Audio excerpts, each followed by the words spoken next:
To me, I was snatching turf. And matter of fact, spread sad, I was snatching earth. You tried to breathe to see how the asthma works. We don't compete, I'm not in a class with earth. My boys are down the ball if I say the word. The team is down the hall if I call the serve. I snap them best believe that I'm massacre. Nobody's safe. Nobody's safe. Tell them don't start.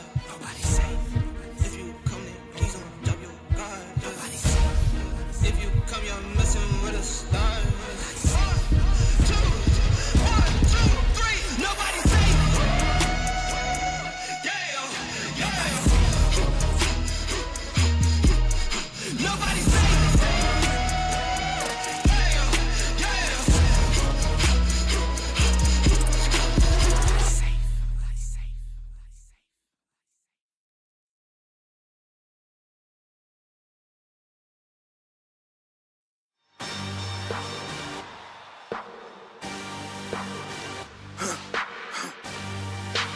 For the victory lap though.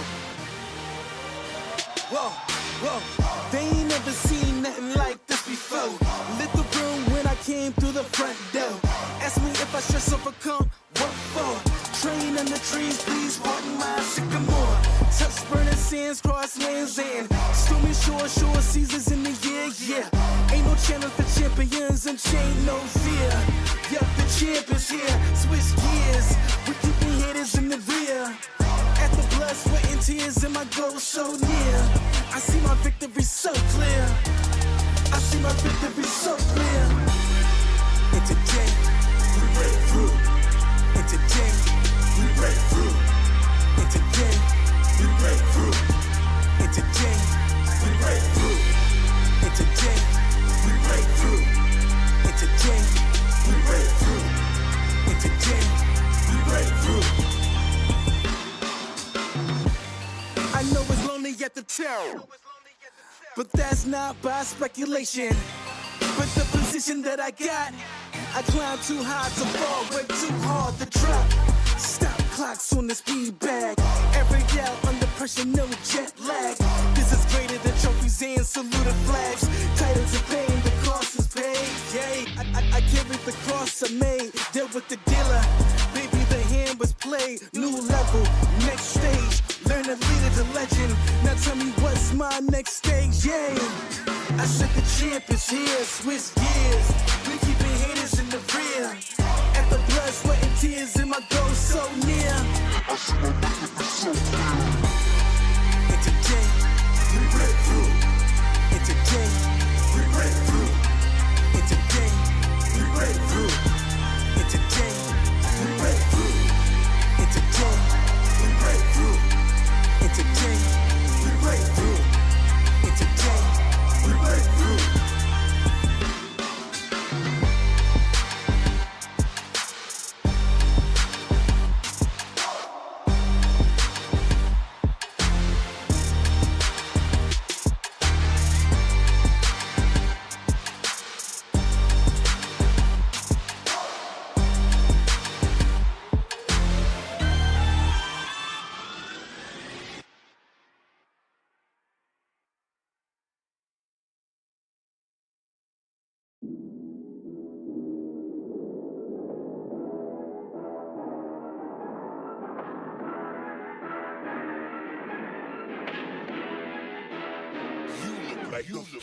Really, y'all don't know this, y'all in danger. I'm a threat. I'm a gamble with your life, cause you know that it's okay. It's okay. You know I ain't letting up, my foot is on your neck. Take my word for it, it's a promise and a threat. Really, y'all don't know this, y'all in danger. I'm a threat. I'm a gamble with your life, cause you know that it's a bet. It's okay. You know I ain't letting up, my foot is on your neck. Take my word for it, it's a promise and a threat. I ain't never really wanna flex my gifts, but I think it's my time. Let me check my wrist. You can never dim my shine, I'ma keep on grinding till I reach the tip top. When it's just in my jeans and I ain't looking back, cause I'm feeling like Chris Cross. They can never slow me down, but they need to hate me, now I'm feeling like Chris. Rock with the team, cause you know that we winning, we with it, we going, we flowing again. I might just go by a Benz, I might just blow my advance, whoa. I did it all for the feeling, alive but I'm making a killing. I'm gonna break every ceiling, cause I need a million, but I don't need your money, you can pay me in respect. Cause once I do it big, what's to follow, it's a check. I need 100 bags, nothing more, nothing less. And the ops feel away, cause I'm next, I'm a threat. Oh yeah. Really, y'all don't know this, y'all in danger, I'm a threat. I'm a gamble with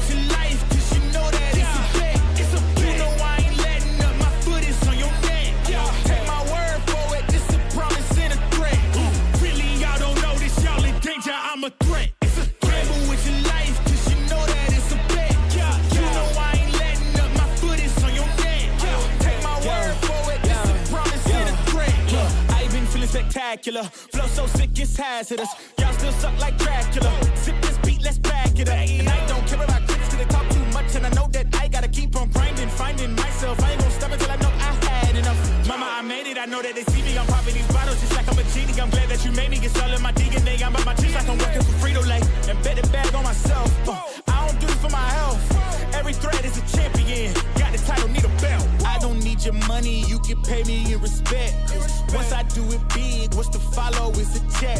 I need 100 bags, nothing more, nothing less. And the ops feel away, cause I'm next, I'm a threat. Oh yeah. Really, y'all don't know this, y'all in danger, I'm a threat. I'm a gamble with your life, cause you know that it's a bet.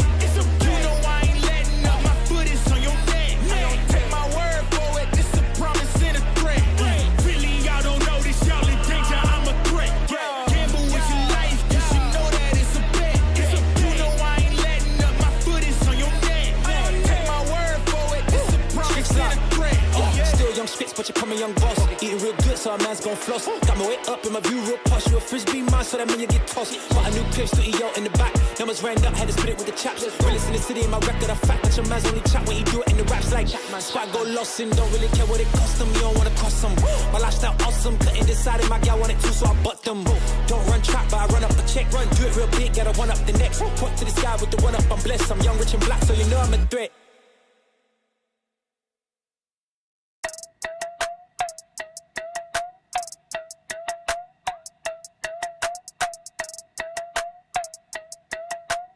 Hey, what up, say? Yeah, all my life I told them I would do this, now I done it. Even as a child they tell me that boy you're the Sunday. Now I seen them out, they ask me how the music coming. If I told them what I gross, I know they think it's so disgusting. Told them matter of fact, I said I'd rather not discuss it. Seem like every day I got another check that's coming. Training for a marathon, I'm building another pace, but I ain't have to train for this shit. Always knew that I would run it. I came too far for a grown man to tell me how to get mine. How y'all still talking, I don't listen, I swear we never align. Y'all ain't never done it, still give advice, I don't take directions from the blind. Just stay on my job or y'all unemployed, I told them go and apply. That's some real facts, but they won't listen, don't take opinions, y'all only give them. They crash on the road now, but I stay my line, I was always driven. Had to get it out, tunnel vision. Steph Curry, man, I'm never missing. Back in the day, I was in the office, now I'm getting paper like it's done to Mifflin. All my life I told them I would do this, now I done it. Even as a child they tell me that boy you're the Sunday. Now I seen them out, they ask me how the music coming. If I told them what I gross, I know they think it's so disgusting. All my life I told them I would do this, now I done it. Even as a child they tell me that boy you're the Sunday. Now I seen them out, they ask me how the music coming. If I told them what I gross, I know they think it's so disgusting.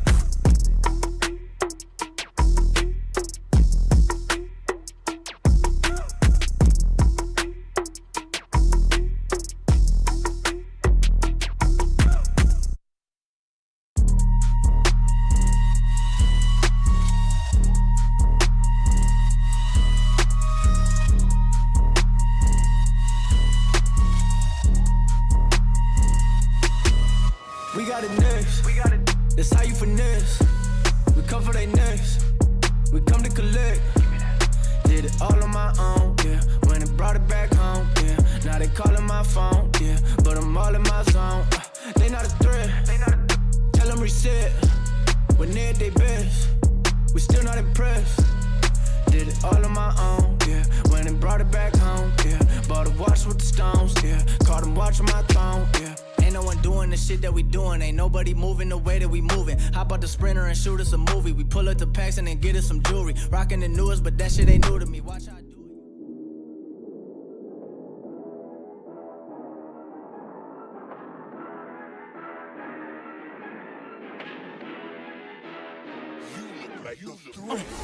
Down on the last interaction, and that will do it. Roberts very well find themselves with a victory, especially after that. And a hit, that should be enough to close it out. Del Tormenta, the reverse sweep, where Super Great is going to close it out. He There can it close is. it out, and he does it! Welcome back, everybody. Fatal Fury Series, Breakout Series time, baby. Week number 30, final one of 2025. I'm Mr. Leapfrog. Along with me tonight, the one and only Tomadak. Hey, what's up, folks? What's up, Leafrock? How are we doing tonight? I guess we're doing pretty good.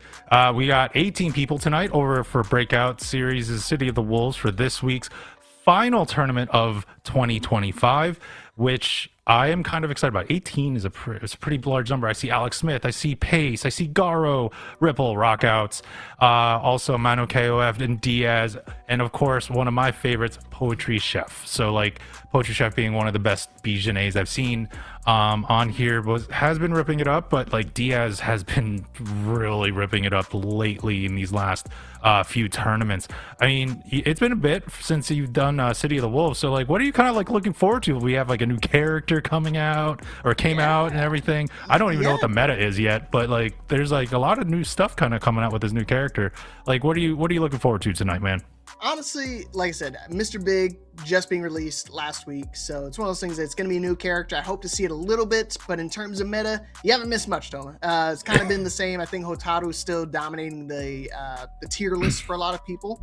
However, I think people are starting to recognize. Oh, here we go. Yep. Speaking of broken, I think people are starting to recognize like how to really walk around that, so to speak. I have been seeing a lot more Ronaldos. Hokutomaru's been, rearing his ugly head back up, but of course we have a couple of players rocking the Gato and the Andy Bogard. Oh yeah, some of the Andy Bogard, that's actually kind of like a little bit of an outlier, but I know with Ronaldo, it's a lot of Mono KOF that's been playing that, but Gato has been, I'm trying to think, was that Sirloin? I think that was like Sirloin, but they were showing up in some of the top 8s, but like, yes, we still see the Hotaros and Hokutomaros, but I do like the fact that there's a little bit more variety. Yes, you still get your top 2 picks up there with the 2 that start with the letter H. I'm a Hotaru main, so it's fine. I like that. I'm not sure about Hokutomaru though, but regardless, there's usually a good character selection tonight. Like I said earlier tonight, that I know about 2 people that usually play Poetry Chef, and I believe Pace also plays Gato as well. So and Garo, I think he plays Rock. So like, there's like a lot of different people that play some stuff, and we might actually even see a T-Zoc tonight from what little insider information you had given me earlier tonight. So we're going to see what that comes up with, and actually I think that might be our first match, which would be El Caballo and Samael. Yeah, if that's gonna be our first match, it'll definitely be some T-Zoc on the screen.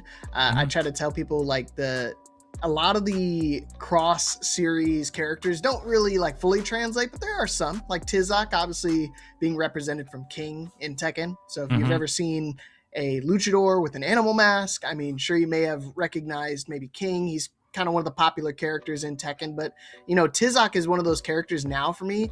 It's like I saw him once and now I see him all over. Like every time I look at like Chinese or Japanese, like just culture and just like news and stuff like that, I'll occasionally just see a random T-Zoc appearance out of nowhere, and I'm just like, wait a minute, I see him, I recognize him. It like trigger, I do the neuron activation like the monkeys and the Bulbus. So yeah, but like what I love actually, it's like, as much as I love T-Zoc and just grapplers in general, and actually he's getting love in this game because there was not a lot of people were using him, but once the meta started coming about, a little bit developing, we started to see a lot, mostly with a lot of Servbot, King Servbot, Breakout's very own King Servbot, been coming out showing off his specialist abilities with T-Zoc. But I'm also like interested in, again, just the BJNA. Like I can't get enough of that. Like just the high octane offense of that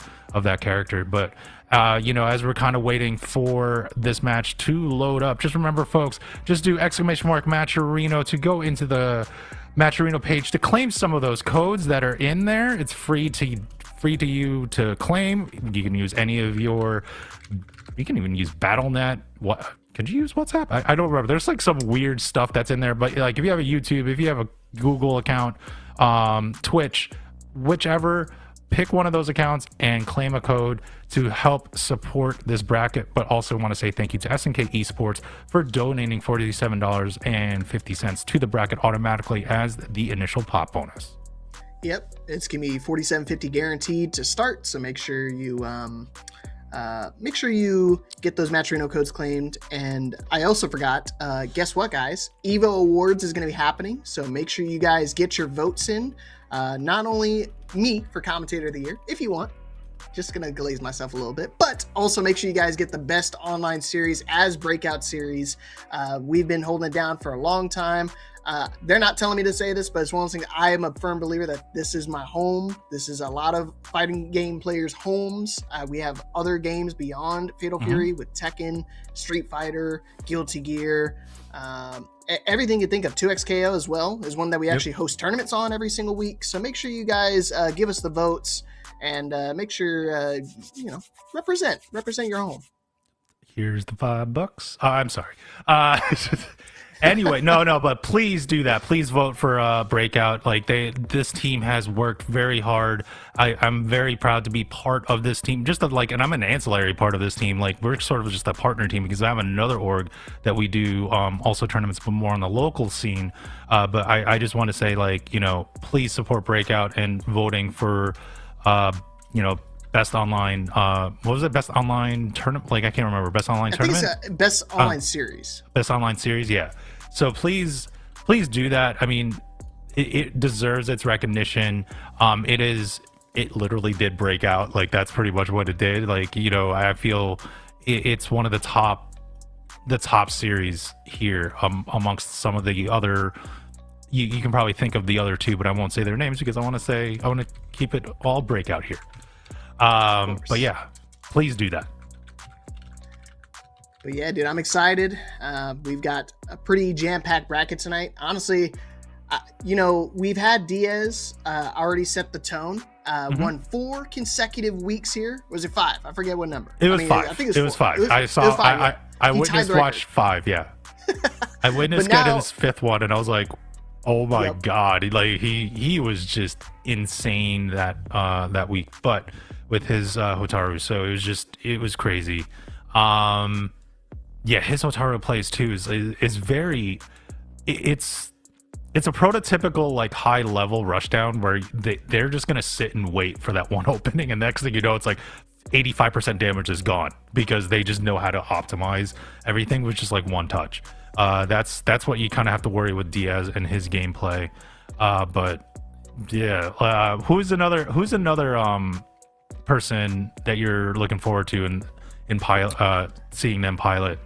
Well, obviously Alex Smith making his I wouldn't say rare, but uncommon appearance out here. Poetry Chef as well is one of those players we don't see too often out here, so it's gonna be nice to see the one of the favorites to win the actual event. Not just like great players, but honestly, I would consider them potential winners out here. So Diaz is not going to have that walk in the park he's had those past couple weeks. I wouldn't say easy runs those past ones, but obviously he made it look easy with the amount of skill he brought up with the Hotaru. Oh no, I definitely like I'll definitely even say that.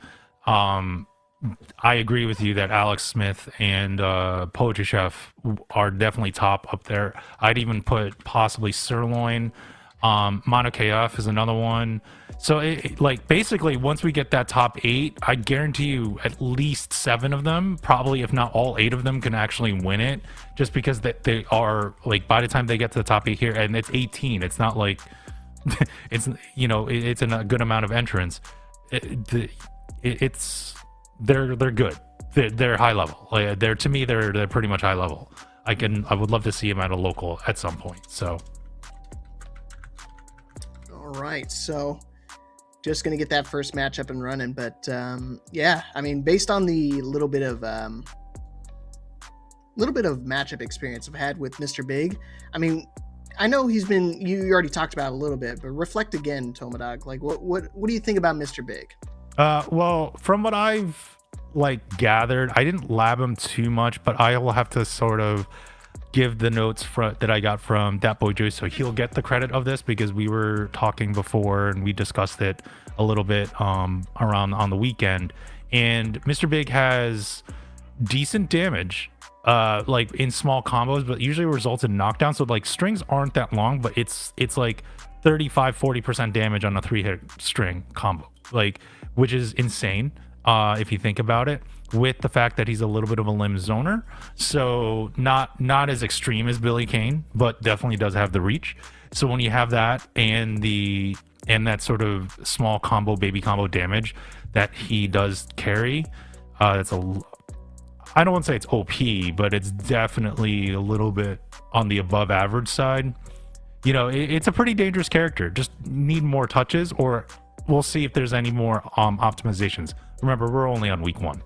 Yeah, and as well as things like I'm a big believer of like making a character very balanced on its release. I'm not all for, you know, sending it out of the gate super dominant and like you must play this character in order to win.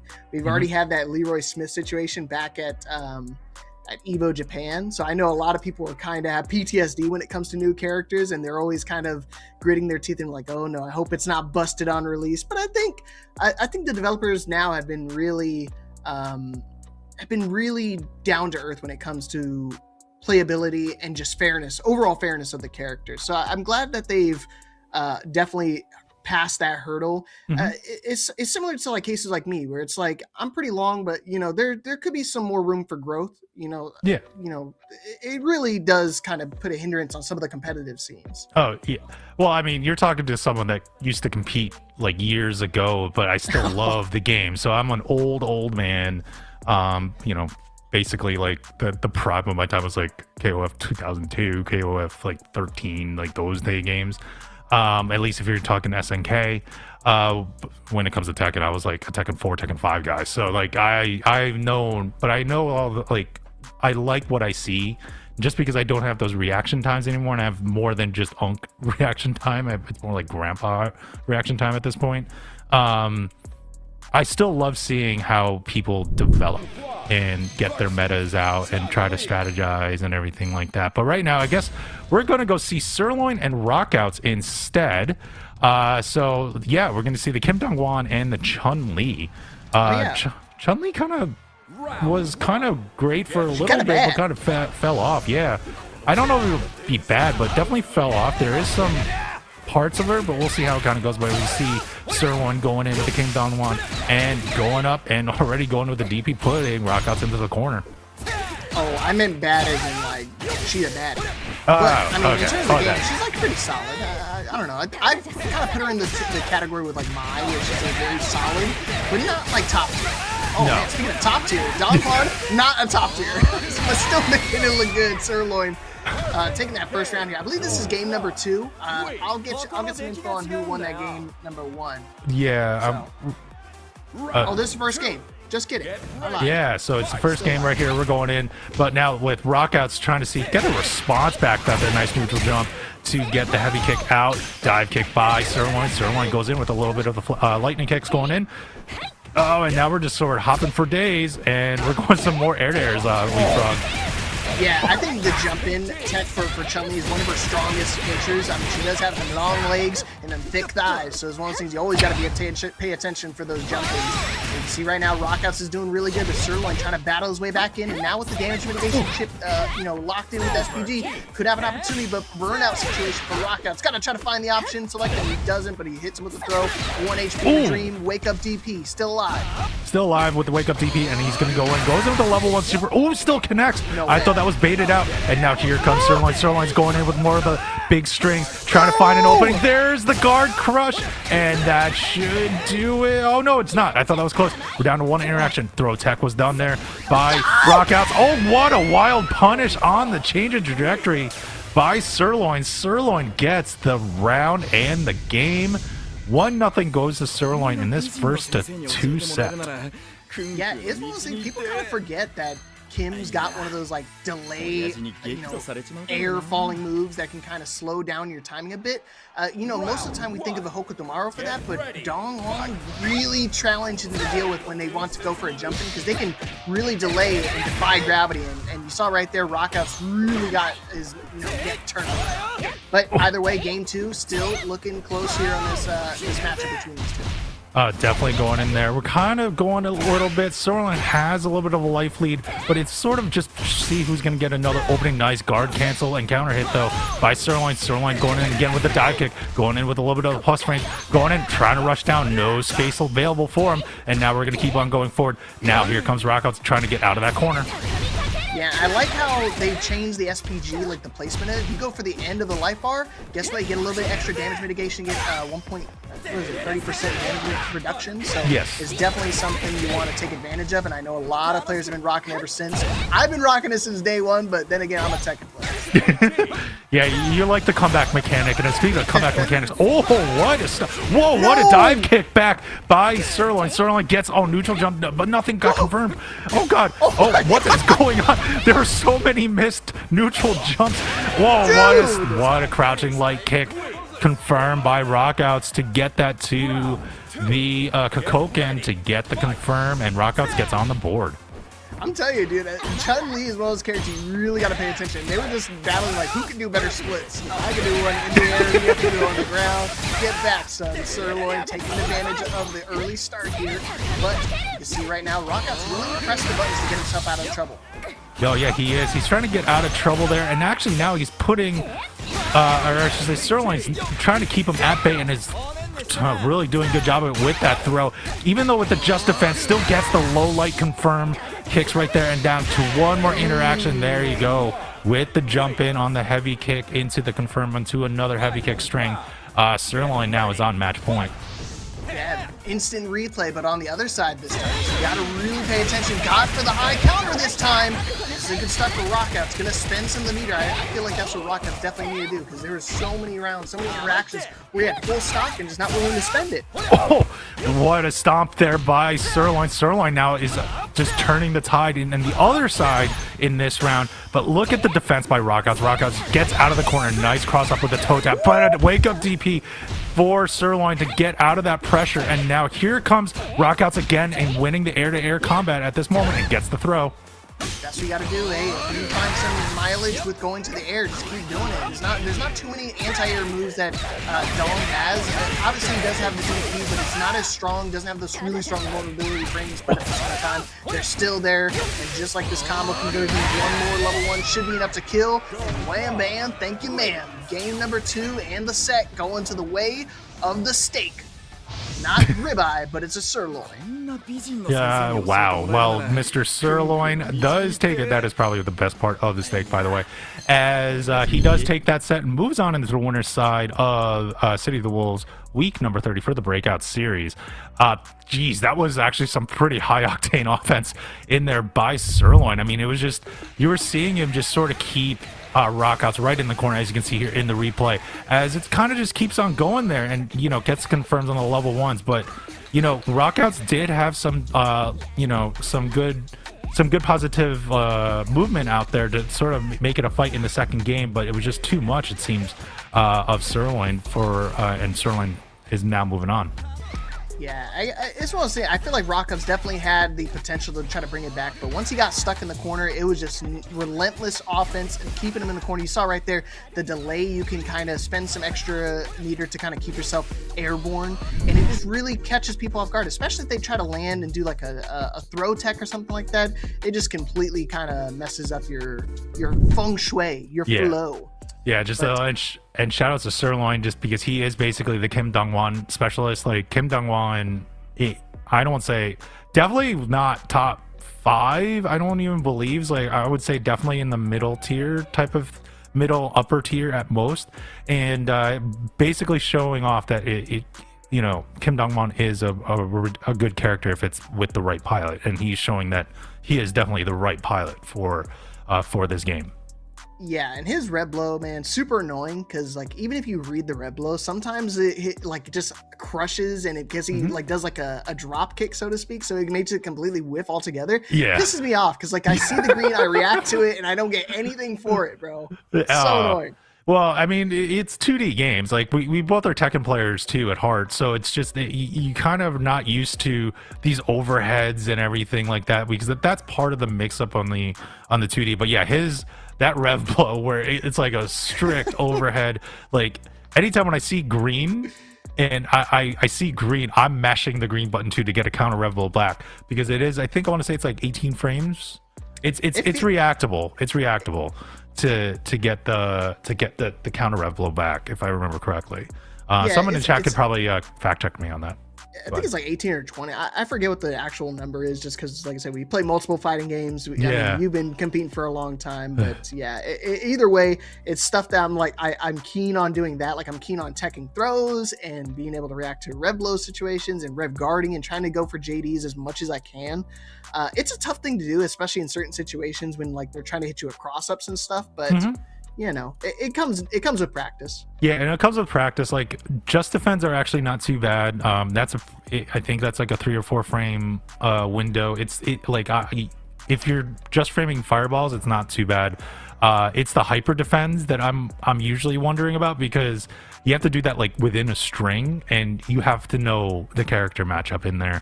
But right now, like, speaking of character matchups, we're gonna get another. It looks like we're gonna get another Chun-Li. It's gonna be Jack.pe versus Shao Kahn Solos. Shao Kahn Solos was the one that was rocking the Andy Bogard. So, which actually, I saw him. I'm pretty sure. Yeah, he was here the last time I was here. I don't think I was here last week. And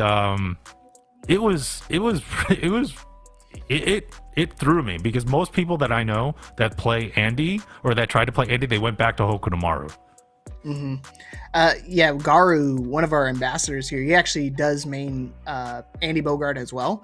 And it's weird, because if I were to compare the Bogarts, I would think Terry would be the better one, but I don't know. I've been seeing a lot more Andy as of late, so maybe it's just one of those things. Maybe it's just in the US. I think if you look outwards, like in the EU or even the Mexico scene, it's definitely favored more towards Terry than any of the, between the two at least. Oh, definitely between the two. Like, it's definitely between, it's usually between Terry. I would say it's Terry, actually, if it's between those two, now that I think about it, that you see. But like, I would even say it would be more Rock Howard if it was like, if you put those three together. Just because Brock Howard seems to have a little bit more movement and mobility comparatively than the other two. But like, that's my play style. Like, you've played, I don't actually know if we played together on some of these games, but like, I've always been sort of a rush downy, sort of like light character, you know, evasion type of person. So like, Julia is my main in Tekken. Hotaru is my main here. Blue Mary was actually my main in Mark of the Wolves and Fatal Fury. So like that. So like, I've always liked that sort of, you know, evasion, quick movements, going back and forth, whether it's a poking type of character or a rushdown type of character. Just as long as there's an invasion, that was usually my gameplay, my game style. But right now, we're gonna get Andy Bogard, Shao Kahn, and John P.E. over here in the next match.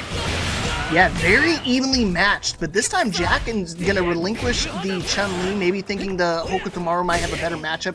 They are similarly ranked, so more likely just more confident in this matchup with the Hokutomaru.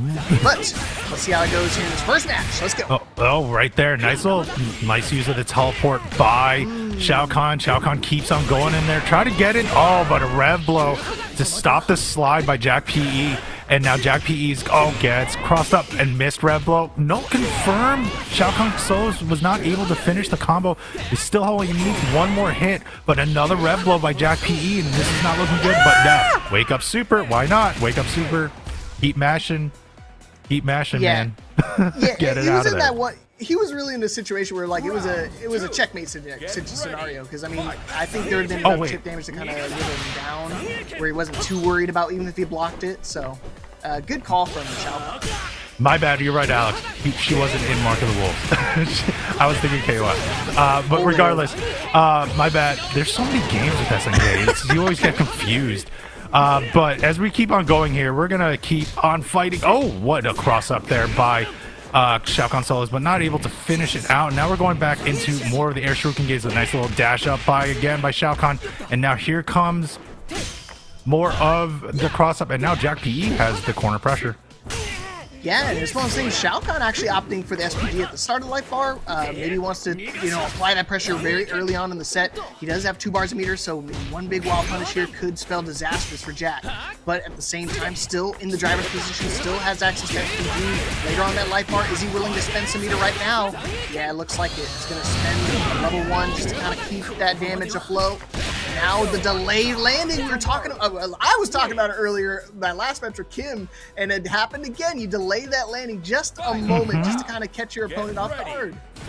Definitely there. Now we're gonna be tied up in the game for this first game, I should say, in this set. And now, oh wow, they're trying to beat each other out with some of these teleports and like some of these jump trajectory changes. It's so confusing playing any of these characters or fighting against them. What a bait out though by Jack, and now here comes Jack going in with an optimal damage combo. Man, Jack, oh no! Could have had some bigger damage. I think he wanted to go for level 2, but I think he messed up the break right there. It's kind of one of those things I struggle with the most too. But either way, Shao Kahn, a chance to bring it back. And he's definitely going to try to take advantage of it now while he's in overheat. But now, with only 10% left, he may not be able to have the opportunity. Still final round situation, so one little hit is all I need to really open it up. 2 bars of meter on both sides. Go for the command throw once again. Jack, now in SPG territory. How are you going to try to fight your way out? Oh, God. Whoa, that last part of that move was able to catch it. And now here comes Jack, gets caught on the teleport. And Shao Kahn Solos was able to close it out. What? Jeez. Well, one, I feel like I'm watching an anime fighter right now with all the jumping and teleporting around. But as we got this going, Shao Kahn Solos gets that first game, and we're going to see how Jack PE is able to respond. But I'll be honest with you, that could have gone either way. Dude, that was crazy. You're definitely right. It's not too often you see people take advantage of the teleport, just because it's kind of reactable to that as well, similar to the Rev Blow. Yeah, to the Rev Blow. Rev Blow, yep. But at the same time, both these characters have access to teleport. You saw it just happen again. Ninja be Ninja, so this is definitely going to be a battle for the ages. These guys are swinging. They're swinging, and I don't mind seeing a Hokutomaru being beat up. Yeah, I'm not biased at all whatsoever. But as we're oh my God, speaking of getting hit, Jack got caught, and I'm not sure if he got caught pressing buttons, but is getting optimal damage right now. And now down to one last interaction here. Baits the throw, baits even the Rev Blow on the backdashes, and there you go. Shao Kahn Solos is now quickly up on set point. Yeah, and that wasn't even a punish. That was just another counter, so he definitely got caught pressing right afterwards. Maybe he tried to go for another Rev Blow situation, but maybe didn't have enough range to do it. But either way, you can see they both really are, big advisors on SPG. Rev Blow galore, and you see, again, Shao Kahn just spending Rev Blow after Rev Blow, putting himself pretty high up in terms of the burnout meter, but at the same time, it does relinquish a lot quicker and cool down when you have access to SPG. Yeah, when you have access to SPG. Oh, it gets the command throw in. Wow. And now here comes Shao Kahn again. Does not care if he's in overheat. Just keeps on going. Oh, but now is in the corner. This is not going to look good if he's able to get out. Whoa, what a catch by Shao Kahn. And now another miss, and this should do it into confirm. Oh, not able to fully confirm. And gets caught. Here comes Jack PE.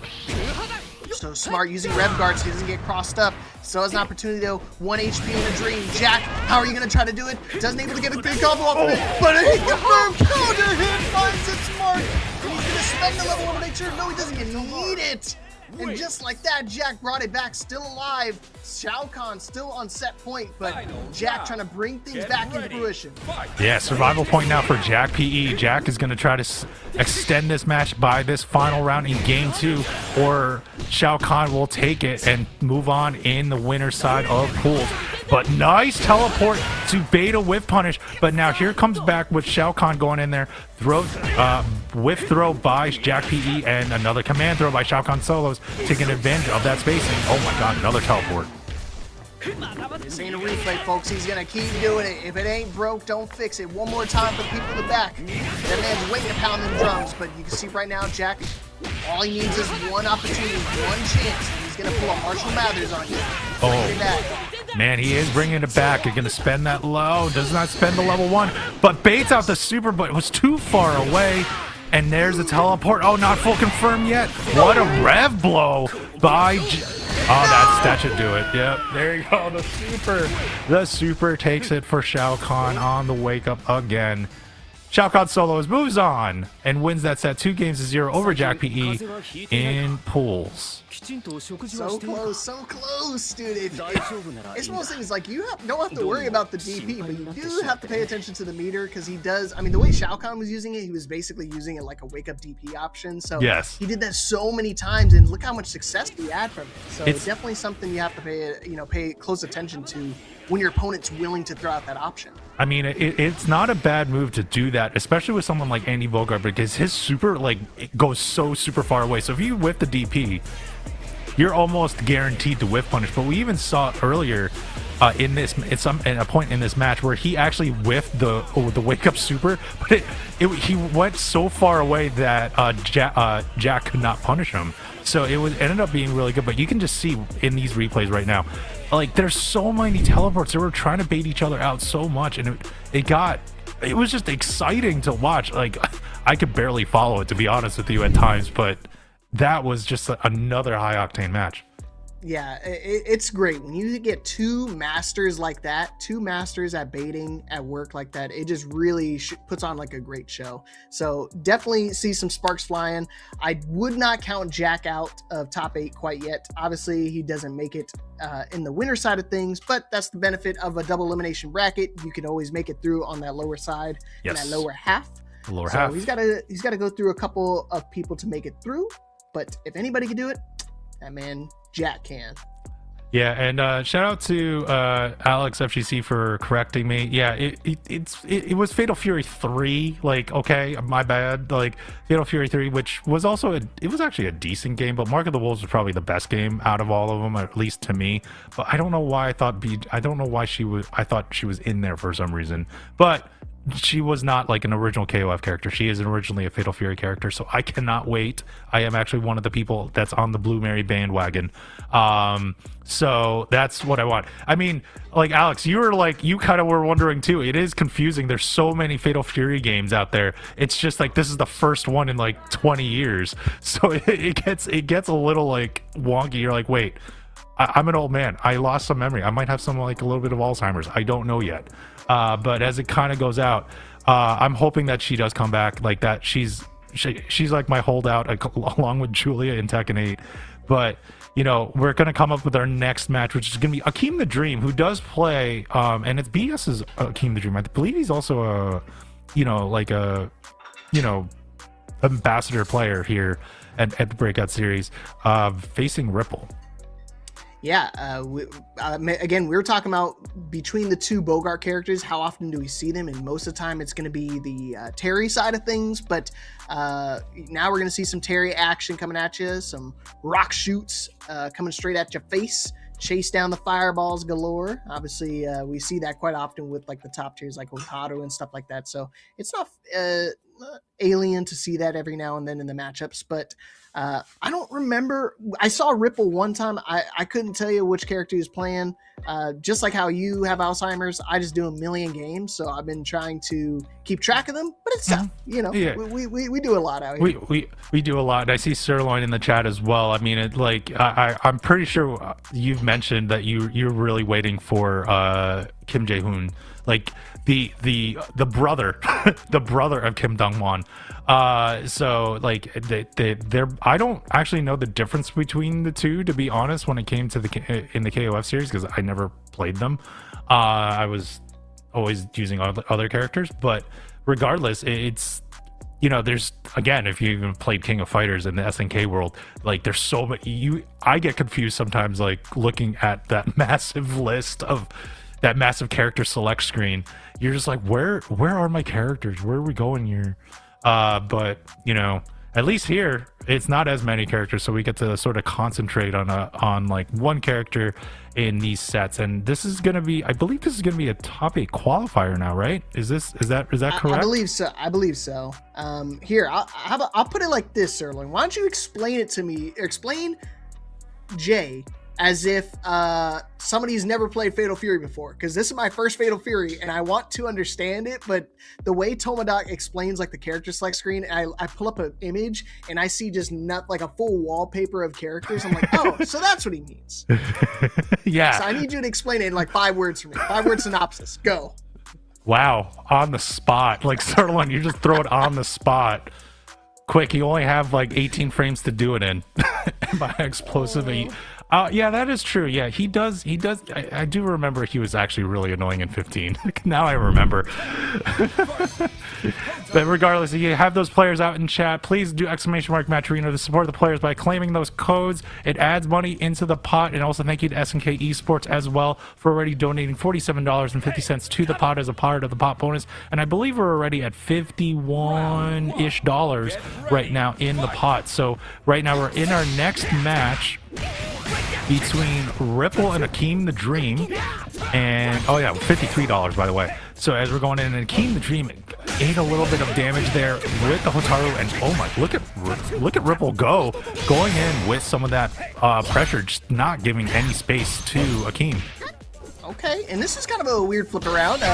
Ripple actually going with the Terry Bogart, and Akeem going for the Hotaru. You can see right now Ripple gonna, rip away. Akeem's gonna rip away the SPG opportunities for Ripple and taking a lot more damage. Is he gonna be willing to spend level 1? He try to go for the break right there. Maybe a little drop, but the wild punish coming out from Ripple. That whip punish was really like on frame 1. That was like so quick. The crouching heavy kick will take it. Crouching D does take that, and there you go. With that being said, that means the King Dream gets round 1 in game 1. What a reach, and confirmed by Ripple using the Power Gaza to go into the corner and keep Akeem the Dream, giving him no space whatsoever. And we're looking as if it's Street Fighter 6.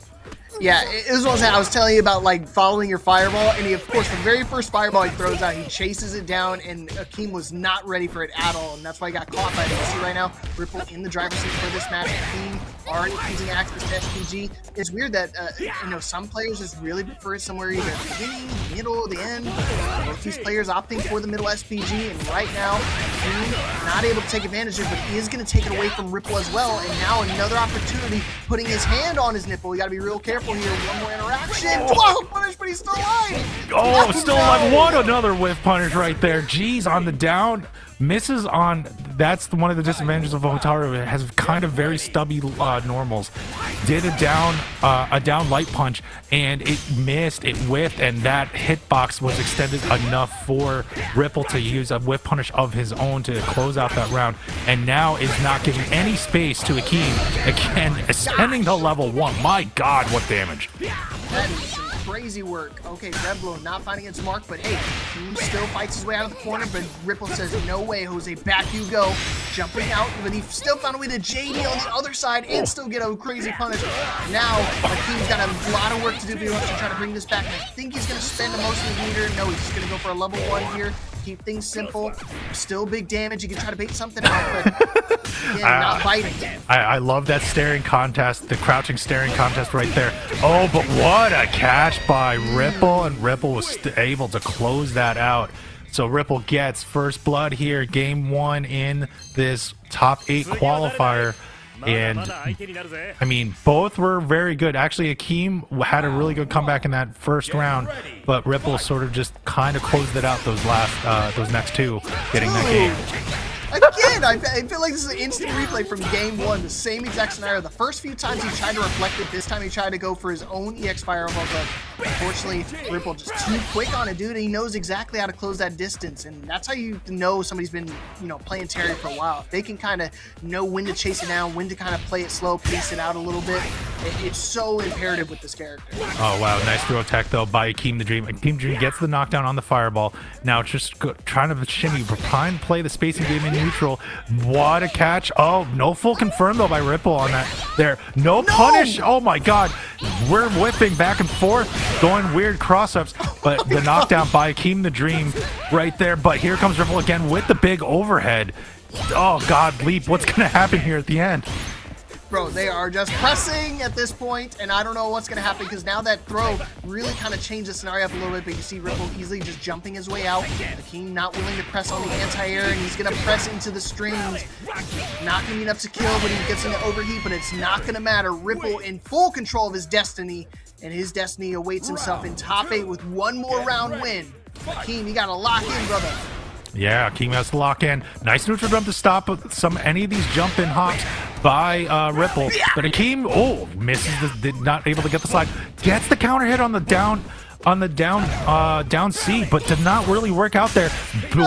Big block DP though, and Ripple is punishing Akeem the Dream in the corner.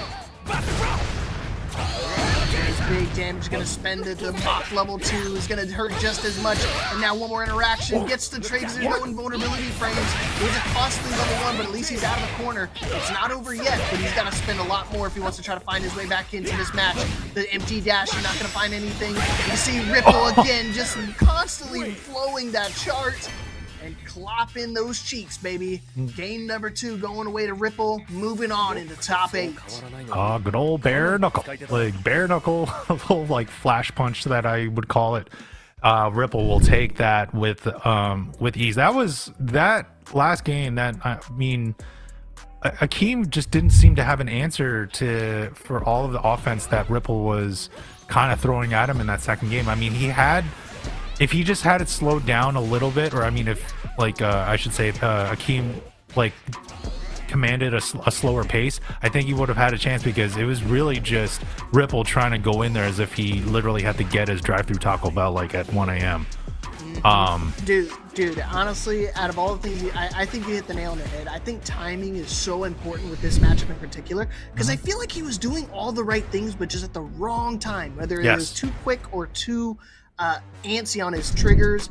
Just got to slow it down just a smidge, and I think you can really turn that game around. Yeah, when you see someone pressing, and this is one of those games that, unlike in some of the other ones right now, where if there's a lot of offense coming at you, there are ways to get out. Like, they do reward defense. But now we're gonna have Sirloin and Alex Smith, Mr. Alex Smith, who I've met at DIY, by the way, really nice guy.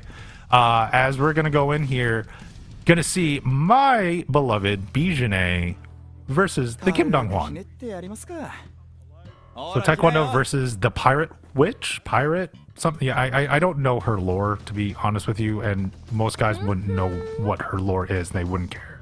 They wouldn't care. All right, well, here. Yeah, that was a crazy work. But, I was trying to bait you. I was literally trying to bait you. So I just wanted to see. You definitely caught me mid-sentence. I was like, wait a minute. Wait a second. But another top 8 qualifier coming straight at you. Alex Smith on the Bijane.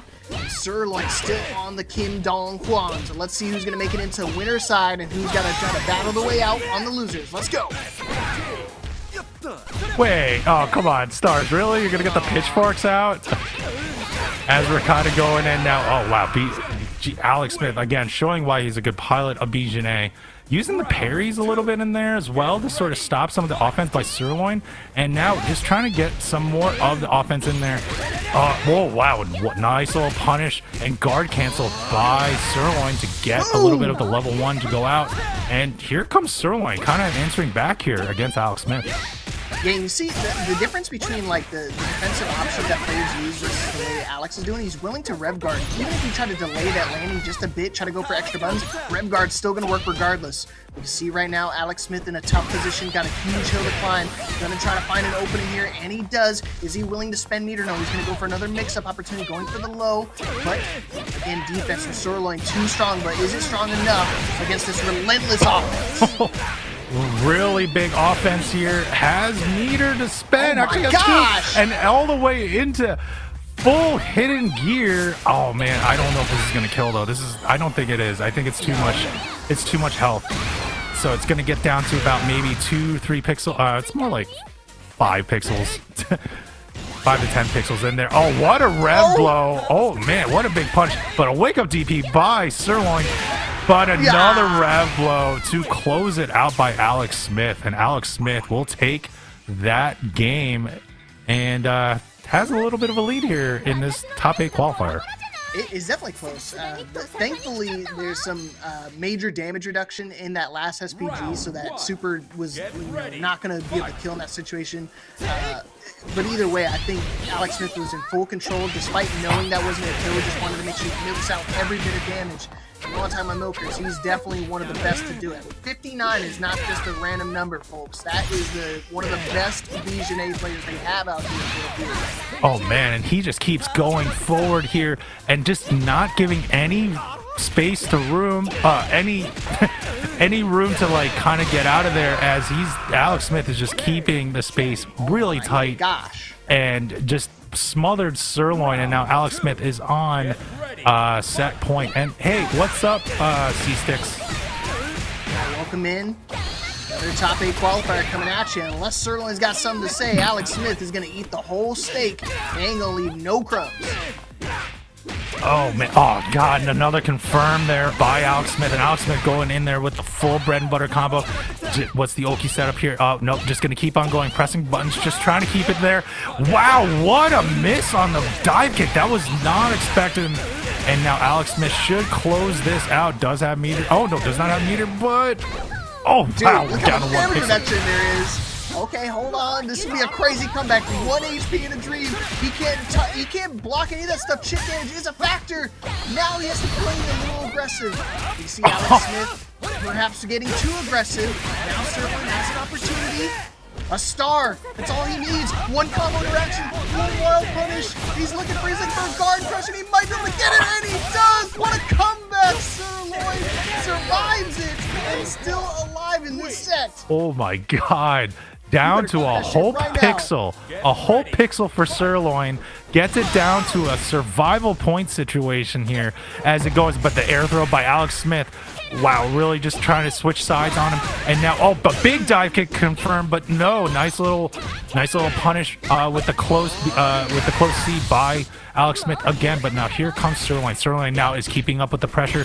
They're trying to figure out the timings, but it looks like it's working out for Sirloin right now in this final round of game 2. Oh my gosh, that was disgusting, Tomadai. How are you going to get that delay landing? Going for the cross-up situation. Now what he goes for a throw. But hopefully that's not the last up button he presses, because now it's going to be big damage here for Alex. Putting himself dashing into the corner, wild dashing. One more interaction. You can see the rev low coming out again. Jumping, going for the air rev low, but still alive. Alex Smith, one hit. What can he do? Oh no, just waited for it. Just waited for it. Wow. And that was Alex Smith just waiting for some twitch, some movement, and was buffering the super, gets the super out, and will close out that game and set. Alex Smith will move on to winner semifinal of top 8. Wow, what a read. Dude, unreal. I mean, again, to have the nerves, the discipline to just wait for your opponent to give me a reason to pull this trigger. I'm gonna, oh, you press, sorry, son.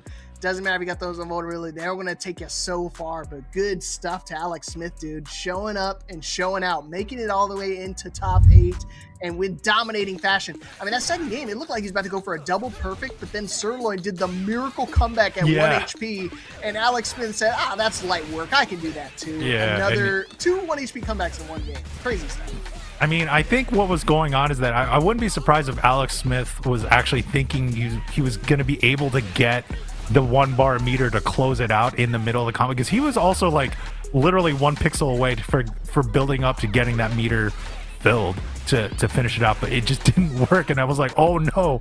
And when that happened, also yo, what's up Yurkovs? Nice to see you around. I haven't seen you in a hot minute. Hope you're all well. And yeah, so there you go. We got Alex Smith moving on over Sirloin. Sirloin is at least still has another chance. Could make a big losers run. You never know. But right now, coming up next, it's going to be the other Bijanet main that plays in this, which would be Poetry Chef versus Common Sense. You know, I did not have that on my bingo card this week. Tomadoc was a Bijanet winners finals, maybe even grand finals, depending on what these two do. But, you know, he's got his work cut out for him. He's still got to go through Common Sense first. Another tough competitor, very consistent out here at Breakout Series. So we'll have to see how he fares against him. But We'll see. know. I'm not what are you sure. Yeah, I just need to know what character it is.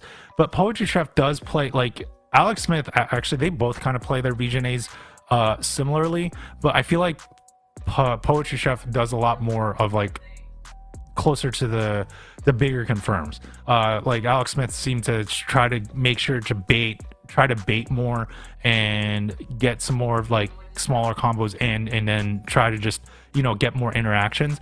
Every time I see like Poetry Chef is almost always going for like optimal every time, and it's great to watch. But it's almost like that high risk high reward type of deal too. So it just depends on the gameplay. So it really, for me to make any analysis on this, I got to see what common sense plays, and it looks like it's gonna be a Rock Howard. This is where that high octane go as fast as you can, keep going forward and optimizing is probably gonna be a good move, because if you don't, it's the best defense here is offense between these two characters. 100%. Yeah, I was gonna say, I think I'm pretty sure it's the Rock Howard, because that's what he played last week. I believe he finished 4th place last week. Yeah, 4th place. Only losing out to Jack and Scheme and of course Diaz. So got his work cut out for him with Poetry Chef. I haven't seen Poetry Chef in a minute, but at the same time, I do not think he's been slacking in the slightest. I think he's focusing on like the locals and stuff. So. He's not. No, and Alex, it's not against you. Like, I know you know how to play him optimally, but it's like how you're playing Kim Dong-won. You were literally finding like your openings, and then you would do max damage when you can. But it seemed like, at least from my eyes, like if you think I'm saying something wrong, just let me know. But you were getting like more of your main confirms, like just making sure that you were getting the damage output at the the guaranteed. And you did try to go for the max output at that one point, but then the meter did not come up, and then all of a sudden you were down to 1 pixel and an overheat, and ended up getting losing that round, but you still made it out through though, man. So congrats to you. But I just wanted to make sure, like, just to kind of straighten that out, or at least from what I saw. But we can always discuss this everywhere, and we can always discuss this on the Discord server. So if you actually do !Discord in the chat, you can always go into the Breakout server, and there's always lots of things to do there. You can always ask for games within Guilty Gear, City of the Wolves, Tekken 8, 2XKO, all of the games that we do support here as in the Breakout series. So yeah, and you can also talk to Leapfrog as well and make fun that he is bald. Okay, never mind. I was about to wave. Take that back. No wave. Don't talk to me about some lies, some slander out here. I am, in fact, not bald. Tomodoc, this is ridiculous. Nathan, I need you gone. I need to ban my mod. Can't believe this is happening.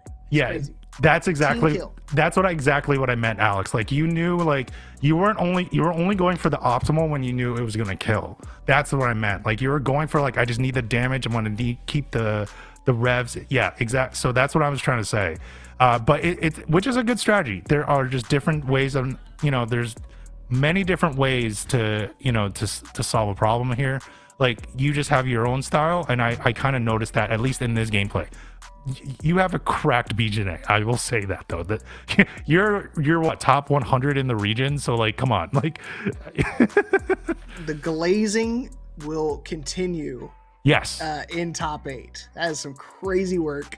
Hey, Alex I met the dominating. guy. Hey, whatever. He's dominating. I shook his hand. We talked for like a good 30 minutes in the DIY, man. All right. Whatever. Top 59 in North America. Whatever. Just a number. It's just a number. If it was my play style is getting the easy wild punish and then dropping the combo. That's my play style. So I don't want to hear it. If that's your play style, go for it. It's fine. But are you top 59 in the country? No. No. Not, I am in Tekken, but just on 2 characters. So I at least got that. Paul. Yeah, I granted there's only 59 players of Paul, so I'm automatically qualified into that top 59. That's what I'm saying. Okay, no. See, Alex, that is what I'm saying. Just bring it home. You just go home. Just embrace it. Just embrace it. The annoying thing is, all people keep sending me is that Drewski meme where old dudes wearing hats and it's just them balding really bad. That's all they keep sending me. I'm like, it's ridiculous. I'm not bald. It's slander made up by the people. It's made up. it's made up by God the people because everybody is just saying that. It's like, I don't know. I'm just, yes, I have joined the bandwagon, and I will give credit to C-Sticks. He's the one that started it. So he was the first one that did, and if anyone else starts it, I'm usually the one that eggs it on. I'm that guy. So there you go. But as we're still waiting for Common Sense and Poetry Chef to come up in there. But while we're waiting for them, if you want to support this broadcast, by the way, there's a good way to do that. It's called getting some merch. And if you get some merch, you can sort of not just support Breakout with a tangible piece of merchandise, whether it's a hoodie or a sweatshirt or a t-shirt or hats, like what Mr. Leapfrog has over there. You can rep it at your local. So like, please do that, because if you spread the word at your local that you support Breakout, that's a good thing. So please support Breakout at your next local. Alex, I am not joining that. I will never join that because I'm not ever going to join that. I'm not bald. I need mods on this man pronto. Something. Give me an excuse, bro. I don't know. Slander. I see a mod already there, and they're not doing. They're the ones that they're contributing. When the mods are against you, that's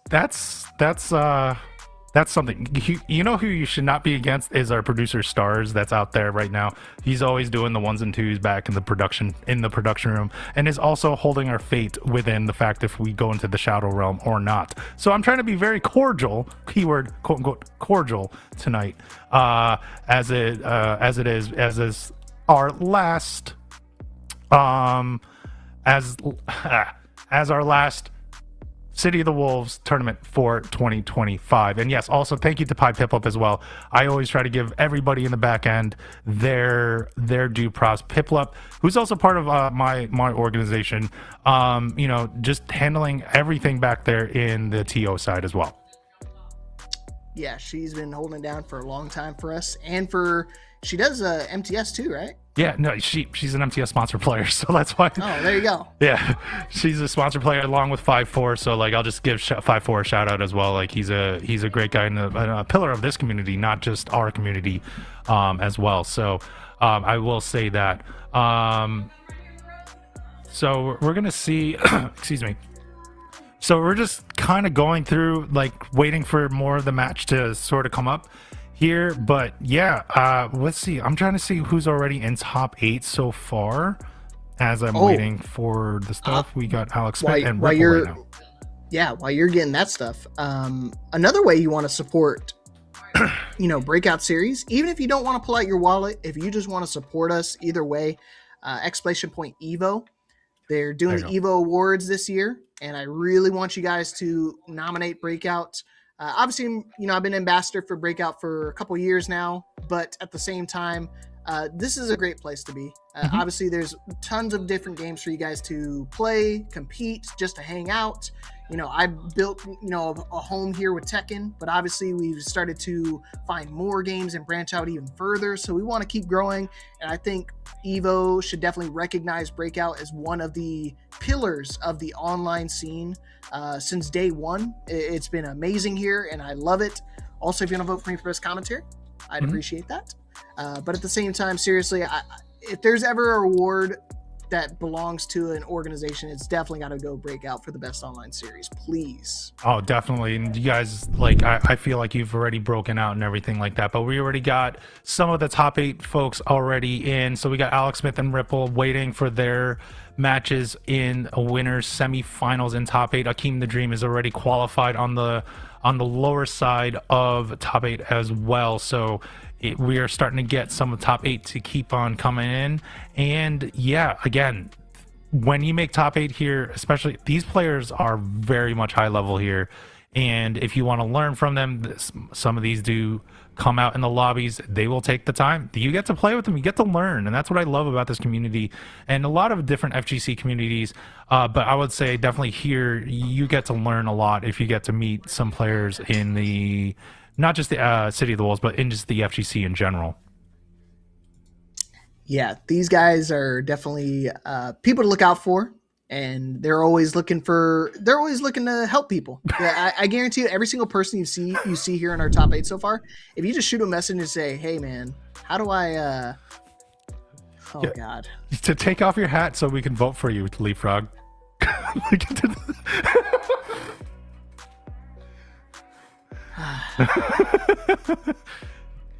I imagine Nathan doing that as he was saying that as Ivan Drago from Rocky 4. Like he's just saying that to you. He's like, "I will break you," like in that like really half Russian accent, like really bad Russian accent. As you can see though here too, like we actually have a really thriving commentator community as well. Like if you're interested in any of that, like we have a lot of people here.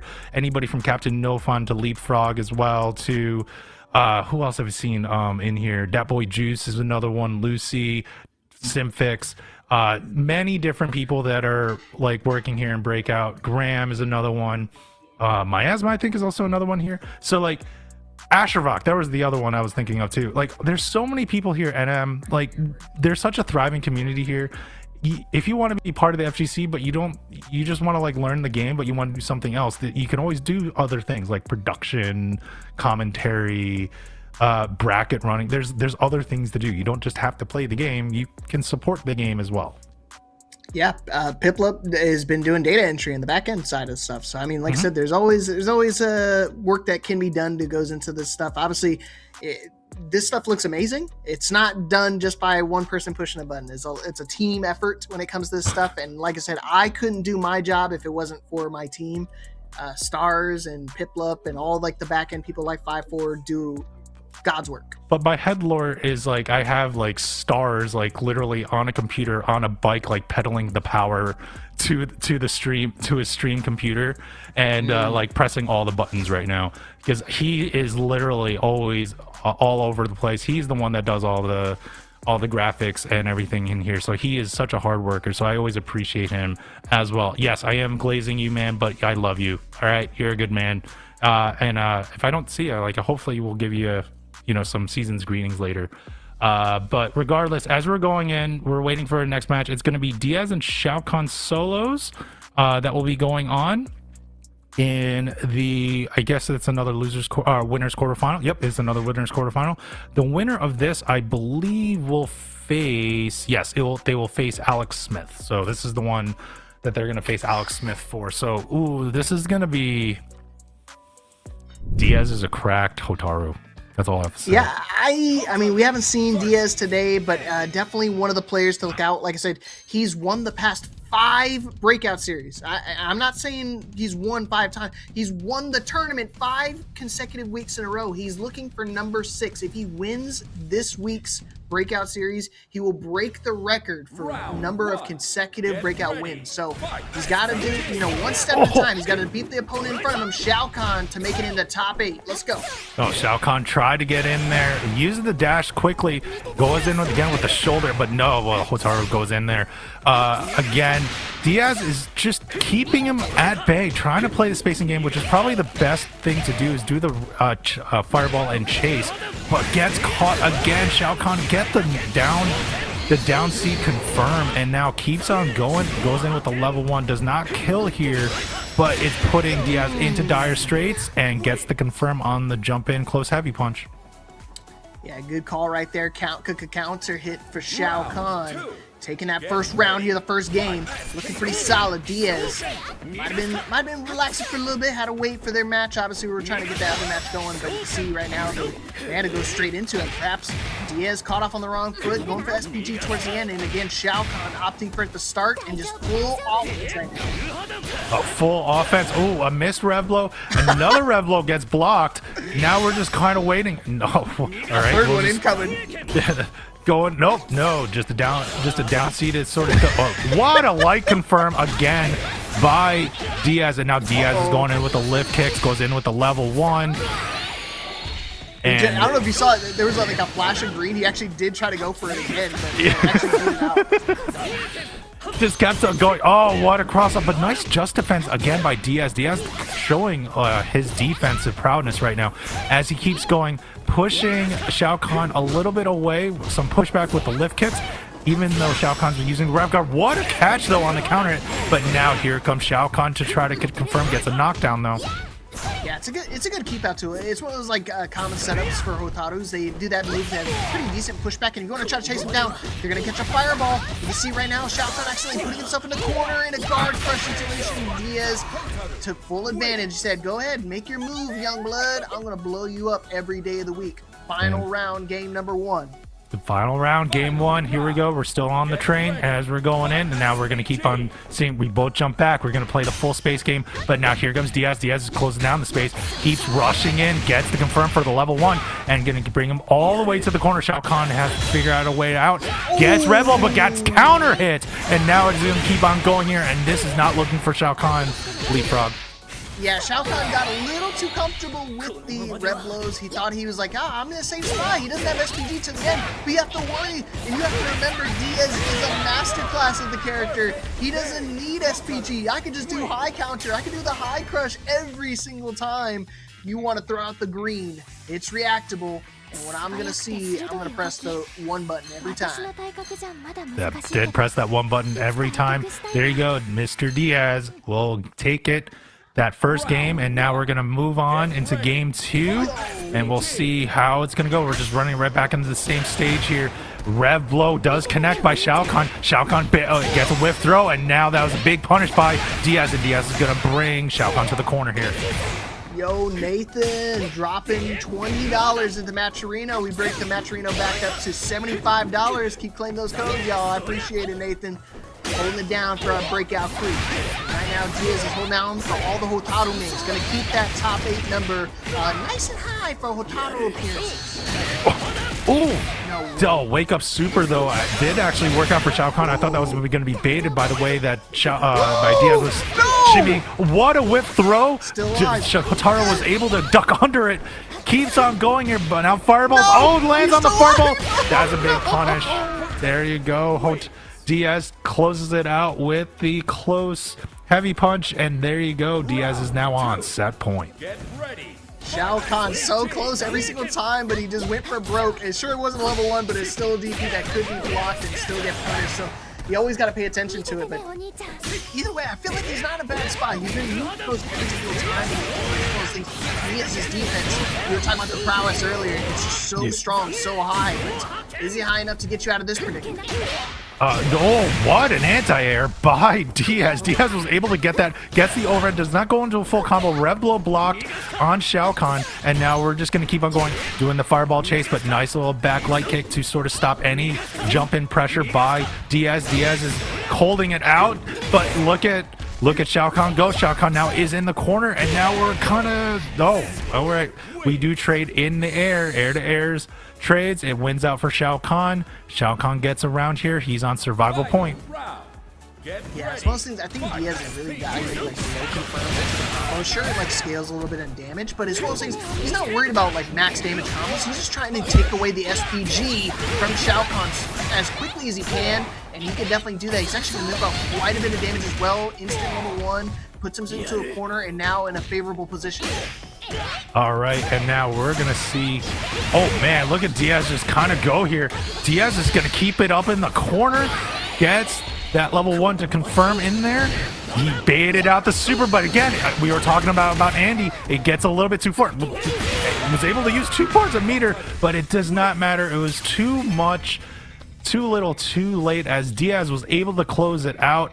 And we'll move on and face Alex Smith in winner's semi-final in top 8. All right, Diaz looking pretty solid.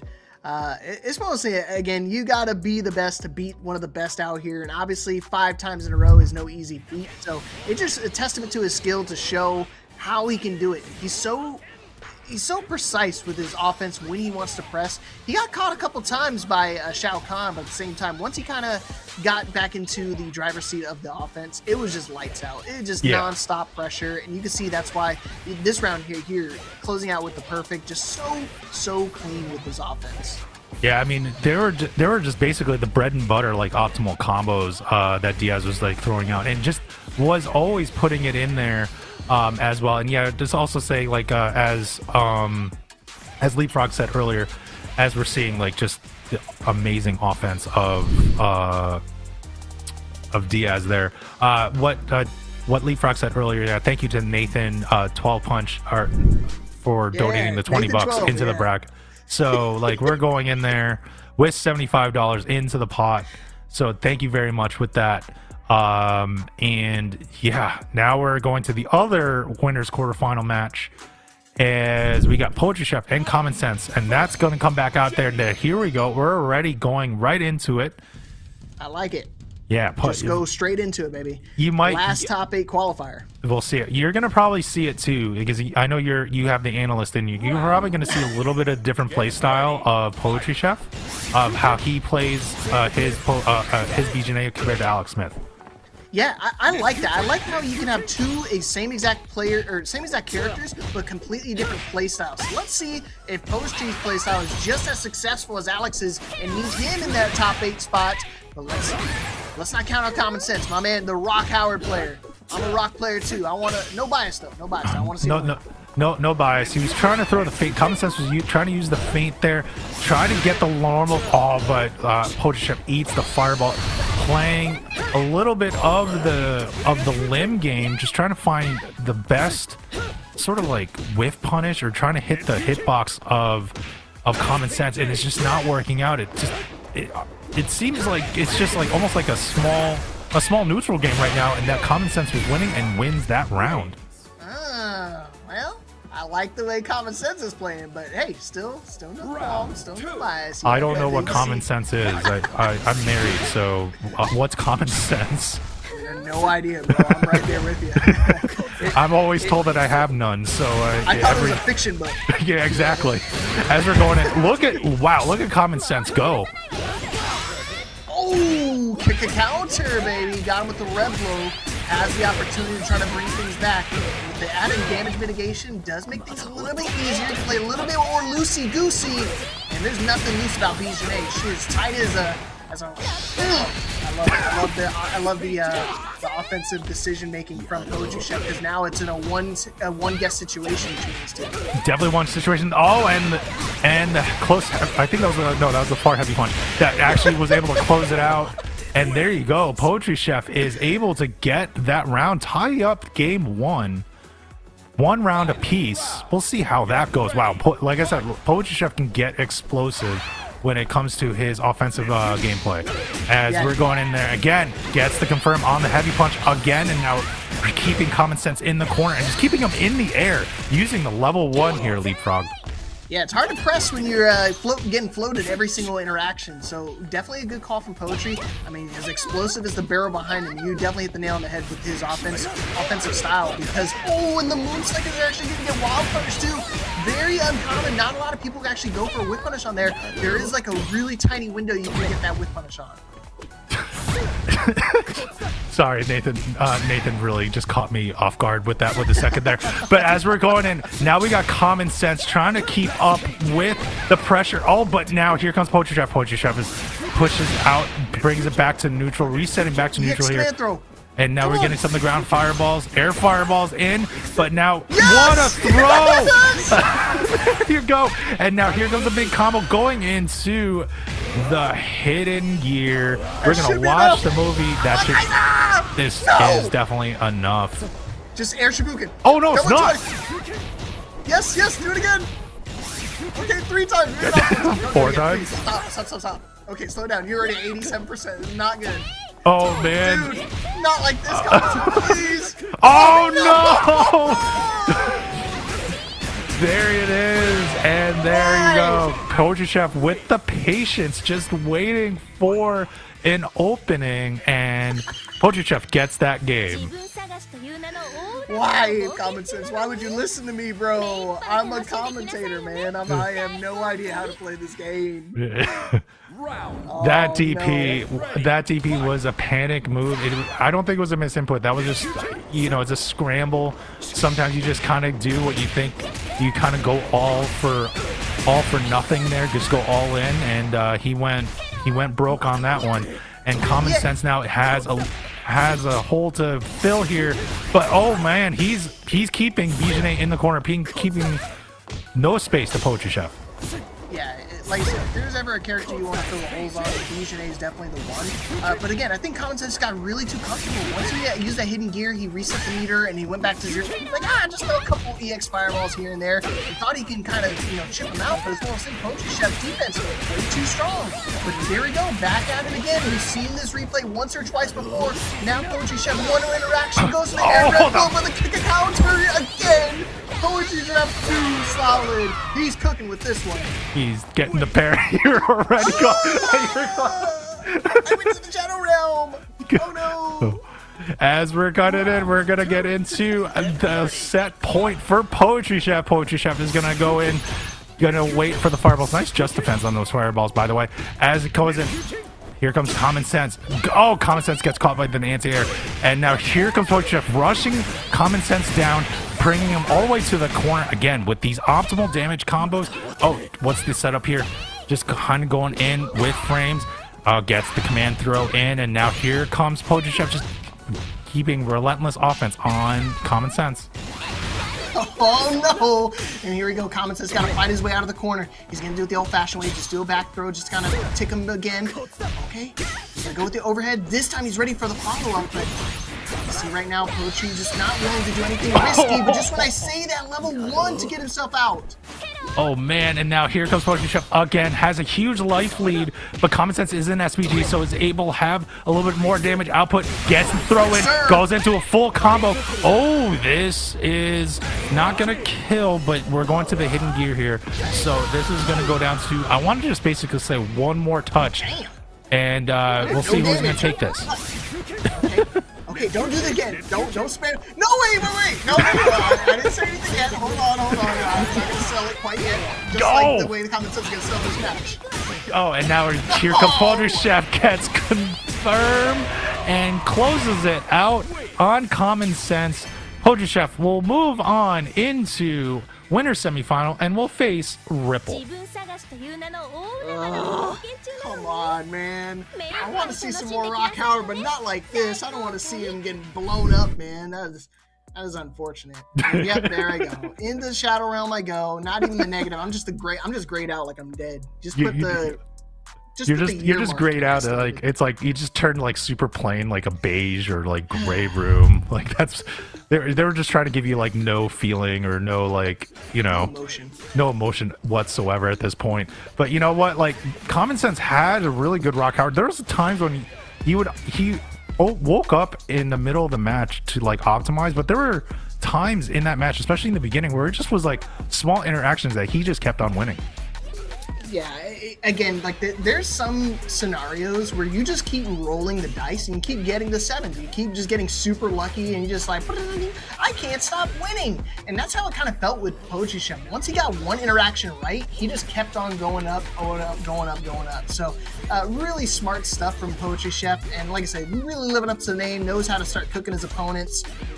Well done or medium rare, depending on how you like it. But either way, Poetry moving on into our top 8, and that's going to be our final slot filled in the top 8 winner side. I feel like Poetry Chef could be like at an open mic night and like just with that name and just start like spitting some bars or something, like just because he was really just showing all the combo expression there with his Bijane. Like again, a great pilot of the Bijane right there. So wow, right now we're going to move on into the start of our top 8. We're going to see Alex Smith, another Bijane, with DS. So there's going to be a few Bijanes tonight. So this is going to be really good. And then Poetry Chef on the other side of the winner semifinal, going up against Ripple. And then coming up on the bottom side of the bracket with one loss apiece, Sirloin and Keem the Dream, they're awaiting their opponents as the loser side does catch up. So, off topic, what's your favorite cut of steak here, Tomodoc? Favorite cut of steak? It's technically 2, but it would be the porterhouse. So it's like it's like a ribeye plus the the fillet, like kind of. Oh no, I trust me, I'm a connoisseur of the meats. I know a good meat in my mouth once or twice. So, but how do you like it cooked? Oh medium man, speaking rare. of cooked, I'm cooked. I'm turning green at this point. Medium rare. Oh shit. Oh no. One too many jokes, bro. Just sending me to the radiation. You're not zone, even. bro. Wait, I'm not even. Well, I know you're married, so, but I don't know if you're probably. You're not a parent. Like, you don't have to say it if you are or not. But you do have the dad jokes already. You do have the marriage jokes as it already there, and you have exercised the powers of Mr. Stars to press some of those buttons on you. I mean, well, I'm not a father yet. People do still call me daddy. So there are some opportunities for me to kind of learn and grow as a commentator and as a member of Breakouts. But yeah, it's not going to be today. Oh, and there I go. No more radiation zone. Back in the Shadow Realm. I'm not even like I'm not even throwing these as softballs to you. Like, I was actually very oblivious to some of these, and you're just taking them in. I'm telling you, bro. You give me anything. I'm swinging, no matter what, dude. Look at this point. I'm just turning the rainbow, bro. It's whatever. Any color, any day. I'm there. I feel like I'm on a psychedelic trip looking at your camera feed right now. I'm just like, wait, I just had green tea. What the heck was in my green tea like earlier? Yeah, you start sipping and you start looking at the bottom of the cup. Like, what? You're just like, oh. You ever see those messages at the bottom of the mug? I'm gonna get you one of those mugs that has a message that says like, surprise. I mean, I would like Nathan. I would love to mute his Paul, by the way, because that's if you want to see toxic, like if you want to see toxic Paul gameplay in Tekken 8, Leapfrog is that. That I will say. That and some of his fits are freaking toxic too. I've seen some. Although your UPS man is one of the best ones. I'll say that you have the best UPS man. That one was the best one. Yeah, I have absolutely no customs at all. That's like I know the two customs, the Paula and then the UPS and then my Christmas fit that people love to see every now and then. Oh, yeah, that's right. You do play Jack 8. You do play Jack 8 too, don't you? Yeah. I swapped. I fully stopped playing Paul in tournament. Oh, so you're now a Jack 8 guy? So you're trying to be like a Joe Crush? Like, is that what you're trying to, or are you trying to be more Joe Crush or more Anakin? Like that's what I want to know. So far it's been a balance. So okay. I haven't full sent onto Joe Crush yet, but I'm getting there. Like I said, Nathan's definitely caught a few of my windmill punches once or twice. So no, but I love not out of the question. I love the banter here. Like, we're all friends here. Like, within Nathan, Pi Piplup, Garo. Like, we're all friends here on the Discord server over at Breakout. So if you ever want to like just sort of hang out, meet up with these are really good people. Go to !Discord. There's the invite that would be there. Actually, I'll type that in for you guys. And then join our Discord server over at Breakout and, get some fighting games in, talk to the vibrant community over there and some of these. But, I mean, you know why we should go there? Or the reason why we should go there and it should be recognized is because, you know what? I think Breakout should be recognized for the Evo Awards, right? What do you think, Leapfrog? This is your saving grace, by the way. I'm giving you a saving grace to get out of the shower. All right. Surely I can't mess this up, right? Exclamation point Evo. Get the votes in, everybody. Evo's doing awards for the everything for best controller, best online series, best commentator. Make sure you guys go and vote right now. Exclamation point Evo, and then it'll take you to the link. All it asks is for an email. You don't have to sign up for anything. All it does is want to confirm that you are a person and not a bot. So make sure you put me as the best commentator and put Breakout Series as your best online series. And let's get a reward. Let's get a reward going. If they get it, I may get out of the Shadow Realm. If not, I'll be stuck here forever. Don't leave me in here. Well, the thing is that Stars could probably confirm it for us. Who was the fastest to get into the Shadow Realm? Was that either Ash or was that you, Leapfrog? That's what I want to know. No, it's still me. It's still you. Me. It was 100%. Yeah. What? How many minutes? And was it like 5 minutes into the broadcast? No, you should be talking in seconds. It wasn't minutes. It was seconds. Oh my god! It was that 40 quick? Seconds in. It was 40 seconds. Asher's close behind. It was like a minute 20, I think.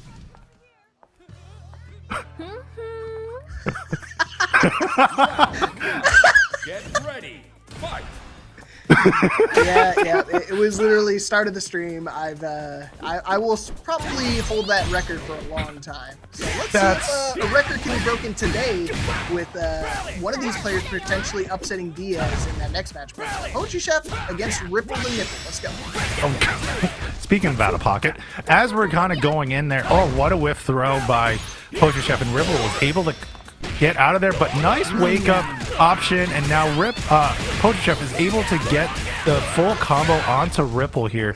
And yeah, we're gonna probably see a little bit more defensive options here from Poetry Chef, because Ripple does play a lot more aggressive and very much a rushdown Terry Bulldog. Ooh! Did you see that? Did you see that burning knuckle dash in and then just dash back to make the throw whiff? That was so clean. Yes, that was very clean, as Garo has also pointed out as well. And again, we're just gonna see, able to slow it down, but a hit there. I felt like that was a counter hit, but it didn't really go. But there's a counter hit for Ripple again, keeping Poetry Chef in the corner, but the far heavy punch does get Ripple, and now here comes Poetry Chef going in with the level 1. Still an opportunity. And you can see right now, Poetry not going to let him get away with all these offense. Found the just defense, but unfortunately he was able to guard cancel, but Poetry Chef was ready for it. It's a bait every single time. I don't know how these Janae players just know exactly when you want to retaliate, but it's all set up. It's all a ruse to make you stick your hand in the cookie jar and I'm going to rip it off. Oh man, oh, what a neutral jump, and neutral jump confirmed to the close heavy punch by Poetry Chef, and gets that round, ties up game 1. Alright, final round here, game number 1 here in our top 8. A lot of action already starting off. I wonder if that RR stands for Ripple. I wonder if it's a railroad. Because honestly, if it is railroad, I think out of all the characters you want to run a train on. You're just going all out now. You're like, I'm already there. I'm already full sending, bro. You're just full sending. You're like, I'm already there. They can't do anything anymore to me. As right now, who's also going full send is Poetry Chef, but now nice response by Ripple. Ripple is trying to go back, bringing Poetry Chef to the other side, working his way all the way back to the other corner, going with the Power Geyser. Bare knuckle to rush in. That was a nice little move there. But here comes Poetry Chef. Oh, I think Poetry Chef can close this out. Does have a bar of meter. Oh, that was a missed input. And now here comes Poetry Chef again. Gets the cross up though and closes it out. Game 1 goes to Poetry Chef. Yeah, good call from Poetry Chef. It was one of those things that he definitely dropped that combo, gave him an opportunity, but not going to flinch, right? Just going to go right back into the normal mix, get him with another cross-up, keep things honest. And there's nothing honest about that, but that cross-up was definitely clean. Got to be ready for it either with the JD or just going for a Rev Guard. Those situations, I just almost Rev Guard 100% of the time just to avoid getting crossed up in those scenarios. But back at it, game number 2. Nice little light confirms by Poetry Chef to start off a combo, and then goes in another confirm right there. Now this is going for optimal damage, but did not have enough meter for a level 1, but still gets another confirm. This could get Ripple out of SPG. No, it does not yet. That does with the parry, and now this should close it out. And now Poetry Chef is in the driver's seat to punch his ticket into winner's final. Right.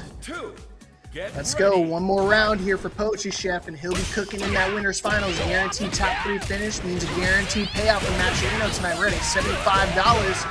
He wants a piece of that honey buns. But right now, Ripple is taking a little bit more than he can chew right now. He's stuck in the corner against a very aggressive Janae like Poetry Chef is right now. And it's just terrifying to deal with. Yeah, it's terrifying to deal with right now. Oh, what? A little throw to back throw to put Poetry Chef into the corner. And now here comes Ripple. Ripple's trying to push out a little bit there, but no, here comes Poetry Chef. Nice option though by Ripple, but now Ripple is in the corner.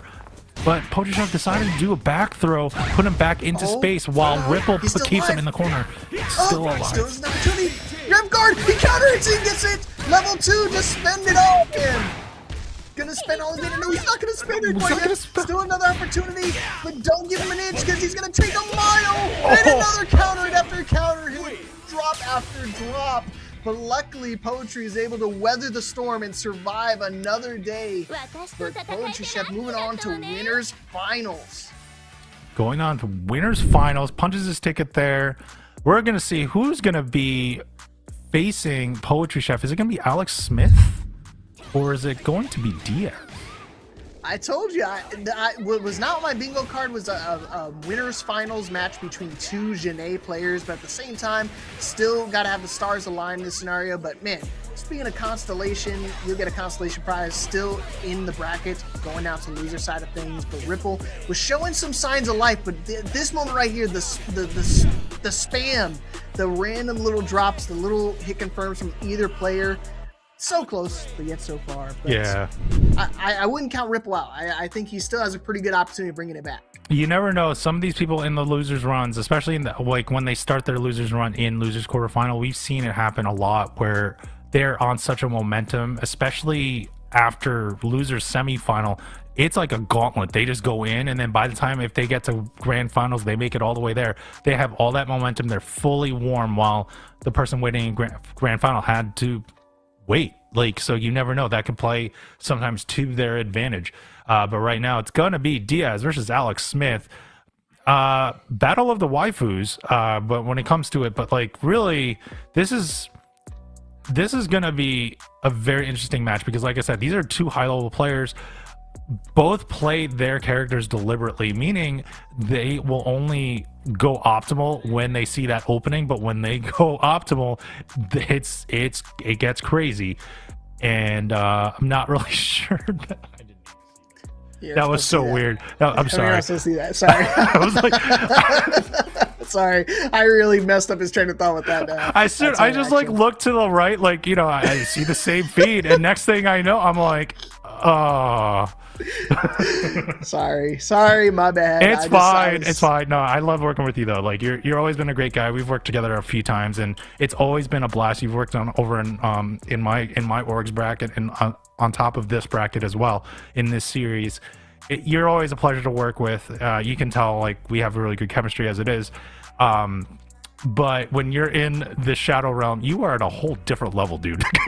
Yeah, dude, this is I tell people, this is my comfort zone. Like I love living on the razor's edge, like right where it gets a little dicey. Razor's edge. You get in there within 40 seconds. That's not razor's edge. You're just going gung ho seppuku. You're like screw that. I'm just going right in. I mean, yeah, dude. I'm telling you, once I go in, I never pull out. So it's one of those things. Like it's just full. Like go crazy, go big or go home. And you know me, I'm the biggest of them all. So let's go ahead and do it. It's full send. Speaking of which, no, Hotaru is not a war criminal, Nathan. Okay, just play better. Be good. Yeah, and agreed. Oh my God, Leap is pretty much what is going. Wait, what did I say? What did I do? Never. Nothing. You did nothing. You have been perfect this whole time, Leap. See, really. Thank you, Tomodachi. I am appreciate blinking. that. I am blinking because I need help. Like, is that what it is? the codes? He's blinking in Morse code, telling you to please help me.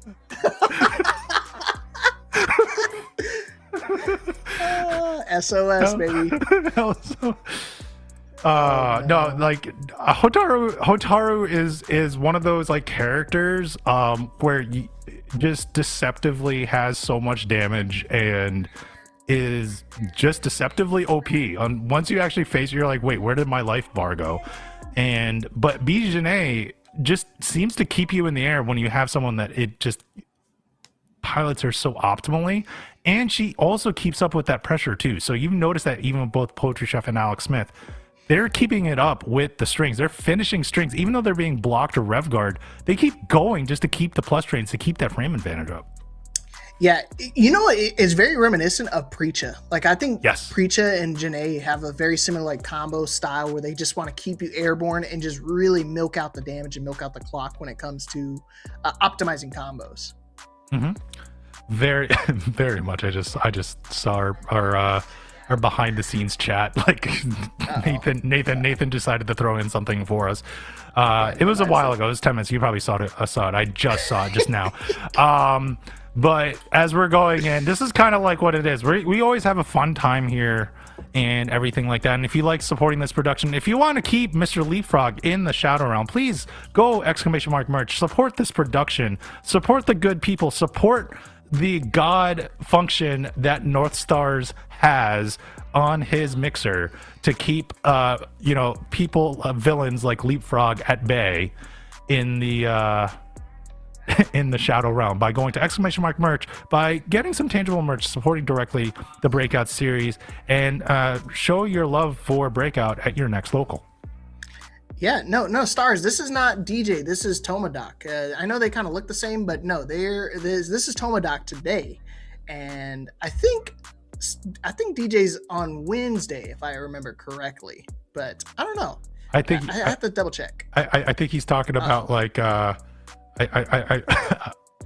I'm not sure actually. No, I think he's calling for DJ. Oh, he was calling for DJ to say. He's calling hey. for DJ. I think DJ is our fearless HR leader, and he actually is like sort of a talent manager for us here at Breakout. Dude. And I think you're going to be going to the HR office in a little bit. Bro, I'm about to get the belt when I get off this mic. Oh, Mia's here too, bro. He's gonna basically just like shove what's not Zaxby's, Raising Cane's like tenders down your throat, because he's just gonna be like, you're gonna like these tenders, and you're gonna like this sauce. Oh, what's up, Nash fan? He's gonna waterboard me with the cane sauce. Yeah, he's gonna waterboard you with the cane sauce.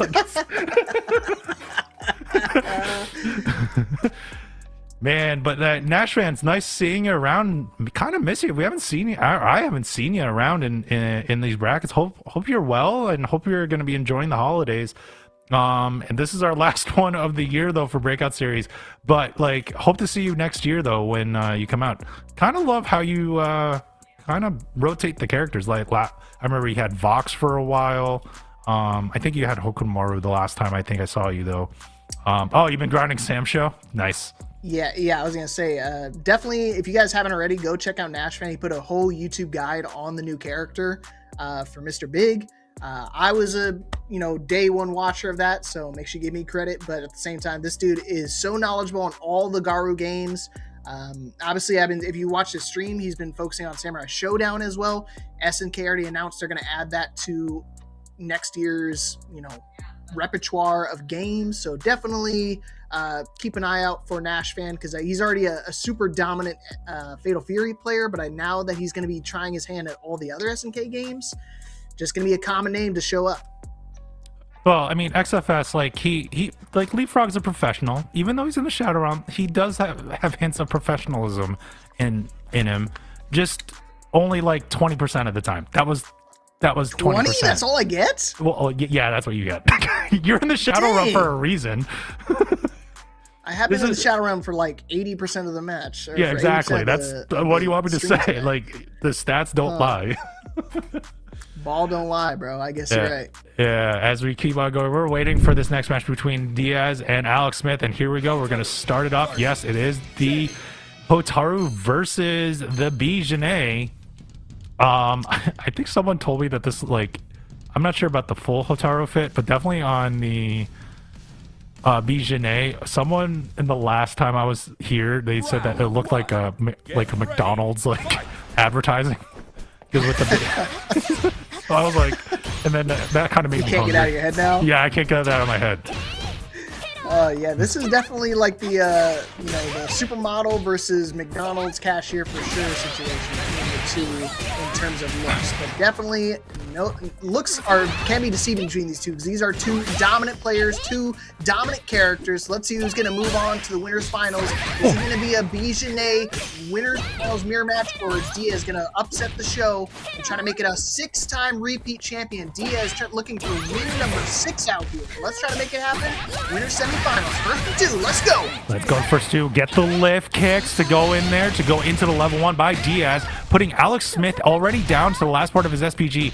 So we're gonna see how Alex Smith gets counter hit, gets caught pressing there, keeping the space close, but nice overhead by Alex Smith. Alex Smith waiting for an opening, little anti-air there, nice command throw again, keeping in the pressure, even though it has no life there, but nice wild punish, wake up TP by Diaz, and closes it out with the throw. Diaz gets first blood in this winner semifinal. I think he thought that DP was going to be enough to kill in that situation off that wild punish, but either way, still going to be able to take that round. Alex Smith putting right back in the corner, picking up where we left off. This time going to take full advantage of the corner pressure. Not going to try to let him out this time. Oh, wait. Wow, a nice little...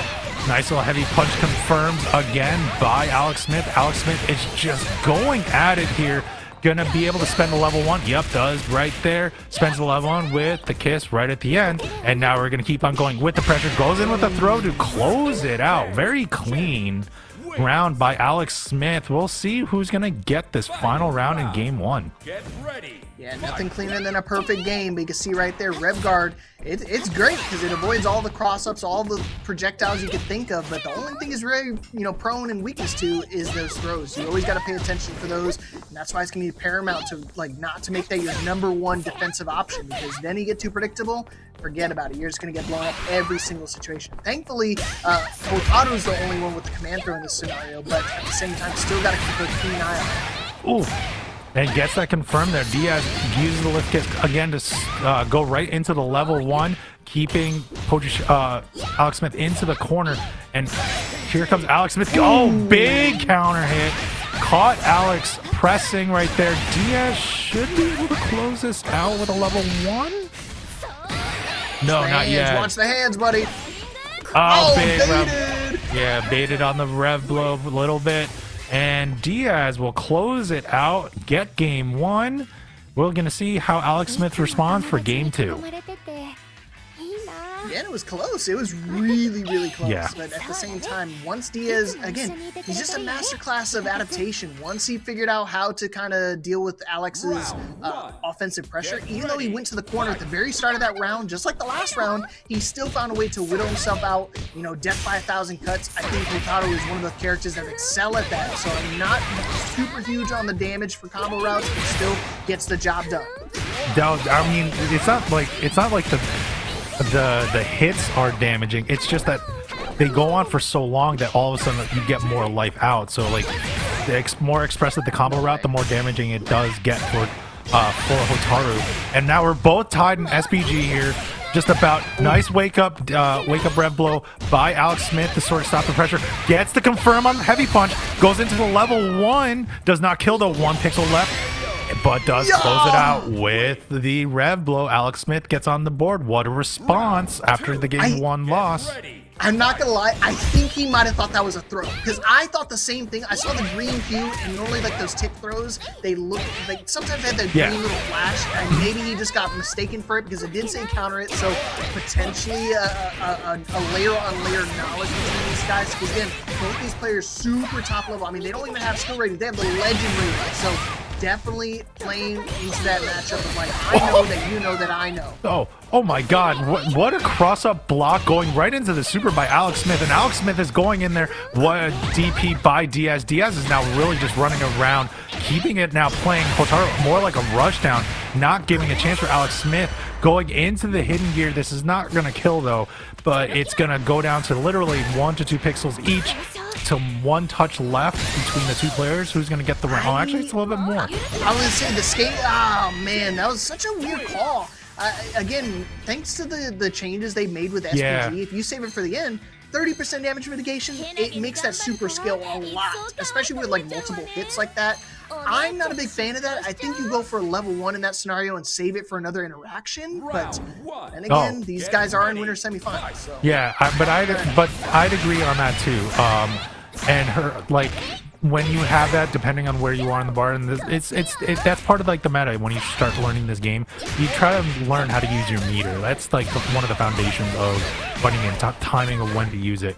And like I'm not gonna like disagree with Diaz, but that wouldn't be the option that I would have done either. Spend the 2 level 1s. But right now we got Alex Smith actually commanding this match a little bit, putting Diaz close to SPG.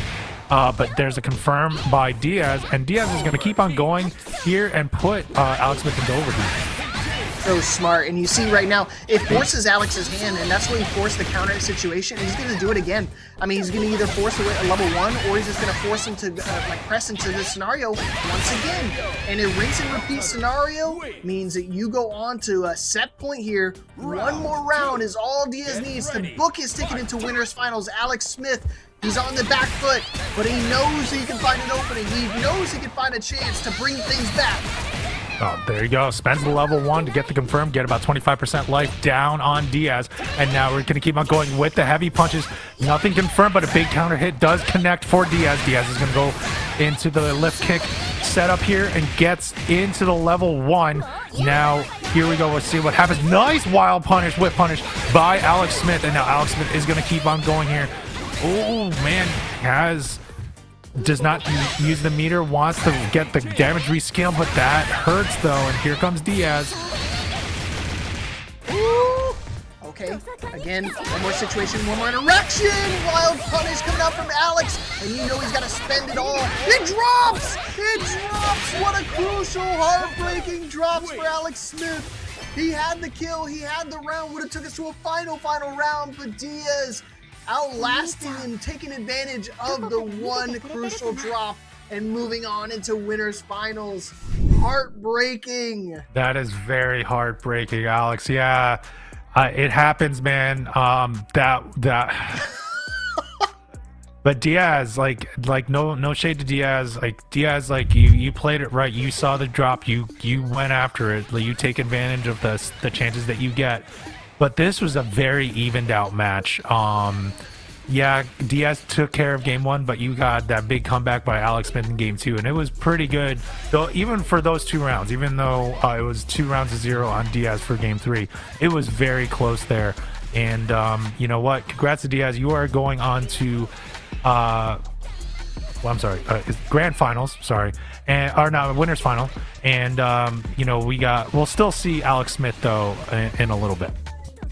Yeah, again, it literally, unfortunately, that's the beauty of online sometimes. Sometimes you get one little frame delay at the wrong time and it just completely whips that combo. And you saw right here, this definitely was enough to kill in that situation. And either way, if he gets that, we would have been going to a final round situation. So it wasn't like it was for the set, but either way, it definitely would have helped a little bit to be able to go into that one more interaction up. But I digress. Diaz moving on to winners finals. Alex Smith not out of this yet, moving down to the losers quarterfinals. He's going to play the winner between Common Sense and Hakeem the Dream. So might see the run back in that winner or that losers finals, maybe even grand finals, but he's got his work cut out for him. He's got to go through the shark infested loser side. Yeah, we're going to get that, and it's going to be, that first match is going to be Rockouts and Sirloin. Is this a run back? Actually, now I'm like kind of wondering. Yeah, I'm gonna look. I believe so. Is there? I believe it's a run I think back. you played Jack, right? Yeah. No, it's not a run back. No, I'm sorry. I was trying to just make Sirloin. Oh no, Sirloin and Rockouts. Oh, was it? Yeah, Sirloin and Rockouts in winners quarterfinal. So it is a run back.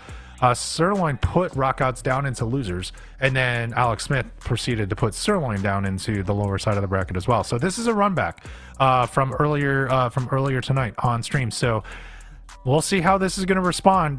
We got Rockouts with his Chun Li versus Kim Dong Mon, which is piloted by Sirloin. So we'll see how that goes. But the last time I remember, it was like Sirloin was just piloting Kim with so much offense octane that time. Let's see if Rockouts has a response to that, or if maybe he's able to dictate their pace of the match this time around instead of letting Sirloin play his game. Yeah, it's like I say, he's definitely got his work cut out for him, but I don't know if that makes it any better. Sirloin writing "Welcome in Pepsi Song." I don't know. I don't want to talk about dongs too much, but we're going to go straight into that loser's side of top 8. Loser gets eliminated or sent to the Shadow Realm with me. Okay, all you New York Knicks fans, bing bong. All right, there you go. Bing bong. As we kind of going in here, we're waiting to see how this match is. I like the fit. This is custom, man. I like this fit. I like this fit. It's wild. That's all I have to say, but I like it. I can rock with that. The red hair on the blue fit is some crazy stuff. Don't look at the hair. Don't get distracted, Rockouts. You see right now, Sirloin already starting up hot. Big combo damage is going to keep him in the corner. Caught him again with the jumper. But you see Rockouts immediately going to go to the air. The little bit of success that he had that first time they played was going airborne. Yeah, was going airborne. But we saw the neutral jumps by Rockouts actually was able to stop Sirloin at points. And there you go. Here comes Rockouts. Was able to get some lightning kicks, but the dive kick, though, by Sirloin does stop it. But we're just about time left. But here comes the lightning kicks by Rockouts. Rockouts goes in with the super as well and putting Sirloin into SBG with the throw. That one tripped me up. I was Alex Smith right now. I was like, hey man, I don't normally get caught by those ones. But the random up were really caught me off guard. One more interaction, Sirloin going back into the air, found the JD, delays the landing again, and I've seen this game before, and is successful win for me. Man, what a call out from Sirloin again, barely delaying his landing just for a moment to catch him off guard, find the counter hit. It's all about timing. It's one of those. It's just one of those things. Was able to bait out an opening there, and Sirloin was able to take full advantage and close out that round. And now, but here comes Rockhouse, was trying to get the spinning bird kick bread and butter combo out, but it didn't really fully confirm. But now we get a full confirm there with the crouching light. And here comes, oh wow, here comes Rockhouse taking a commanding lead in life right now in round 2.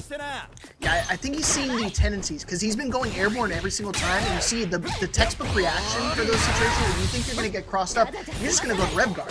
So at that point, he's just going to jump, do an empty jump, and then go straight into a little tick throw. And find success with every time. Looking for more damage, he's going to spend it, spinning bird kick. And of course, he's going to go straight into the hidden gear. It's not going to be enough to kill, but it's going to put him into a one-guess situation. Oh! Did not block the low and still gets knocked down, but gets confirmed again, and now here go. Oh, big whip throw. No. Does not fully confirm though. Oh, wow. God. Oh my god. Dude, they're pressing. Oh, they're just he's still alive. No. Oh that was the weirdest. That was like the wildest scramble we see. But right there to get round 2 goes to Rockouts, and now we're gonna go to a final round in game 1. And if anything is foreshadowing, we don't know who's gonna win. That was a wild scramble. Yeah, they're definitely going back and forth. Nerves might be on the line here. They're back on stream, and you can see right now with that beta DP, nerves are definitely a factor between these two. Because there's one of those things we have not seen a whip like that from Sirloin in a while. And right now, Rockouts making it look easy. One more interaction, gonna go airborne once again. You see Sirloin trying to take to the skies, but it's an anti-Red Bull campaign going on right now. You don't got them wings, Youngblood. Back on the ground we go. Rockouts taking game number 1. Wow, Rockouts is there, and that will kind of get him a good lead here in the losers round 1 side of this bracket. What's up, Dat Boy Juice? Good guy, always a good guy. Hope you're doing well, man. Always lovely seeing you. As we're going in, and wow, Rockouts is just trying to go in, but what a dive kick again, confirmed by Sirloin. But nice little interrupt by Rockouts. Rockouts getting in some of those just defenses to sort of stop any of that offense. But here comes Sirloin with the rush down, but nice tech throw by Rockouts. Yeah, like I said, don't count him out. It was one of those, that was a very close game. I mean, sure, the first game went to you, but I mean, it could have gone anybody's way. You can see right now, this is a very similar situation. This time, I'm going to end the combo early, trying to get rid of it, but you see Rockouts totally ready for it. I'm a Street Fighter player. Throws are nothing to me. I liked how they used the anti-air with the heavy punch right there. Like basically your very close heavy punch right there. That's what moves. Ah, wow, what a low dodge. And that will take that out and close that out for Rockouts for that first round. Now Rockouts is in set point. Get ready. Yeah, so I was talking about the green stuff is always got to pay attention to, but hey, he said nice counter, I want to go for 1-2. Sirloin wants to show off his prowess. You can see right now he drops the combo, going maybe for a reset situation. He did go for a throw last time, maybe caught him flinching. And right now Rockouts on the back foot, back into the corner, gonna fight his way out the hard way. Found the cross up, but not gonna get anything off of it. All right, now we're going to keep on going here with Rockouts. Rockouts does not seem to care about the fact that he has a low life because he's an SPG. Going to spend all that meter, get the toe taps to keep it in the air. Oh my God, what a combo. And now we're going to go into the hidden gear. We're going to watch this movie. It's going to be basically give life lead to Rockouts here. No, maybe just about virtually tied at this point. What a comeback here, but big dive kick though by Sirloin. Gets the stop, but what an interrupt and throw by Rockouts. And now this is going to be going down to one little scramble, but the confirm by Sirloin. Oh my God, this is getting close. Oh, but there you go. Oh my gosh. Dude, that was crazy. Very scrambly again, dude. These guys just know exactly when to kind of put us on the edge of our seat, because that should have gone the way easily of Sirloin, but it makes it needed to do Lockout back into the game. Still on set point here for him, but Sirloin trying to stay alive. Survival point here. All right, and now, yeah, as we got going with Rockouts is getting thrown into the corner. Sirloin is, oh wow, Sirloin gets interrupted there with Rockouts' little Tenshu kick, but now here comes the lightning kicks by Rockouts, and now Rockouts goes into the spinning bird kick as well. The big dive kick was blocked, no punish, but there's a nice close heavy punch again by Rockouts. Goes in with the bread and butter combo. Does it have enough meter to kill? Yes, it does. We get the third strike combo, or the third strike graphic for the knockout, and there you go. Rockouts gets the revenge comeback and closes it out on Sirloin. Yeah, like I said, if there's ever a time to get the run back, it's definitely going to be in the loser side. Rockouts living up to the name, rocking out on stage in front of the hometown crowd, bringing it home for the Chun-Li players out there. There's not too many Chun-Li players still sticking out with them, but Rockouts looking really clean with it and eliminating Sirloin from the tournament. Yeah, well, I mean, sometimes it's sweet to get those run backs right there. But Sirloin, you know what? No slouch to you. You get 7th place as it is, as we go in, as we're going to wait for I guess we're going to wait for our next match between Common Sense and Akeem the Dream in the other side of the losers round 1 top 8 match. But yeah, talking about that match, that was very close on both sides. It scrambles everywhere. It just, this time it worked out for Rockouts, and maybe he found something. Maybe he saw the pattern. Like I was seeing some patterns too, but I'm not the one playing. So it's like, just because I can see the pattern, I don't know what necessarily is the counterplay against it. But it seemed like Rockouts had found something, because he won tonight and moved on into losers quarterfinal. What did you see that was like a highlight for you in that set? Yeah, honestly, it boils down to like tendencies and what you want to react with. So you definitely hit the nail on the head. I think game number 2, again, you've already built that knowledge and that database when it comes to the matchup itself. If you watch that very first match, it looked very reminiscent of that. I mean, you saw a lot of scramble situations. You saw Sirloin just opting to go for wall carry every single time, gets a float. So just really just trying to milk out the offense and just trying to stay in control, stay in ball possession, and that really made the difference going into that first game. But then the second game, look at it, total flip of the coin. You see Rockouts instead being in control of the offense, baiting out options, doing a lot of the jump in tech like I was talking about earlier. What was strong? I mean, so many opportunities he was able to really capitalize on and find wild punishes. You see right here by that last combo, just made it shiny. So that was a really great match. But now we're gonna get the other match. Is this Rock and Terry? Did I just see like Akeem and Common Sense? All title screen, baby. It's not the title screen, but we're going to see the 2 title characters coming at you. Terry Bogart versus the Rock Oh, look, they match. Oh, look at that. They match. Oh, my adoptive son matches with me. They still like each other so much. I wish they had like a little taunt mechanic in this one. They can kind of like dap each other up at the start, because I feel like these two should have some sort of like unique dap. No, like a special intro type of thing. I can definitely see that. Wow, what a little combo there by Common Sense. But here comes the Akeem Dream, gets the confirm, gonna keep Common Sense in the corner, but Common Sense was able to tech roll out of the corner, so it does not have to receive any of the pressure. But they're both in SPG right now. Yeah, it's weird. Akeem back onto the Bogart. We saw him earlier actually get sent to losers while trying to run the Hotaru. So maybe deciding, you know what, top tier just isn't working for me. I got to go back to my home. Going back to the bread and butter. But this time, I mean, if you look at the SPGs, kind of unusual. You see the SPG at the start for Common Sense and in the middle for Akeem. But not going to be able to take advantage of any of it. Either way, 20 seconds left on the clock might be a timeout situation between these two. We're playing very defensive. Yeah, definitely. With only 16 seconds left on the clock, we get a little bit of a knockdown on Common Sense there, and wow, Akeem Dream gets the jump in to get connected there, but is waiting for a counter hit to connect, and there is one. and he still has to keep on going with only 7 seconds left on the clock. We're gonna see he has to push his game, gets thrown. That should kind of do it. Just run away. Just run away, Common Sense. Oh, okay. Well, ends up working out for him, still gets the knockout and the round with the fireballs to connect, and now Common Sense gets first blood.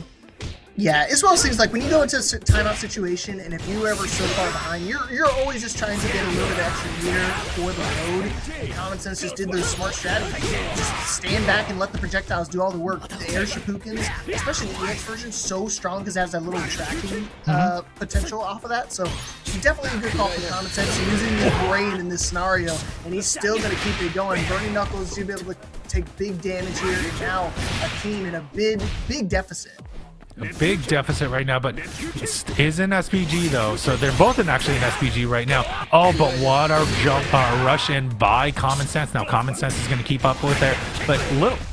Oh, I couldn't tell what move that was, but it was definitely on Wake Up as that was going in, and now Akeem the Dream is able to get out of that corner pressure, but is eating some chip damage off of the fireballs, trying to get some life back with adjustments. Nice catch though on the hop in with the hop in light kick, but it did not really go into a full combo at all here.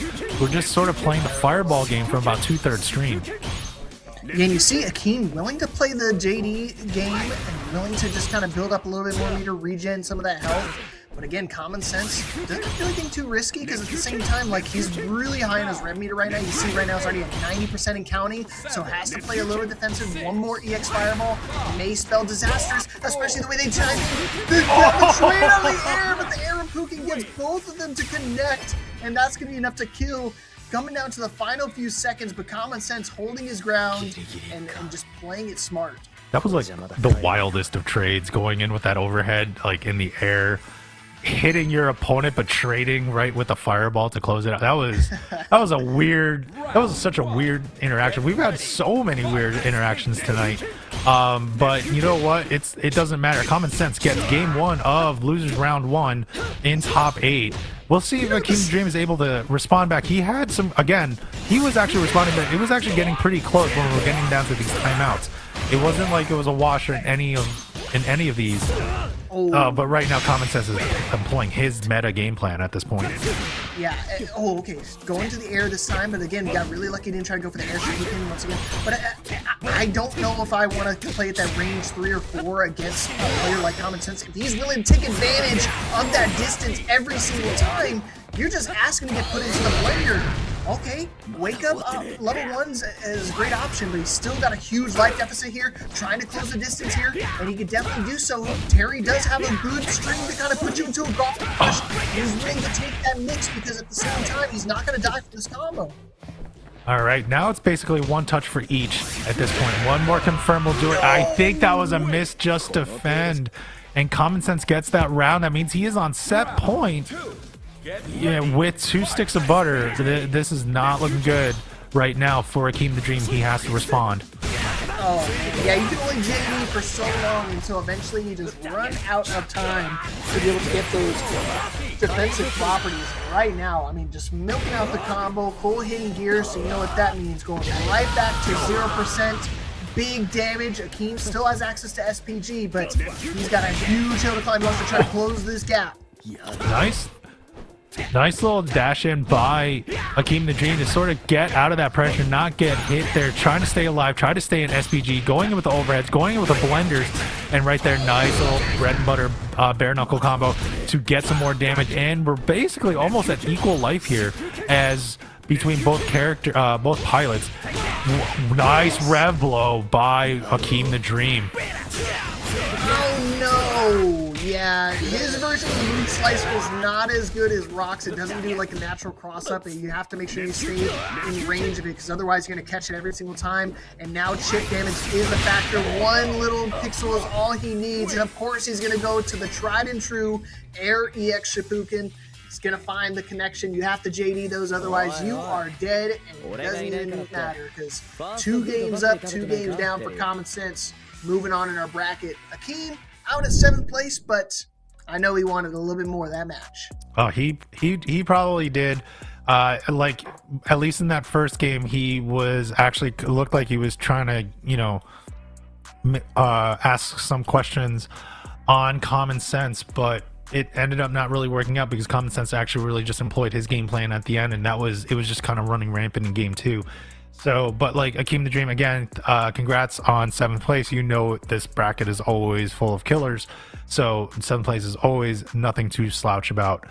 So congrats, man, and also to Sirloin as well, both going out in 7th place tonight in Breakout Fatal Fury City of the Wolves week number 30.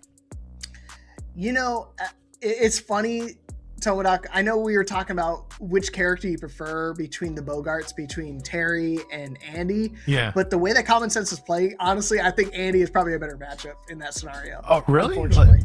Okay. I mean, I guess I could see that too against the Rock Howard, but like you can see like Common Sense was just really playing the spacing game, and then going in as always, just trying to time any patterns that he can see to sort of bait out something on Akeem the Dream, and you can see it right there. And as soon as he was get that opening, it was just not necessarily lights out, but close to lights out. Yeah. It's tough because like I say that, but in terms of actual practice, I think it's just a whole nother beast. Garu can attest for it. I'm not saying he's broken either, but I'm glad you made that point. It's like he's not broken, but he's a very solid character. And I think it's just the way that Common Sense plays. I think it really helps open up his defense a bit. Because again, you want to try to play that patience. You want to try to play that range for neutral. But some players, they're just too defensive. They're just too passive in their play style to actually make that work. And I think Common Sense is one of those strong optimal players, similar to like the way Alex Smith plays. Yeah, similar to Alex Smith, similar to Poetry Chef. They both play like in an optimal way. It just depends on like the option of how they want to do. And all of them defend well, but I guess what you're trying to say is like they actually know when to get out of that defense. Because when you're just holding back, it doesn't usually really work right there. But as you can see, we're now into the top 6 side of top 8, as we got Diaz and Poetry Chef up in winners final. Alex Smith and Rockouts are going to go out, are going to be coming up in the losers quarterfinal, with Ripple and Common Sense in the other side of the quarterfinals in loser side. This is going to be tough. Really, who do you out of that? Is there an argument against Diaz? Like I can see Poetry Chef, I can see Alex Smith, kind of going out in there. I mean, every one of those top 6 has a chance. Yeah, honestly, if you look at this entire top 6, I mean, this entire top 8, there's nobody out of the question for a potential winner of the tournament itself. And to tell me that Alex Smith is going to be in that loser side of the bracket, I'm just like, I still have no idea. I don't know, because this can go anybody's way. I feel like Alex has been dominant throughout this entire tournament. Same thing with Diaz. He's won 5 breakout series in a row. He's trying to break the record for number of consecutive wins with 6 if he wins tonight. Same thing, Poetry Chef has been, every single time I've seen Poetry Chef out here, he's been dominant. He's been a force to be reckoned with. And tonight is no exception, because now he's 1 match away from booking his ticket into grand finals on that winner's side. So we'll give you guys some time to get some water, get some food, get your Matcherino codes claimed up, go vote for us on the Evo Awards, and when we get back, we're going to go straight back into the top 6 of our Fatal Fury Series bracket, final one of 2025. Stay tuned, we'll be right back. Find a hit, that should be enough to close it out. Del Tormente For our first sweep, where Super Grand is going to close it out. He can close it out, and he does it!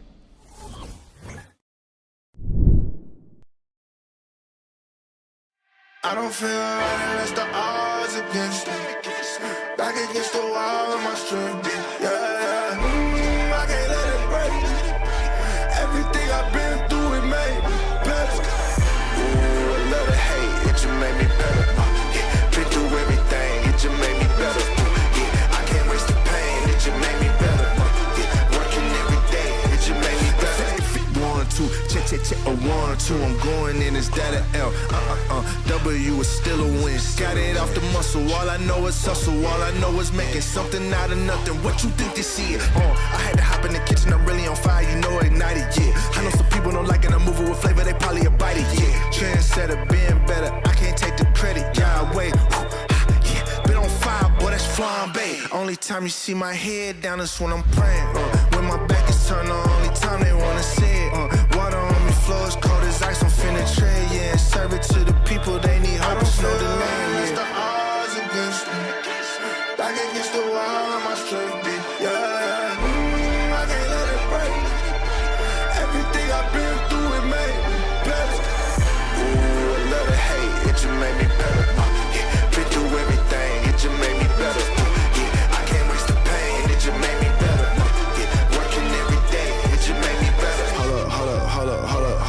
they finna say. Tell it to your mammy, it don't matter, I ain't listening anyway. They just mad to see decide to drop, they look like ocean spray. You can get it too if you just work more than you talk today. This what happen when you take your pain and make it motivation. It ain't gonna be easy trying to be a legend, it's the payment. You need execution, not excuses, dog, you gotta face it. They don't want the truth, but if you quit, you don't deserve to make it. What you think they giving greatness out? Now you gotta take it. They don't know the hustle, they confused when they look at you. Till you hit your goals, they all shot, they think you Pikachu. Put your mind to it, you can do it, yeah, and I'm the proof. It's the odds against me. Back against the wall, my strength be, yeah. I can't let it break. Everything I've been through, it made me better. Ooh, a little hate, it just made me better. Yeah, been through everything, it just made me better. Yeah, I can't waste the pain, it just made me better. Yeah, working every day, it just made me better.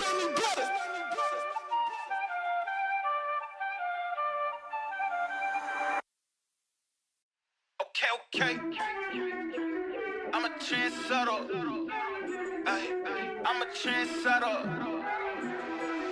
I'm a trendsetter. Okay. Let go. Hey, okay, I know I'm here to stay. Counting on my wins, so I can't play it safe.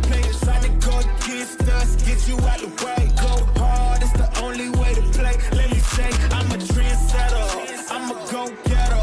I'm a trendsetter. I'm a go-getter. I'm a trendsetter. Who can do it better? I'm a go-getter. I'm a trendsetter. Hey, look, they keep calling me, could you ride this beat? Look proudly. Okay, it ain't no problem. See, I can mold this thing like pottery. Better, I'ma bet on myself. And before the top, and I don't need your help. We set the tempo, we run this thing as simple. Let's go. Boy, I'm locked in. Know your place, I'm top 10. And all my haters watching, so you know I keep on clocking. Let's go. Time, my whole style of go. Mine, take my place, I hold mine. Run up, then it's go time. It's show time. Whoa. Yeah, they know I'm the one that set the trends, dog.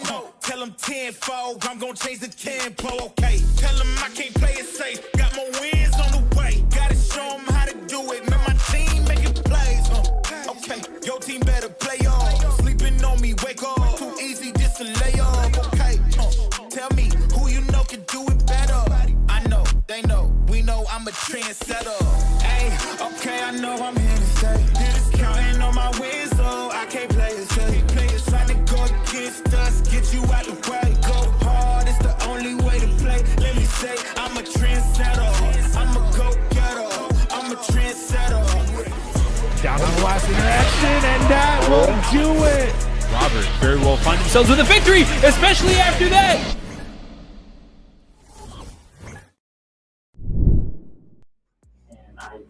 Welcome back. Wow, that is, I feel like I am on a psychedelic trip every time I see Leap in like different colors all of a sudden. But regardless, welcome back from our short break over here in Breakout series City of the Wolves, week number 30. And I am with a good old buddy, good friend, who somehow escaped the Shadow Realm, Mr. Leapfrog. How are you doing? I snuck out, man. We're chilling. We're already in top 6 tonight. I'm stoked to be on the mic with you tonight. He kind of just like you literally like went out the back door. You're like, they can't find me. I think I'm gonna sneak back into the VIP room as it is. But right now we're in the middle of the top 6 portion of our top 8. So rounding out in the winners finals bracket side, we're gonna got Diaz and Poetry Chef, but losers quarterfinal coming up with Ripple, Rockouts, Alex Smith, and Common Sense as the people coming up from the loser side. And this is a pretty stacked top 8. So I have no idea who's going to be coming up, but right now we have the Bijanays really rocking it out with Alex Smith and Poetry Chef. I mean, Rockouts also kind of going in with the Rock Howard. Oh wait, was it Rock Howard? Sorry, now I kind of forgot. Or was it See, you're mixing yourself up, man. Yeah, I did. I mixed myself up as it is. Rockouts was on the Chun-Li. Chun-Li, yeah, that's right. He was on Chun-Li. And but yeah, Common Sense was on the Rock Howard. So again, this has just been a very like little bit of a crazy bracket as it's been going, but we'll see who it is, and we're gonna get going with some of the action. I believe it's gonna be Ripple and Rockouts first in the losers quarterfinal that is coming up coming up next. And yeah, I just can't wait. This has been such a high octane a high octane bracket. Yeah, I mean, not even the top 8. The entire tournament today has been just a lot of fun. We got to see a run back with the Rockouts and Sirloin match. A lot of fun there. I'm really like, I want to talk to some SNK folks because I think we should really got to push for top 4 being first to 3. Because obviously when Tekken made the adaptation, I know a lot of people were kind of skeptical about it, but I think it's one of those things, looking at this bracket now, whoever wins between these quarterfinal matches, that would be a sick first to 3 match. Oh, no. And I actually agree with doing because by that point, you're winning on your own. There's no ties on the bracket. Like the 2 7th place, the 2 5th places. A first to 3 at loser semifinal makes total sense to me. It takes a long time though now with Tekken 8, but it doesn't take that much longer here, especially in these first to 3s with only 2 rounds to win, unlike in Tekken 8 where it's like 3 rounds to win. But it does look like it's gonna be Ripple and Rockout, so it's gonna be the Terry and the Chun-Li. I have no idea how this is gonna go. I have no idea either. I think it also helps too that not a lot of games go to a timeout situation. Like, I mean, out of the entire bracket that we've had tonight, all the matches that we streamed, we've only had 1 match that went to the full distance, and it still didn't even actually go to a timeout situation. It still had like 1 second left on the clock with that Common Sense match that we just recently had. So it's just, I feel like the offense of this game is so powerful and it's so quick too that it doesn't really feel as long even with the first to 3. It doesn't, but right now we're gonna see how Ripple will go against Rockouts here. A pseudo lore match kind of way if you play Street Fighter 6, as in they're coming back here into Fatal Fury City of the Wolves. We're gonna see how this kind of goes. We're gonna get their nice little anti-air by Rockouts. Rockouts is able to go in. Oh wow, gets the Tundra kicks and the bread and butter combo with the spinning bird kick as well, and kind of putting all the damage out already. Did you see that? He actually got a wild punish, and in the second half of the string actually whipped. Super unfortunate right there for Ripples, but it looks like it didn't matter because it feels like he's right back for Rockouts, but he feels like he's right back into the DLC here. The RR really got me mixed up for a second. See right now, Rockouts just being able to stay in control with that is until Ripples finds his opening. Yeah, definitely there. And now here comes Ripple. Ripple is going to keep on going here and gets the confirm right at the end and then closes it out. First blood goes to Ripple. Power Geyser, baby. Gotta look out for that, man. It's one of my favorite moves from Terry. Something always to keep an eye out, especially when they have meter. One little confirm just could be disastrous for your health. What a feint by Ripple to sort of stop that, but now here comes Rockouts. Rockouts goes in again with the bread and butter combo. Decides to let it go. Did not use the spinning bird kick anyway in the end. Gets thrown for his troubles though, but we're about tied up. But now here comes Rockouts with a little bit of a confirm. Gets the jump in as well, and now we're going in with a full combo. We're gonna spend, I want to say the level 1. No, yeah, we're gonna spend a level 1, go down to 1 pixel left of health. Nice little feint by Rockouts. Oh no, what's going in? All right, we're gonna go with the close heavy punch to close it out. And Rockouts ties it up in rounds. I wouldn't say like Chun's like DP option is like super great, so definitely going for like a 5D I think is probably your best option in that scenario whenever you're trying to do a wake up. Either way, still found a way to close out that round and get things back into perspective. Another level 1 monster damage here for Ripple. Or for Rockouts. Yeah, Rockouts, but like Ripple gets the heavy kick, sweeps in, and now is comboing 4 days, uses the power geyser at the end to end the combo, gets the throw, pushing Rockouts into the corner. Rockouts is now getting confirmed, and this should do it. And Ripple will close out the round and get first blood in game 1. All right. Not a bad start here for from my man, but you can see right now, I feel like Rockout still has an opportunity to bring things back, especially the way he played that first round, but Ripple just taking advantage of the offensive tendencies that he can kind of loop with. Oh my god! Round start high counter. Yeah, the dodge right there. Oh my god! And now we're gonna get Rockouts going again, just keeping it up. And now, Rockouts, just gets caught in the corner now. And now here comes Ripple. Ripple is gonna keep on going forward. Nice. Oh man! And now Ripple is just keeping this pressure, just waiting for an opening on Rockouts. But now the tides have turned. Now the position advantage goes to Rockouts. We'll see how Ripple responds. Dude, again, he got the wild punish with that big low, but not able to confirm anything. Maybe it's just it doesn't work in the corner. Because I feel like that's twice now. He's went for that big low, not able to get it confirmed after with that combo. But again, Power Geyser to be able to close out the round and move on. It's a set point here. Ripple, one more round is all he needs, and he'll be booking his ticket to that loser's semifinals. Let's see if he's able to book that ticket. Nice big full jump in with the heavy kick, but it doesn't really work out. No full combo to confirm there. Little ground fireball to chase to get the throw in. We're going to throw loop like it's Street Fighter 6 again. But nice neutral jump to get out of there. Oh, but a low light confirm by Ripple to start off the combo and keep up the damage. Rock you! Oh man, trying to go to rock shoot, but unfortunately not able to get anything big off that. Rockouts is just swinging into nothing right now. Swung into the red blow, and he's just gonna do it again. I feel like a third time coming up here. One more interaction. Got called overhand. He's trying to tech that throw, maybe trying to go for a feint in that situation, but Ripple too clean with his offense and just eliminating Rockouts in a dominating 2-0 victory. My god. And yeah, Alex Smith, I do notice that every time he does that, he does an uppercut and it connects. Like I feel like he's like, yeah, that move that was sus. That's why he got hit by that DP. But when it comes to those little animations are always fun, and I just like make up these little head lore games in my head.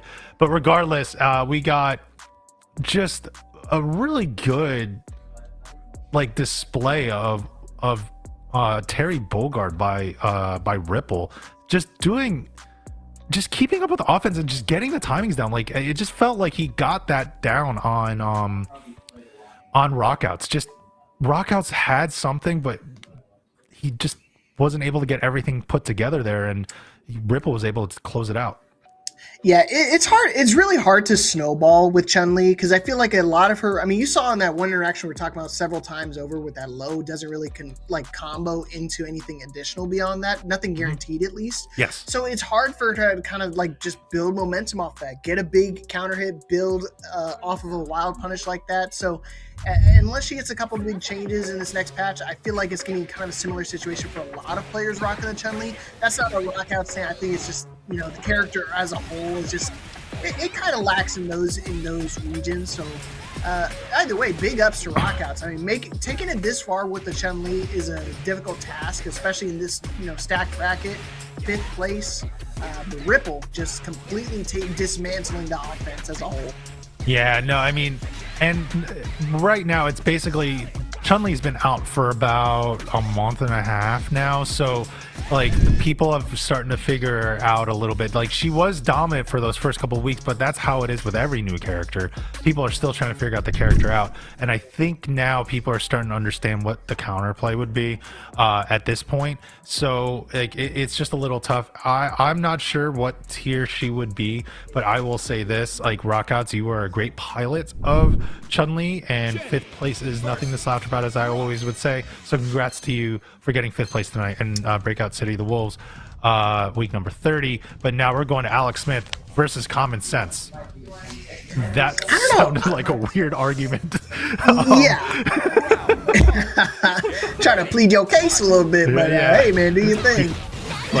While Alex Smith is trying to use some common sense on Common Sense, as we're going to keep on going here, but we're going to see sort of a really good neutral.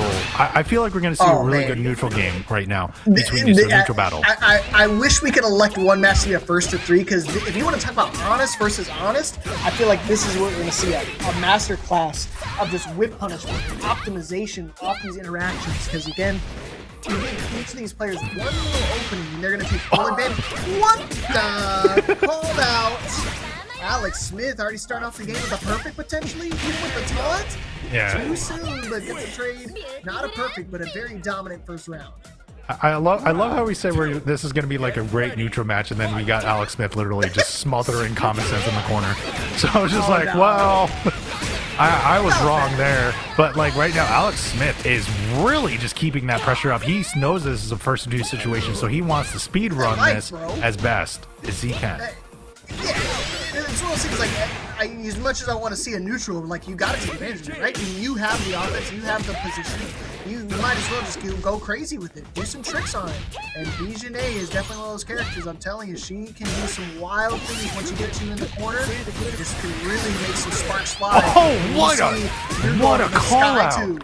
What a call out there on the cross up, goes in with the sort of a DP move or anti-air move on the cross up attempt on Common Sense, and Alex Smith was able to get that connection, confirm into a level 1. What a call out there. And yeah, Alex Smith gets that first game. Domination is all I can say. That was a great dodge to start off that round, just a complete masterclass at work. And you can see right now it's going to be up to Common Sense to try to open him up a little bit. That defensive range 4 playstyle worked against your last match, but this opponent is a completely different beast. You got to play a little bit more aggressive and got to start pressing some buttons, my friend.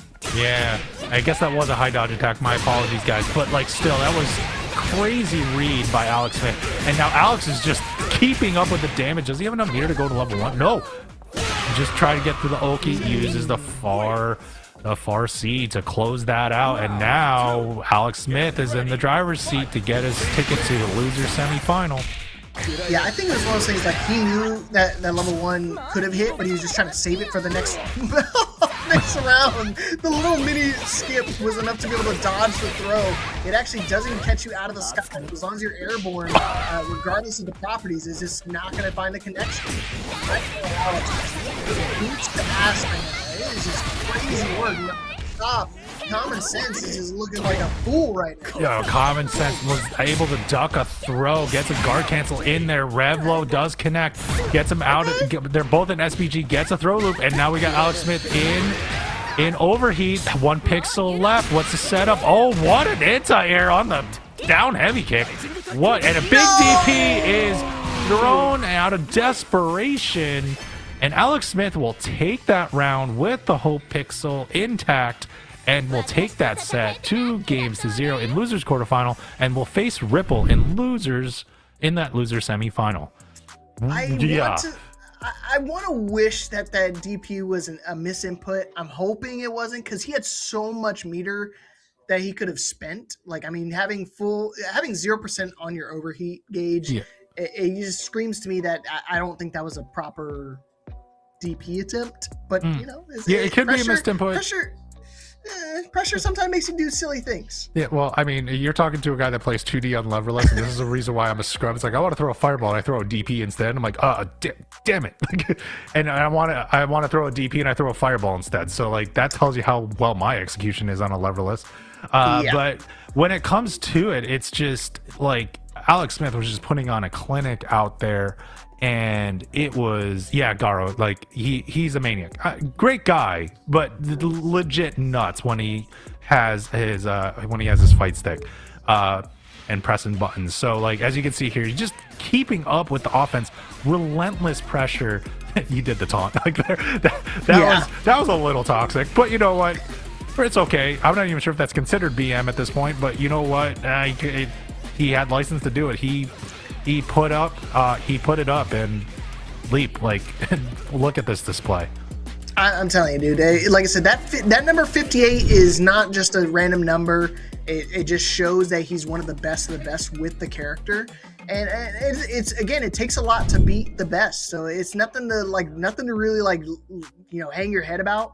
It's just a learning opportunity. And guess what? These are free to enter every single week. This is going to be the last one of the year. But at the same time, when we get back to it in 2026, you can hop straight back into it. And I'm sure Alex would love to throw some more hands with you. That dude is a menace.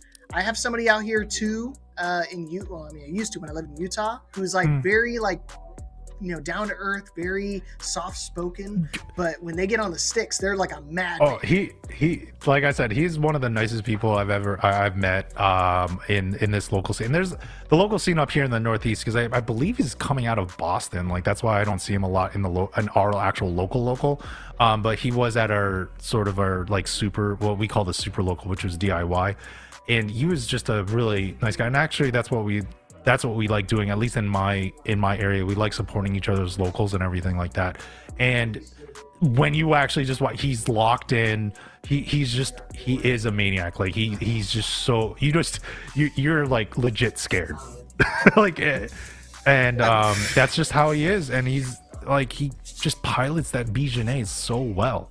But speaking of which, we're gonna now see other Bijanés here. It's gonna be Poetry Chef and Diaz. Like, we're talking from one high octane Bijané to another high octane Bijané, and to a pretty much the most calculated Hotaru out there.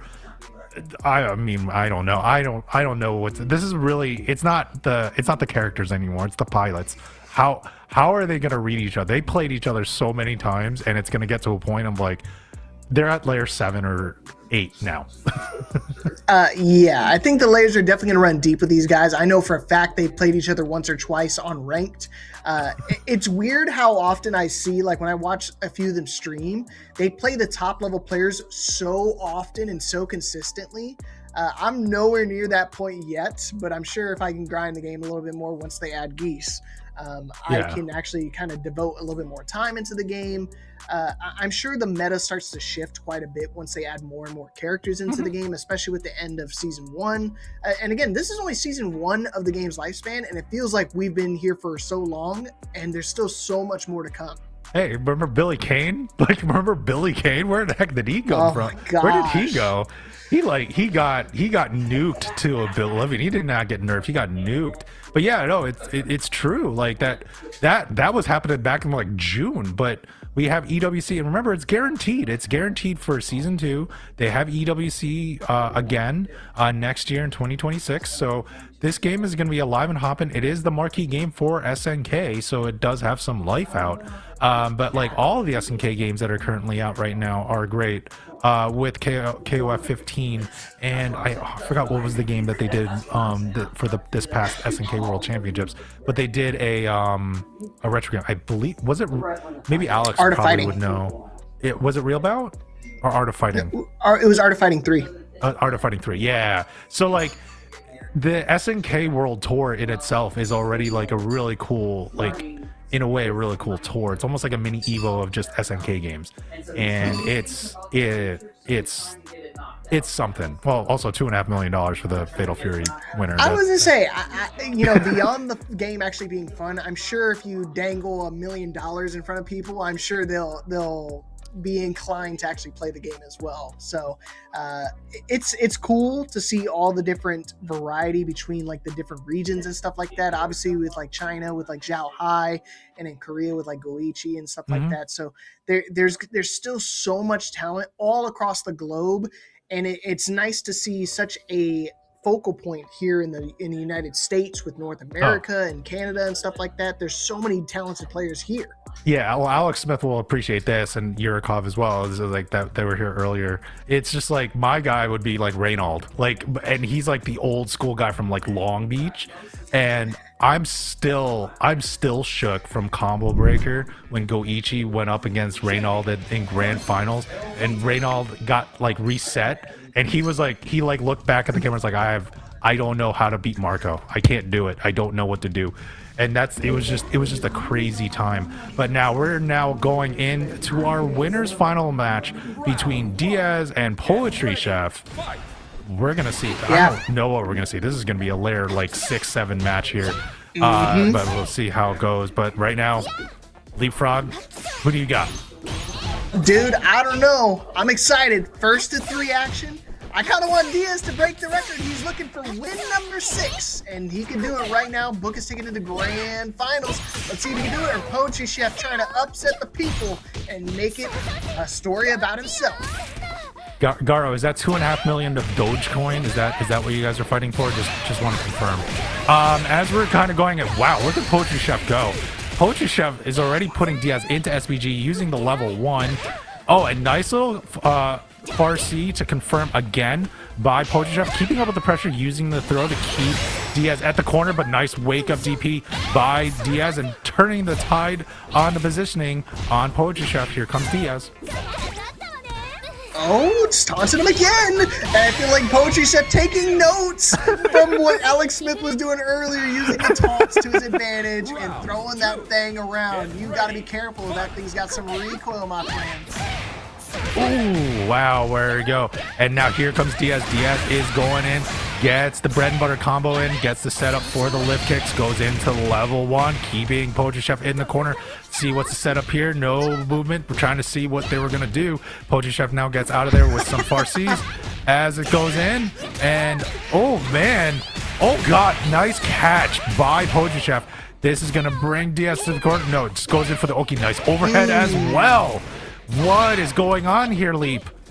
Dude, clean overhead. Caught him ducking, caught him flinching. And that's kind of what you have to do, I feel like, with Diaz. You got to put him in the back foot, and you got to really take some advantages and just really milk out the moments you can. You see right there, Fireball finds its mark, doing it twice, rev guarding just in case for anything fishy. You see right now, they're just trying to maybe bait out a level 1, bait out something big. They have a lot of resources for both these players. 2 sticks of butter, and we're going to see at least one of them be used. No, we're not. Just kidding. Game number 1 going to the way of the chef. Knows how to deal with the blade. Spitting some bars at the open mic is Poetry Chef getting that first game.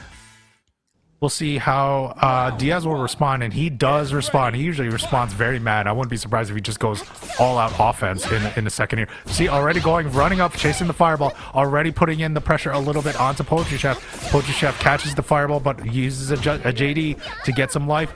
Baits a whiff throw, but no full punish. But here comes Poetry Chef again with a little bit of rush down. You know what he's doing right now? He's doing an open mic. He immediately gets up. He goes 2B or not 2D. He wants to find an opening here with the little lows to kind of open up Diaz, but right now, being put into overheat, still has a big opportunity to bring it back with that damage mitigation thanks to SPG at the end of light bar. Oh man, two standing light kicks to get confirmed there in a row by Diaz on both sides, and now here comes Diaz again pushing Poetry Chef into the corner, and Diaz is just being relentless on the offense right now. Nice counter hit, but not fully confirmed, and Poetry Chef is trying to get out of there, but DP'd and thrown. Well, you can't please everybody, Garu. I try my best. I try to throw some poetry out there, but Lord knows, the only thing I can say on the mic is some get you into the shadow realm normally. Yeah, it gets you there. Yeah. But that's the lore over here at Breakout as well. Wow, nice counter hit by Poetry Chef. Poetry Chef is just going to keep on going here in this versus 3 match. So remember, if Poetry Chef gets this, he still has to win a 3rd game. So there are games to play here. And, well, Diaz does have that first round right now. But, oh, man, good counter by Poetry Chef. And he's just keeping up with the pressure, putting Diaz into SPG out of that level 1. Okay, one more interaction for Poetry Chef. But Diaz still has an opportunity, especially with a pixel. That's all he needs. He's got to fight his way out. But, yeah, chip damage became a factor. So he tried to go for a button, but counter it galore. And it's still first to 3, so not a set point for Chef, but at the same time, Diaz, I think if he's ever going to make a comeback, he should start right now. No, definitely. Oh, there you go. That's a way to start it off right there, going in with the bread and butter move. But now, well, Poetry Chef was just going all out and decided, you know what? I'm just going to run up and do the command throw. Gets the Farsi conversion right there, and keeps on going with the big bread and butter, already putting Diaz in less than half life. Here we go. Come on now. Diaz trying to fight back. He's got a great opportunity here. He's going to spend the level 1, put some hands on Bijane. I'm kind of jealous, but right now I want to see him do some more damage. I don't want to see the hands. I want to see the fireball. Oh, what a counter hit right there. Oh, this could do it. This could go. No. Yeah, we're good. We're safe. We're safe? All right. Gonna go back to 0%, but he's gonna be just past yes. Yeah, you know the scaling a little bit better than I do. I still have like the old scaling in me, so but it's a little bit more than that. And down to one more interaction at this point, and that cross up by Diaz. Diaz ties it up. Oh man, one game apiece. I told you that was a nice little super, but guess what? I just need one interaction to cross up finally finding its mark. And that's what I was talking about. The red guard is so good in those situations, so you can kind of avoid that. And Poetry was not ready for the cross-up attempt in the slightest. But going straight back into it for game number 3. Not going to think about changing. Only going to think about more. But oh wow, little low light confirmed there with the 2A. But now here comes Poetry Chef again with the far C, and now it's just going to keep on going. Does not have any meters. It's way too early in the match, as we're only 15 seconds in. But now, oh wow, what a counter hit on the low light. The counter, and that's what I was talking about. Those 2Bs really do make you go a long way with finding openings. Because again, you don't get a huge combo off of that, but at the same time, you just want to reset the neutral. You want to kind of stay in control of the offense, especially with the amount of wall carry that these characters have. You can really, change the pace of the match. No, definitely. And we're going and doing some short hops, trying to like kind of bait out some moves here, some whiff punishes, and just defends right now on Poetry Chef. There's the run up by Diaz. Diaz is trying to come back here as Diaz gets the DP while punished and gets it confirmed. So my God! And now going in. Yep, Ooh. going in. Going no with the meter pause. dump. Yes, sir. Gonna dump it all in her. All in her back. Pow, baby. No pause. Yes, sirree. D is back in the lead. I like what I'm seeing right now. I have no words. Wait, what? I'm just putting my head down right now. There it is, another low confirm again. Just come up. Garu, get your mind out together, man. You know what I'm talking about, some Fatal Fury. Sure. Yeah, okay. As like all the witnesses here that we have. As we're going in, Poetry Chef, gets hit confirmed right there. Now Diaz is just going to go all out. Even try to escape, try to tech roll out of there, but Diaz said no, still kept Poetry Chef at the corner. Nice little far C confirmed there by Poetry Chef. Poetry Chef gets a little bit of damage, gets the throw. Okay. I was just about to say, he's about to work on a perfect, but all of a sudden, one little opening is, and Poetry just starts to get some offense going, trying to go for the fireball, and not going to be able to get it close. And this is quick enough. He's going to be able to get the counter hit, though. Rev flow connection, immediate hidden gear here. Level 3 time. Wants to reset it back down to 0%. Going to do a hefty amount of damage. Almost going to be evened up here. It'll be about just evened up with the scaling. Yeah, just a little bit less than that. But regardless, it's about the one interaction. Big throw. And now, what's Poetry Chef going to do? Poetry Chef is keeping up with the corner pressure. Nice counter hit on the close C. And Poetry Chef gets that round. All right, brought it all the way back. I was scared. I mean, that was a big expenditure, but he made it worth it there, because now we're going to a final round, final game, still tied up. I still couldn't tell you who's going to take this match. It's going so back and forth, so evenly matched between these two, bar for bar. Like, it doesn't matter, because I'm going to just spin it anyways, just spin it out. Level 1. To the corner we go. Wow, what command throws by Diaz. Diaz is going to keep this going. Keep Poetry Chef at bay over there. Nice throw tech by Poetry Chef to stop some of that pressure. We'll reset to neutral. Nice air rev blow to connect, but they're on Diaz. And now Poetry Chef is eating some fireballs right now. We're going to just kind of reset to neutral, see what's going to happen here. Trying to bait something up. There was a low light confirmed, but no full combo by Diaz. This is just getting really tense right now. He could have got a big wild punish there off of that, but he was already committed to the jab. He already got a little light A, 5A, finding its mark. And right now, Poetry trying to spend it all here just to kind of bring things back into alignment. Now, with a healthy, burnout meter, he's just going to try to do something crazy here in this next interaction. What's he going to do on the wake up, though? Diaz has access to a bar meter, but is not going to get an opportunity to use it, I don't think. Just going to meter dump on him. Look at her, sticking it out, baby. I like it. Game number 3 going to Poetry Chef. He's first at 3 though. Still has an opportunity. Yeah, Still has a chance. There's still a chance. You're saying that I got a chance. No, but definitely better odds than the guy in Dumb and Dumber. But as we got this going, Diaz still has a game to play with here, so he has no games to play with. He has to win this. So Poacher Chef is in the driver's seat right now, and Diaz gets a little bit of the hop in. Oh man, whiff on the heavy kick, and we're just keep on going. Nice confirm though by Diaz, and Diaz is gonna bring Poacher Chef into the corner and stopped him from tech rolling out and keep up with that pressure. Yeah, he's bringing the heat for sure. Because that was a crazy dash, and he's ready for it now. I think he's definitely hit the gamer lean right now.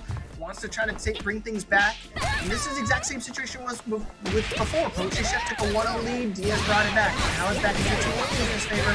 Diaz just needs one opening, one combo conversion, and he's got a monster damage on his plate. Oh man, and now he keeps on going here. Wow, look at this combo. Is it gonna? Yeah, he doesn't even need to spend the meter. And Poetry Chef is now on set point. All right, here we go. One more round for Poetry Chef to move on into grand finals.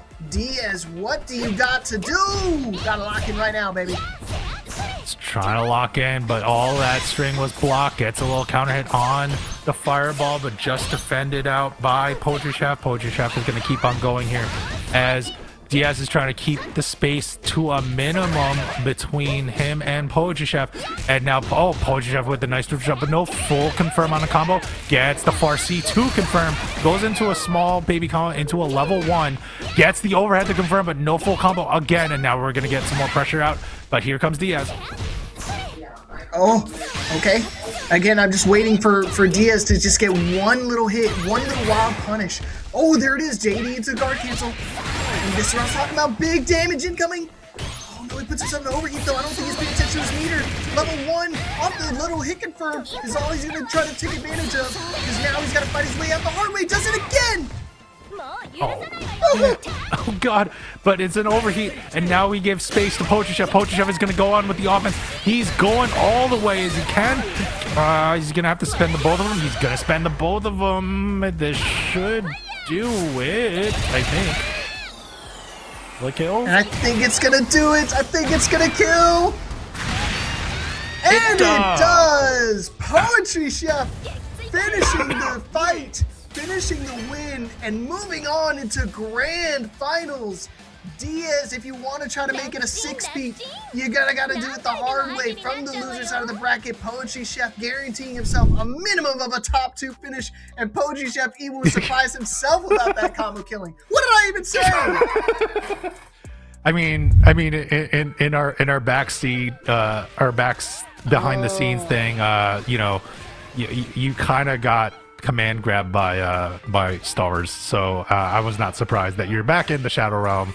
That was a lovely 10 minutes as we're kind of going in. This was just back and forth really, as Diaz was able to answer a lot of Poetry Chef's questions, but Poetry Chef was able to get more connections and gets more confirms and just able to optimize it out. And wow, like, Poetry Chef, bravo to you. You punch your ticket to grand finals, as Diaz is now going to be sitting pretty in losers final, waiting for the winner of Ripple versus Alex Smith. Yeah, again, there were so many opportunities. Like, what's crazy about like some of those combos, he wasn't fully optimizing it, and he was still finding success with it. So the fact that he wasn't fully optimizing every single interaction, every single combo, is just a testament to his skill to be able to still find a way to close out the game and milk out every situation he can. Oh yeah, I think the neutral game really paid dividends. Oh, definitely, it definitely played dividends here, and I mean, this is just awesome. So if you like seeing Poetry Chef and you like seeing him, win and play a lot, well, he's basically in the money at this point right now, because with the $76 that's in the pot, but you can still add to the pot, ! Maturino. and please claim a code there. But apparently, from what I remember, at least the last time I was here, we're only about like $13-14 away from a top 3 payout, because $90 into that pot will give us a top 3 payout. And apparently, apparently Stars gets a special treat from our lovely owner, Craze.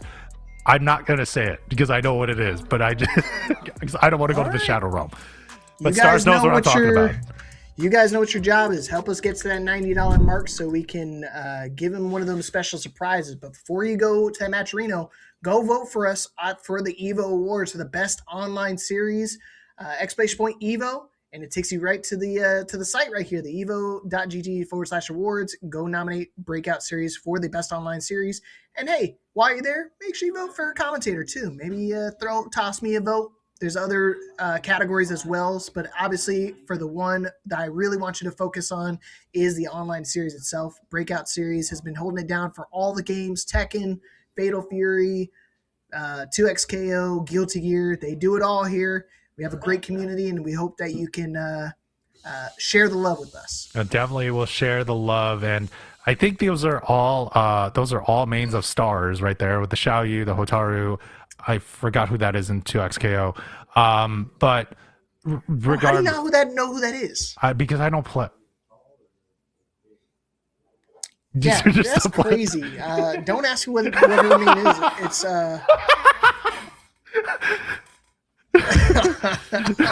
They're all your mains.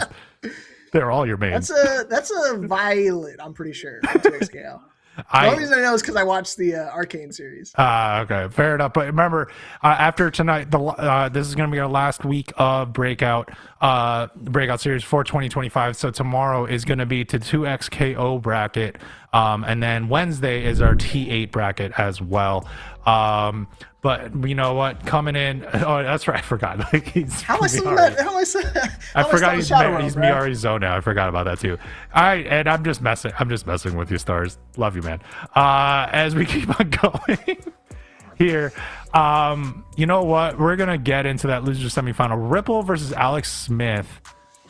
I mean, I'm not really sure what to expect here, because like Ripple has a really good Terry Bogard, but Alex Smith is like one of the top players here in the States. So you give me the analysis here, Leapfrog. It's one of those things. Again, I think Alex has got the strong fundamentals, so I think it's going to call for a little wild heart, so to speak. I think you definitely need to start throwing some unorthodox play styles, because again, when you're playing somebody who's really strong with fundamentals, they're just going to play safe. They're not going to throw out anything unsafe. They're not going to give you too many opportunities to open them up, so to speak. So you might have to start doing some unorthodox stuff, and especially with the way that Terry plays, he's very readable, right? Like 90% of Terry players, they throw in the EX guys, or the EX Fireball, they're going to try to chase it down. So you might need to try to change up some of your strategies to approach here. And this is a great start. Jump back, hit him with the 7C. He's just waiting back there. That was kind of funny. You just see Alex Smith just running up, and then like Ripple's like, I'm gonna neutral jump and just do a heavy punch, and you're gonna eat that. And as it goes, but right now, look at Poster Chef go getting in everywhere here. Goes in, baits out the DP, and this should kill right here. It does. Alex Smith, first blood goes to him. This is first to 2, folks. So this is going to be a quick one. So really, we're going to probably see some high octane offense. I see, like, you keep mixing them up, bro. Wow, wake up super? Wake up super? All right. By Alex Smith. Alex Smith's going to keep on going with the overheads. And you see, that's what I'm talking about right there. I mean, Alex knows how to play strong fundamentals, but then he'll just do random stuff like that can really kind of mess up your timing. The thing is like, if you know someone plays good fundamentals, when they actually play like, well, I mean, BJNA is not necessarily Onga Bonga, but like when they're just playing like all-out high-octane offense, just pressing buttons, it does surprise you a little bit. But it's a first to 2. We'll see how Ripple will be able to answer back. Like, he did start out the round, or the game, with a neutral jump, because you saw Alex Smith going right at him. But now here comes Ripple, was able to get a few connections in there. Nice anti-air going into that overhead. But Nisel like confirms though by Alex Smith to sort of start the combos, but big wild punish by Ripple. Yeah, you know, I think you hit the nail on the head. Like, you're talking about Unga Bunga. Visionaire is definitely one of those characters that got those, you know, honk-up-a-donk-a-doos that can really kind of mess up your timing and just really keep your eye off the ball. So if you're not paying attention to how she approaches, it can really, you know, kind of snowball out of your face. Oh man, oh wow, what a confirm by Ripple, but not fully combo. Big whiff though on the rev blow, and there you go. Ripple was able to get the good punish out and gets that first round in game 2. Like I said, Ripple's not out of this yet. Still has an opportunity to bring this back, try to tie things up. There you go. That's an open lead right there. A very rare drop from Alex Smith during that combo. But Ripple's not able to take advantage of it quite yet. He's almost at 2 bars. See, now he's got access to 2 sticks of butter, but is he willing to use it in this wake-up opportunity? Nope, did not use it in the wake-up. Yeah, didn't use it on the wake-up there. Nice level 1 to get that interrupt in. Playing the spacing out. What good read there by Alex, getting somewhat of a whiff punish there. But now here comes Ripple again. Gotta be careful. Caught him again. Another counter opportunity. It wasn't an actual punish, but still just going to take advantage of that. Just like Alex taking advantage of the whip in overheat, but still in full control of the offense. Set point now for Alex Smith to move on into the losers finals. Ripple, last opportunity, last chance. If you want to try to lock it in, try to get this to a final game, you got to win right now. All right, and now here comes Ripple. Ripple gets the throw in, but nice interrupt by Alex Smith. Alex Smith still gets the confirm. Blocks. Oh, but what a big hit by Ripple. Ripple's going to go into a big combo, basically get the life lead here. Is in SPG going to try to take full advantage of being in that state, but there is a nice air throw by Alex Smith to stop a little bit of that pressure. And now here comes Alex Smith. Okay, how's he going to fight his way out, though? He's got to make sure he's paying attention to his rev meter. He's dangerously close to going to overheat. One more regular block, and it's going to be deadly here. Oh, he's trying to bait out the DP again. Oh. Defense too strong. Wild punishment, not able to get anything big off it. Out of the air. One more time. Counter hit. But nothing. Nothing right there. Now we get some low light conversion. Big confirm on the low. Going into a level 1. And there you go. Alex Smith closes it out, gets that set, and we'll move on to losers final where he will face Diaz. Sorry, Ripple. I got or everybody. I cracked there for a second, bro. I wanted to see him make that comeback. He got the counter. He got the wild punish. He had 2 opportunities. He had 2 wild punishes. Granted, one of them was a float conversion, but the second one was just a devastating drop. And it just, Alex, full capitalization. He said, you know what? I'm just going to go full on mother load and just put the load on his chest and just close out that game, close out the set. 2-0 domination performance. Diaz has got his work cut out for him here with, you know, he obviously lost to Poetry Chef's version of the Bijanet, but how does he fare against Alex Smith? This is going to be a run back here, but yep. It'll be a run back the from same cookie. It'll be a run back there. Yeah, I know, Garo. I know Garo. As we're going to go in there, we're just going to say, Ripple, like, congrats, you got 4th place. So there is that. So no slouch to you, sir. But, like, congrats, like, you know, getting 4th place in the last City of the Wolves of the year for 2025. But now it's gonna be Alex Smith versus Diaz. That was actually a really close match. Like, they can go either way. Are we gonna see a Bijanet mirror, or are we gonna see a run back of winners final? I don't know. This is just gonna be close. Dude, like I said, this is gonna be crazy. If you guys missed it a little bit earlier, this was the winners semifinals match. One of the first matches that we had in our top 8 was Diaz and Alex Smith. It went the way of Diaz. It was pretty close nonetheless. It was all thanks to a crucial combo drop from Alex that gave Diaz the win to kind of catapult himself into that winners finals. Let's see if Alex is going to dwell on that, or if he's going to make the changes that he needs to be able to change fate and win this time around in the losers finals. All right, we're gonna see how that will go right there. But remember, folks, do !Matcherino to support our folks here that are playing in this bracket. We have, I think I'm gonna see how many codes left we have. We have 15 codes left. So please, like with that, please just go claim a code and support our players and support growing this pot. And if we grow this pot a little bit more, up to $90, we'll get a top 3 payout.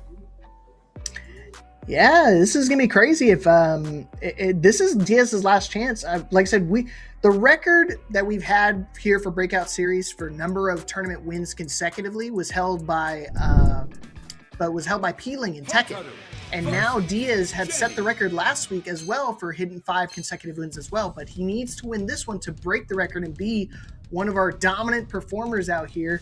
And now he's in jeopardy of losing and ruining that 5-time streak. Is going to be Alex Smith. Got to make it happen, though. One step at a time. First to 3 action here.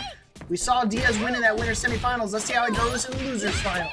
Run it back, Turbo. All right, now we got Diaz going in. Wow, nice little confirm by Diaz going in with the lift kick setup. Going to level 1. No, we're not going to go level 1. We're just going to go see what the Oki or Meaty setup was. And nothing really came out of it. Gets a nice drill kick down by Alex Smith. And now Alex Smith is going to keep on going forward. We set the space a little bit, 2/3 screen. And Alex Smith is just waiting for an opening. And there it is. There's the one opening. But it was just a small baby combo. Hey, baby time. Gotta be careful. One more interaction, potentially, for both these players. And the wild punish. Thanks to the scaling, I don't know if it's gonna... Yeah, he's got a meter dump here just to make sure you get the kill. And a level 1 should be enough with the kiss. SWK, baby. Sealed with the kiss. Sealed with the kiss right there. Alex Smith gets the first blood in losers final. Remember, now this is all first to 3 from here on out. So here we go. Now Alex Smith is going to go up with the offense. Oh my god, where did that life bar go? It's more than half life already gone. That was optimization, baby. Holy mackerel. And look at it. Look how much. It didn't even barely cost any meter. It was only 30% of his rev meter. So he's just going to go right back and do it again. Give him another one of those. I mean, he might be able to spend a little bit more than that and potentially kill. I mean, he's going to spend it all, but not going to kill it. Not going to kill. Oh, nice little anti-air DP by Diaz. Diaz was able to get out, but gets knocked down. Uses the Revlo to get the turn back. Oh, but then misses fireballs. Once he saw the fireball, Alex Smith decided to throw the super out, and that will do it on game 1. Game 1 goes to Alex Smith. That was a really good call out, and that was really close too. That wasn't like full screen. That was like what? That was right in his face. Maybe 1.5 like distance out. Like, so as we're kind of going in here, nice light confirms by Diaz to start off game 2. Yeah, and he's on classic buttons, so it's not like modern style where you get a 1-button super. You have to manually input that, and to see him go for 1 additional fireball and to get blown up like that, it just shows that he's ready for the fun now. This is, like I said, this is a very quick adaptation here for Alex Smith, and he's making it look easy. Definitely so. Oh wow, and now here comes, gets counter hit, got caught pressing during the rev blow, and now Diaz is taking full advantage here on this punishing combo, putting Alex Smith down to the part of SPG. A counter rev blow connects for Diaz, and Diaz gets that round. Man, that was crazy. The clashing in the sky. It was like a scene straight out of Star Wars, bro. Like the slow motion, the gravity, the fall. It was just so clean, so perfect. Great round right there for Diaz. Definitely needed that to kind of catapult him to come back into the driver's seat once again. And you know exactly where he's going. Back to that corner. Big damage. You wanted half? I'm going to give you half, Toma. All right, and now it's going to go back as here Alex Smith gets counter hit again off the guard cancel, and now here comes Diaz. Diaz should be able to close, no, not end this combo, but bring it down to one last interaction. Gets one hit there. Oh, wow, what a big count. Oh, but it's dropped. No. It gets dropped right there, and the down A will take it for Diaz. We'll close it out. It is 1-1. This is going to be a close first to 3 set. Unfortunately, it was so close. It was in his grip. And Diaz swiftly ripped it out of his hands. Another crucial drop. And that's the thing. Like, sometimes I try to tell people like you can't let those things affect you, but sometimes those little drops they add up, dude. I know Alex is definitely seething about that. He might be thinking back, reminiscing some PTSD from the winter semis. All right, and now as it keeps on going, oh, nice little heavy punch to confirm by Alex, but Alex and Diaz are waiting on the neutral, but nice little hop in by Alex Smith, and Alex Smith, I was wondering what the setup was there, but now here it goes. Oh, that did connect. Oh wow, this is, oh man, I thought he had meter. I keep seeing, I thought he had meter. just take it. Just take it away from me. Oh man, hold on. He said, you know what, Diaz, it's okay, Tomodoc. I got meter. I'll show you how to use it. Oh, the bunny hop again, knocking it up to kill. The tick throw just kind of opened himself. Oh, maybe if he was able to capitalize on that jumping beat, might have been enough to kill. He's going to get the guard crush anyways. He's going to be able to build up to a level 1 if he even needs it. And now, back in the lead is going to be Diaz. He doesn't need it right there, and now we're going to go in to Diaz getting game point already, but now here comes Alex Smith. Alex Smith is just going forward already using the level 1, bringing Diaz already down to more than half life, and here comes Diaz though, trying to get out of the corner, is able to, gets the lift kick to connect to go into this combo and confirm into the level 1.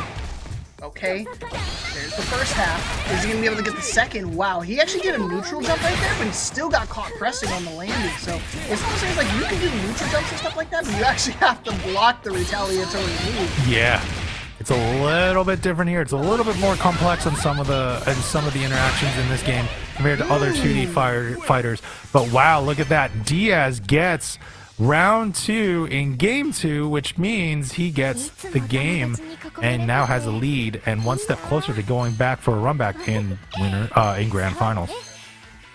Run that back, Turbo. Yeah, Alex Smith definitely takes some time to think about it, and I appreciate it. Just, you don't have to hit instant rematch. Just give yourself some time to breathe, some time to reminisce. So let's see if he's made up a game plan here, because right now, Diaz, one more game away to book his ticket into that grand finals. Yeah, it's a grand finals right now. As it goes in, oh man, here we go. Keeps on going. And now Alex Smith is just moving forward here, keeping up with that nice wake up DP and wild punish by Diaz, but still gets caught again with the far C, gets command thrown. Oh, but a nice shimmy backwards by Diaz to bait the whip throw, and now here comes Diaz with the bread and butter. Yes, sir. Wham bam, thank you ma'am. To the corner, one more interaction. He's gonna do an empty jump again, but he found the red rope, found the counter hit, and that's gonna enough to take the round back. Peeling it away from Diaz. Yeah, you gotta use level 1 there, just make sure he kills. The scaling is way too much to try to confirm it or to kill with the regular combo, but either way, Alex Smith has the opportunity to tie things up. Yeah, he does. Right now, we got Alex Smith is just waiting on an opening, gets a little bit of a rush in to go for a close heavy punch, doesn't really go after it. Nice anti-air though with the shoulder by Diaz. Diaz is now going in and putting Alex Smith, at least pushing him back, but now here comes Alex Smith trying to get out of that corner pressure. Oh my gosh, he did the jump over, able to actually get the wild punish there. Good call from Diaz. Going to the air when he needs to. He's not really going to the air all the time, but when he does, he always makes it count. You see right there, able to navigate the fireball. You don't see VGA players using the fireball too much just because these kind of lower to the ground, but it's still a good option to have. Oh, it's definitely a good option to have, but it's one of those where it just depends on who your opponent is, and it could deter Hotaru mains to not dash in. But right now, Alex Smith is on a pixel of health here. Big DP miss by Diaz. This is not looking good. This might bring it down to one interaction each. Oh, another combo drop. Oh no, dude, Alex is fuming. That's another drop, another missed opportunity for them to just add more damage to the table. And now it's set point here for Diaz to move on to grand finals. Alex Smith facing elimination, can't be dwelling on the past, must focus on the future. All right, now this is a good way to command that. Dump all the meter out, it was still dumping all the meter out, but was not an SPG, did not care, just trying to get all the offense out, already putting Diaz into SPG, and now here comes Diaz trying to get in. Nice little jab trade on the down A, and now we're going to keep on going forward here, shimmying back and forth. What's going to happen in neutral? Nice catch by Alex Smith, putting Diaz into the corner. Nice throw tech, but now a wild punish, air rev blow. Oh no, and now here comes Diaz. Diaz is going to bring it all the way, gonna spend it right here, and that's not gonna kill, but that is gonna be devastating. We're gonna go down to just about, I want to say, maybe 2 or 3 pixels left, or no, just past the S. 1 interaction left for both of these characters. One hit confirm, all Alex needs. He has access to a level 1, so 1 hit confirm will be deadly here, so Diaz can't be too loose with his offense. Got caught out of the air. He's able to let Okinawa be able to pick up the confirm. Caught him in the air. Air ripple. Oh no! Wow! Yo! Wake up super. Staying alive with the wake up super, seeing the fireball coming right at his eyes. Next thing you know, you get a level 1 super. Alex Smith ties up the set in losers final. Wow, what a set. No, what's up, Servbot? How's it going? Dude, are you kidding me? Alex, on the brink of defeat, did not flinch, saw the fireball, and said, now's my time. Caught him. The invulnerability frame from another level 1 is just enough to be able to close that distance. But he's got to do a lot more than that, because he's in a huge life deficit already in this final game. Oh man, oh, nice little catch right there, and now using the command throw, but now here comes Diaz. Oh, Naldo's just defense, big whiff though, or not a whiff, but big block punish coming up now by Diaz, and this is not gonna kill, but this is gonna be devastating, putting Alex in a dire situation in this round. Okay, but now I think Alex is actually in a pretty good spot. He has 0% on his rev meter, and now he does have access to a level 1. Is he willing to spend it though? No, not quite. He wants to save it up for another interaction. That'll be enough either way, but he's going to catch him with the strings. One more time for the people in the back that missed it. Air red blow, a pixel! Oh, no! Baited out with the feint, and there you go. A nice bait out by Diaz. And now Diaz is on set point here, as the Wake Up Super did not work out for Alex. And now Alex is going to be going in. Oh, wow. Gets a little bit of a knockback. Another confirm. Oh, but no full combo again off the wild punish. He's just getting a lot of these floats. Back throw, though, for Alex Smith, and we'll see if he's going to keep up with this pressure to close out this round.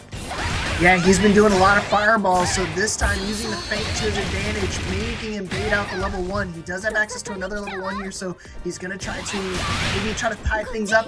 Going to spend it all. SPG is in, but I don't think you're going to have any opportunity to use it. Has access to level 2. No, just a level 1. Not going to be enough to kill, though. Oh my god, almost. Oh, there you go. Just to jump in, we're going to a final round in losers final. Diaz versus Alex Smith, Breakout Series, City of the Wolves, week number 30. What a way to end 2025.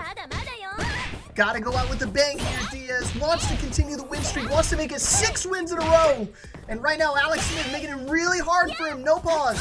Trying to find a way back into the offense. And he's got his work cut out for him here. Just dashing in, trying to jump with a fireball. But this is a no-fly zone. I'm going to answer every single time with the level 1. Back to the corner. Alex got to fight your way out the shimmy. Wow, and what a dodge over there to get out of the shimmy already. Look at this devastating combo. Look at that. Already going to put, this should put, oh no, close to putting Diaz in SPG. Oh, what a connection. That should do it. Alex Smith should close this out, and does with the hidden gear.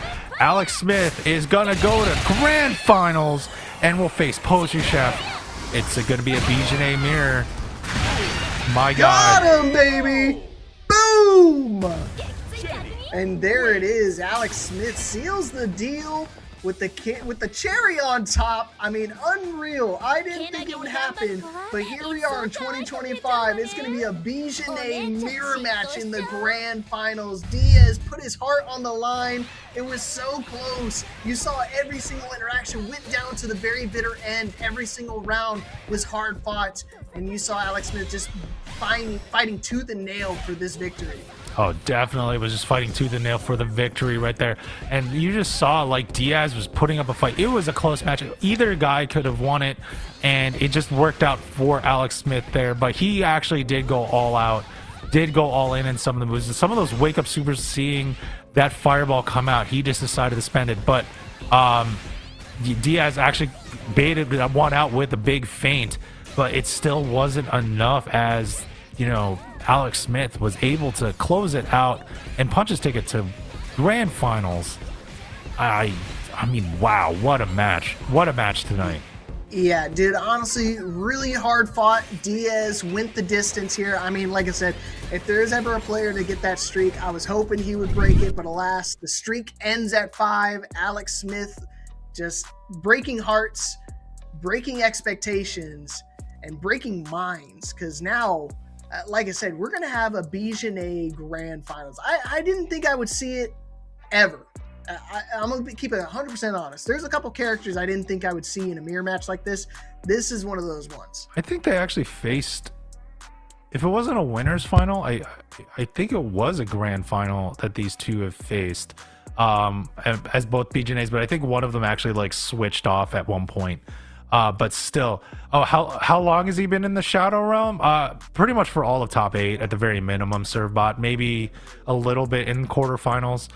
He was just, he deserved it.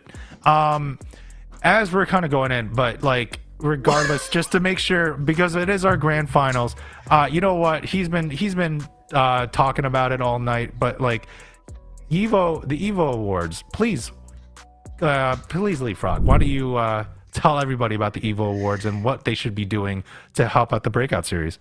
I don't even know I want to at this point, but hey, go vote for the Breakout series for That's the what you Evo get. Awards. Yeah, exactly, right? Evo.gg/awards. If you type an exclamation point Evo, it'll put the link for you.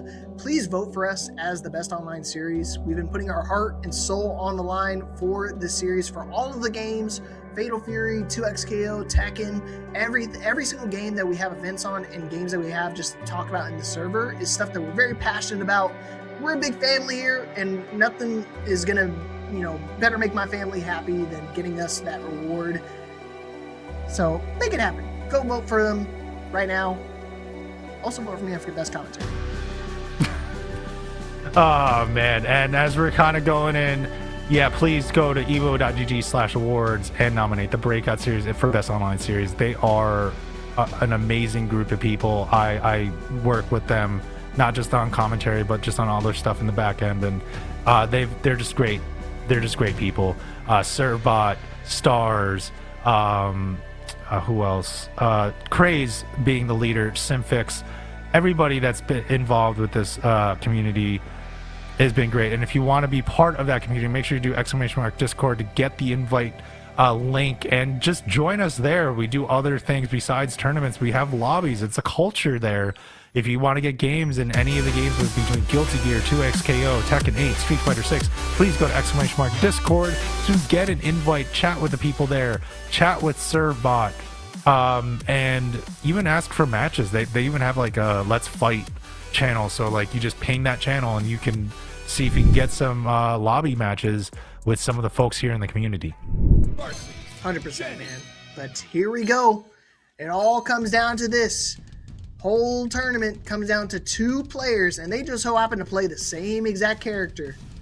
2 double Ds in my sights, and I like to see some great action here for the Grand Finals. Poetry Chef on the winner's side of Grand Finals. Alex Smith has to reset the bracket and get 3 more wins. Let's go.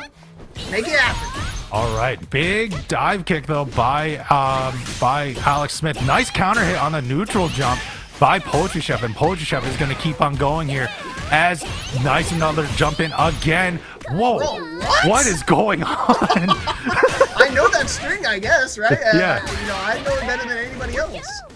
And like I said, they're both the mains. They kind of know what's going on. Drill kick works out for Alex Smith. I remember Alex Smith is coming in from the loser side, so he has to win 2 straight sets to win this tournament, while Poetry Chef only needs to have 1.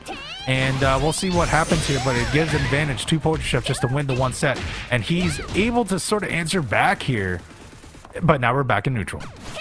Okay, playing it slower. It's one of those things, they definitely know the strengths. I mean, be able to go for a hyper defense right there definitely shows your prowess in this matchup, despite it being a mirror match. Maybe they're not too familiar with it, but hey, it doesn't matter. I'm going to slap you, kick you back in the corner. Alex Smith taking his first round here, the grand finals, but it's only one round. There's still a long road ahead of you. And I definitely know he's willing to make that journey. Still a long road. Oh wow, nice little little jab float conversions there by Poetry Chef. Poetry Chef uses the parry to go in, but nice overheads and going into the level 1 confirmed by Alex Smith, putting Poetry Chef down to half-life. Jumps around, gets the command throw, and now keeps on going, but the level 1 comes back to Alex Smith from Poetry Chef. It's almost like they're just mirroring each other in a way. They're not just mirroring the characters. Yeah, every single move, he's like, you know what? That's a good idea. I should go for that too. And it's going to repeat whatever I've seen on the screen. Right now, Poetry Chef, put his boot to ass, keep him in the corner, now put him into a guess situation, and you guess wrong. Yeah, good call right there, because I think at that point, if you just kept blocking, you were just going to get put in an overheat, and you would have been put in a bad spot anyways. So definitely a good risk, willing for that reward, but final round, game number 1. Definitely didn't know where to go there. Oh, drill kick did not connect, but the command grab did instead. And now we got Poetry Chef. Big whiff on the DP. Now here comes Poetry Chef. Gonna have the big damaging combo. Does have 2 sticks of butter. Probably not gonna use it all. Just gonna use the level 1. Yep, just using level 1 to opt for more damage. To use the other stick of butter, which could be used right here in this interaction to close it out. And this should close it out once he finishes it off right. Oh! No.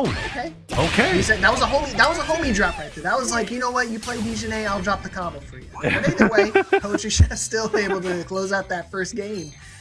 And again, he's on the winner's side. He just got to win 3, and he's all done for the night. Taking the final, Fatal Fury tournament of the year. Trying to end it with the bang. Definitely with the bang. Ending the year here. Final City of the Wolves, week number 30 for 2025. And now he keeps on going here. I do a command throw, you do a command throw, and I'll do another one to you again. That's what Poetry Chef is just saying. That's the headlord that's going on in my head right now.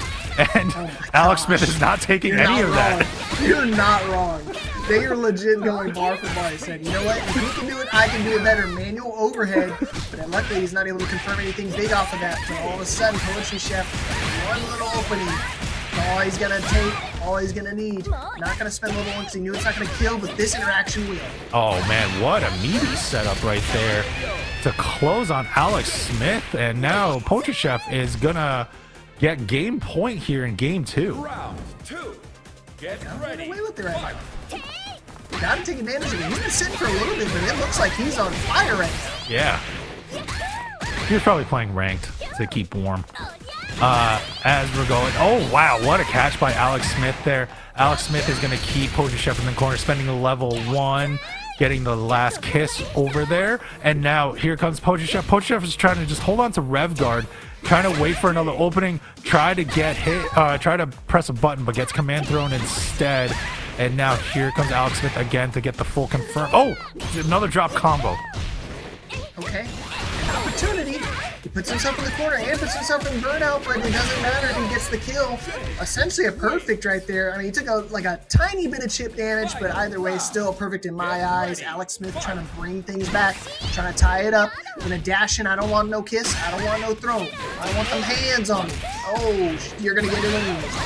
Now keep on going there. Ooh, look at Poetry Chef go here. Spending the level 1 again for the kiss, and still has what a wild punish there. Big jab, then the heavy C, or the standing heavy C is just connects, and now Alex Smith is in a dire situation right now. Does have SBG, nice rev blow to punish. We'll see how Poetry Chef answers back here. Nice throw tech though by Poetry Chef. Poetry Chef gets hit with the overhead. Big counter hit though by Poetry Chef again. Oh my god, another rev blow. This is just going tense right now as we're going to keep on going back and forth. Going to reset back to neutral. Big command grab. And what punish. Oh my god. I don't know what was a wild punish, but it's still an opportunity. Is he going to spend it all? Is he going to go for a level 3? Yeah, he's going to milk out the damage. And you want to talk about milkers? Here we go, baby. Gonna shut him down, trying to put him down to a 1 guess situation. A 1 toe tap for the win. Who's going to be able to take it here? Red or green? Who you got, Toma? Oh God, I don't know what it is. It's just gonna. Oh God, both. Oh wow, what a whiff by Poetry Chef. Alex Smith was able to get under it and use the Red Bull on his own. Like I said, they were mirroring each other. Oh, you're gonna Red Bull, I'll Red Bull back. There you go. Alex Smith is able to tie up this set 1-1 in grand finals. Yeah, well, I guess technically if you said red or green, you would have been correct in both aspects, because the red one did the green move to be able to close out the round, so it's a win-win for you. Look at him. I got to take him gambling. Yeah, well, there you go. I bet both red and black. As I guess I know I'm going to win all the time, 100%. Winning. As we're kind of going. But as it keeps on, oh, what a punish there. And now Poetry Chef in SPG. This is going to be really damaging here. Does have a stick of butter. Decides to go for the knockdown instead. Goes for the setup. And now what's going in? Nice throw attack though by Alex Smith. Oh, not a full confirm though by Poetry Chef. And now here comes Alex Smith. That was a big drop.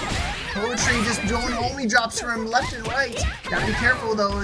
You can't do any more of those. And another low confirm. Not gonna enough to kill thanks to the scaling. Some damage mitigation is all he needs. Try to go command throw again.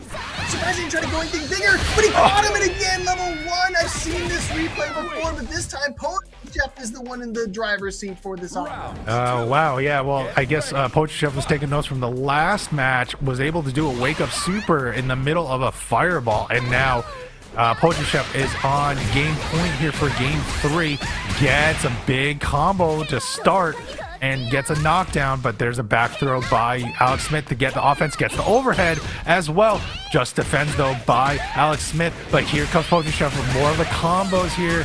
Which option is he gonna go for the level 1? No, went for more of a meaty setup. No. Okay, get off me. Still alive, still an opportunity. Even with the level 1, he's still not gonna be dead here. Where is he? Oh my God, I think it is gonna be dead. He is dead. The hell I know. SWK, baby, sealed with a kiss. Poetry Chef taking game number 3, catapulting himself into a final game situation where he just needs one more win, and he'll be Week 30 champion. All right, we're going to be crowning a new champion tonight as we speak, so we're going to see who's going to take it here. If Poetry Chef can close this out, he will take it. Alex Smith has to extend this match to stay alive and then reset. So this is going to be a little bit of a tall hill to climb, but not impossible at all, as we are going to go in.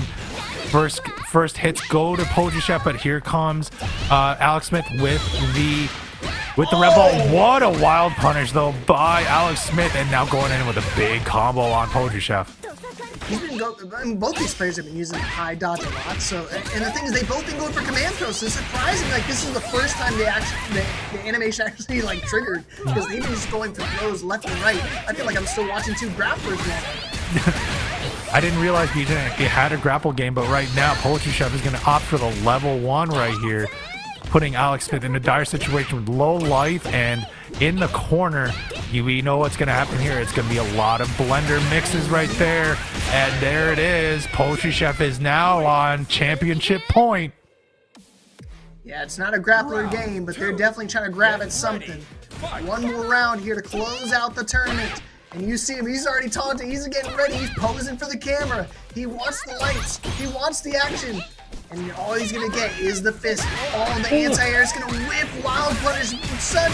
Wow, that was so unfortunate for Alex right there. Poetry taking full advantage of that situation. All right, now we're gonna see how it goes. Poetry Chef is still keeping up with the blender action. Gets counter hit to confirm for Poetry Chef again. Gets a cross up to connect. And now Alex Smith gets a little bit of an anti-air there with the crouching heavy kick. And now we're just gonna keep on going. Goes into the level 1 with a little kiss of death. They got him again. They're a little high dodge, but again, a lot of opportunities, they've always been doing like the wake up throws, wake up commands, so you gotta make sure you're paying attention to that. See maybe a level 2 incoming here for Poetry Chef. No, gonna drop the combo early. Guard cancel once again. Alex doesn't access SPG. He's gonna use the green stuff too. Wishing. All right now. Oh, what a miss! What a miss on the close heavy punch. And now we're gonna keep on going here. Poetry Chef was trying to do some more blender action, going in with the close heavy punch. What? Oh my God! What a catch by Poetry Chef! And Poetry Chef will take it. Will win week Number 30 for Breakout Series, City of the Wolves. Our last tournament champion of 2025 is going to go to the chef, the poetry chef. 3-1 victory over Alex Smith in the amazing Bijanet Grand Finals set, man. Great stuff to my man, Chef. Wow. Yeah, wow. That, I can't believe that launched it. Yeah, that went through the armor and launched too. That was really crazy. It was technically a counter if you think about it, yeah. But my God, both of you guys were playing crazy tonight. GG's to the both of you. Alex Smith, Poetry Chef. Congratulations, Poetry Chef, getting the lion's share of the pot tonight and the title, most importantly. But obviously, Alex Smith, you're getting at least some money tonight. GG's to all. This was relative. This was like a really close match. It was basically anything you can do, I can do better. That was what this match, mirror match, was to me. Leap. I mean, what were your thoughts as we were seeing these replays? No, you already hit the nail on the head. It's just one of those things. Like, he saw every single time that Alex would throw something out poetry, would go, oh yeah, I can do that too. So it's nice to see like the similar play styles, but like the way they can kind of replicate the offensive options for her, and just really make it work in their favor in their play style. Because again, sure, they play the same character, but they play it a little bit differently, and you can see it on the screen itself. I mean, despite them going for like the command throws and like the constant, high dodge options and stuff like that, it is just a master of the mental in that matchup. Oh, it was definitely a master of the mental. It was just a crazy set. But I will say this was like a crazy top 8. It ended up being Poetry Chef. We ended up getting the Bijanet. I wouldn't be surprised if Bijanet... Wait, was Bijanet number 1 already? But definitely will be padding that lead if she was not already in the lead for the appearances. But as you can see right there, it was a good run. Like, Alex Smith had a great run coming from losers quarterfinal. I was even mentioning that earlier. Sometimes you just get on that run. And he came in after getting that first loss in winter semifinal, just went on a run all the way into grand finals. But Poetry Chef just ended up getting all the interactions to go their way. Yeah, again, it's one of those situations where like, depending on how the bracket shifted out, it could have been a completely different night tonight. Hotaru was number 1 on the list, and guess what? She's going to stay there, still sitting at the top for top 5 most played characters for the events here in December. But you see right behind her is going to be Bijanet and Ronaldo. We didn't see any of those tonight, or Hokutomaru's or Gatos. So looks like those top 3 is going to be solidified, as this is going to be the last event here for 2025. Yeah, there you go. So like Hotaru taking it with Bijanet second place, but this is great stuff right now. And the monthly top 5, I just want to say, like, you know what, it's like, this is what it is. This is your top 5 for 2025, or at least to end it. At least there's a Gato on there. So yes.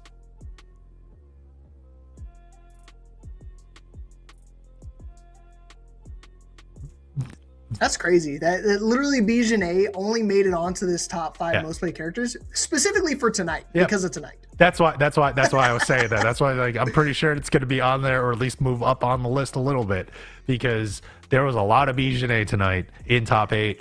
And like, again, very high level players. I'm still amazed at Diaz. Like, Diaz still had a really good, little bit of a good run, just got stopped by Alex Smith at the end.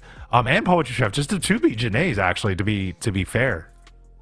Yeah, I think like the top 4 was like the buzz saw. Like, you could have been playing really well, but all the way up until you ran up to those top 4 players, you were never getting past them. They were just on it tonight. They were locked in, and it definitely showed tonight. So definitely showed. It definitely showed tonight. And now it's like, it's just, oh man, I'm still like shaking from a little bit from that match. It was, what a way to end 2025, that's what I can say about that. But remember, folks, we still have codes to claim, so please do ! Matcherino in there as well. Also, what I will shout out to is make sure you do ! Merch, support Breakout directly by getting something tangible. You can see, even though he's in the shadow room, you can see the cap that is on Mr. Leapfrog's baldy head. And when we're kind of going in there, you can also get a hoodie or a t-shirt and everything like that. So if you do exclamation mark merch, you can support Breakout by repping Breakout's merch at your next local. And Leapfrog, what about the awards?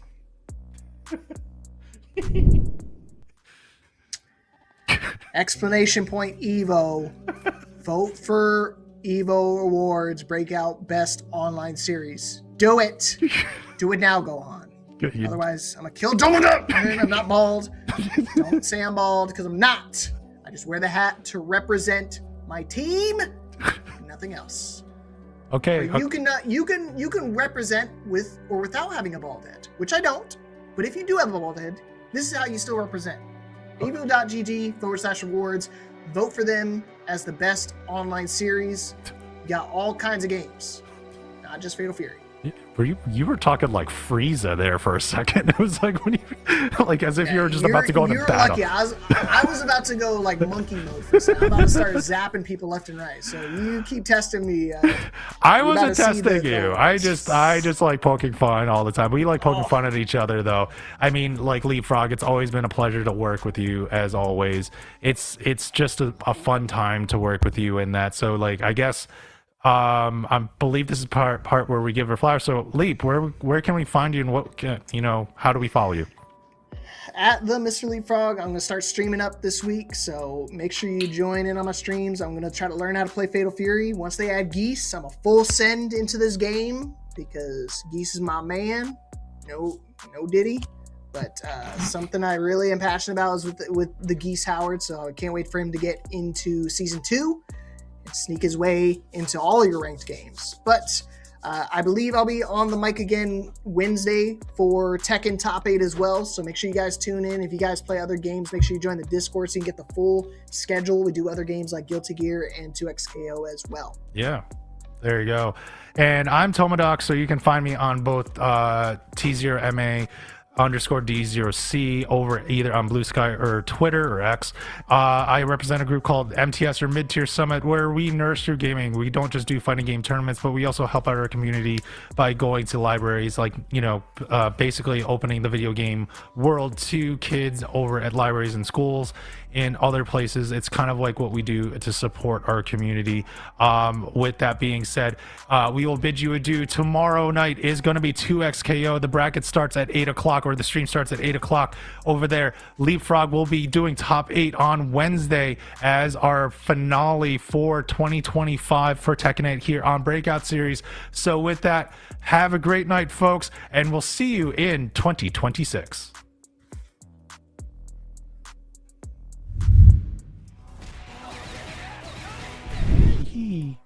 Oh, hi.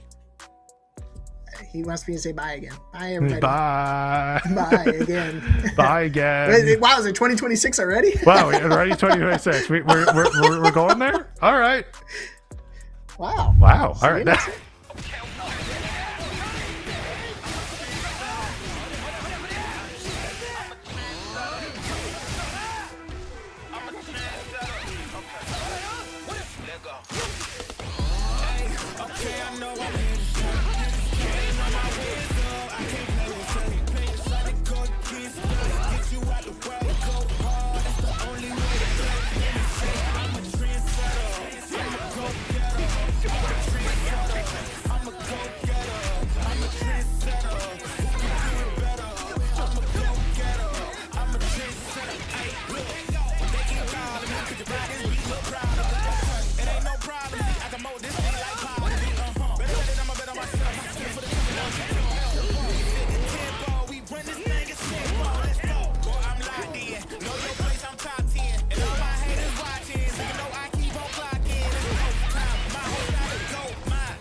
Down on the last interaction, and that will do it.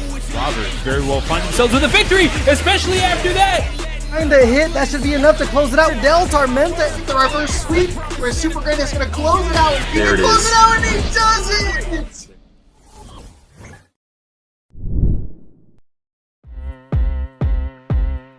I got the time today. I'm looking for all of the fades, want all of the smoke. All of my goals inside of the scope. I'm taking it healed and coming for more. Woke up, didn't even stretch. I'm placing my bets on myself. I be doing the most. Why you always talk like you wanted to go? I ain't gotta speak cause I already know. This ain't been new to me, a news to me. I came out the womb unique.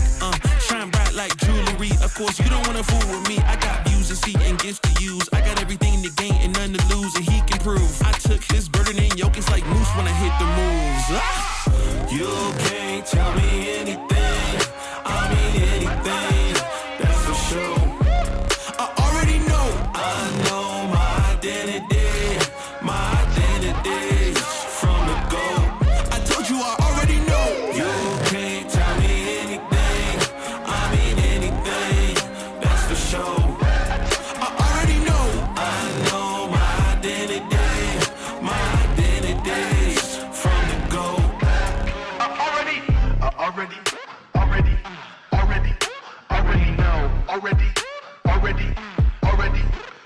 know. I already know.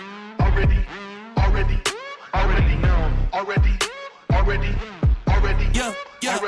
I'm spitting the truth. When I'm in the booth, I take you to school. Yeah.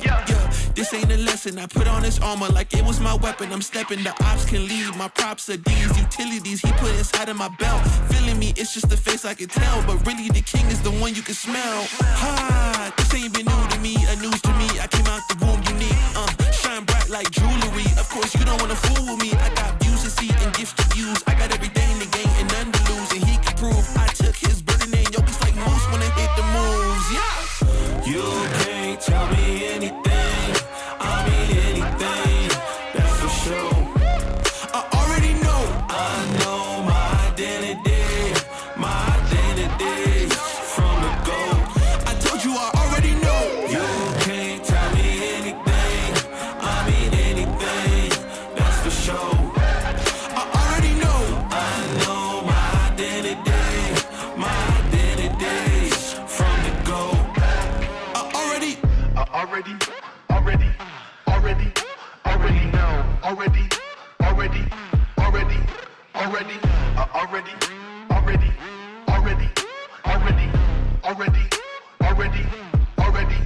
Already know.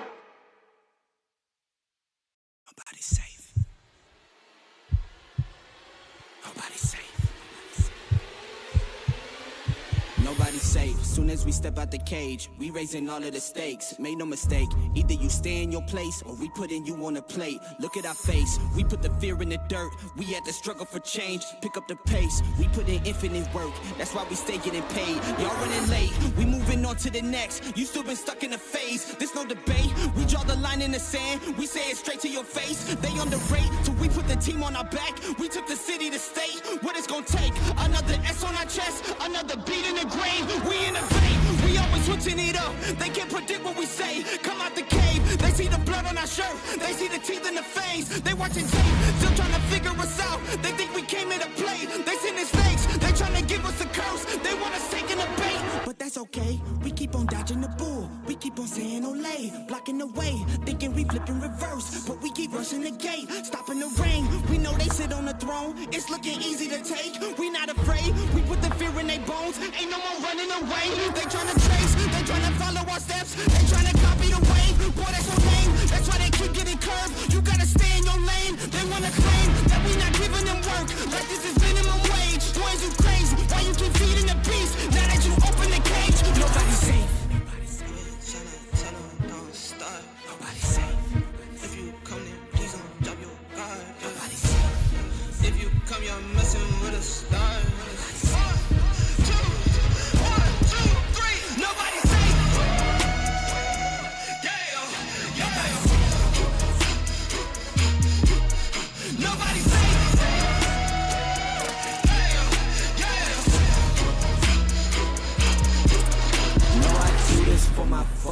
my mama and my pops. I don't care if you the cops, anybody could get boxed. If you aiming for my head, then you better take your shot. If you miss, then this fist gon' be cleansing your clock. I don't care if you the press or the feds or an op. If I stretch out these hands, then prepare to get robbed. If your friends said that you had a chance, understand that they probably was there for your friends. They my fans. Jumped in the ring and I started swinging. Came from the jungles of drunken demons, fighting them off in the Coliseum. Studied and learned how to target weakness. That's why your team would do better beefing with someone else who was probably vegan. Touch me and lose every single finger. Touch me and watch how I turn the scene into Massacre as soon as you have the nerve to try to step to me, I will snatch your turf and manifest grass sad. I will snatch your earth. You tried to breathe to see how the asthma works. We don't compete. I'm not in a class with earth. My boys are down to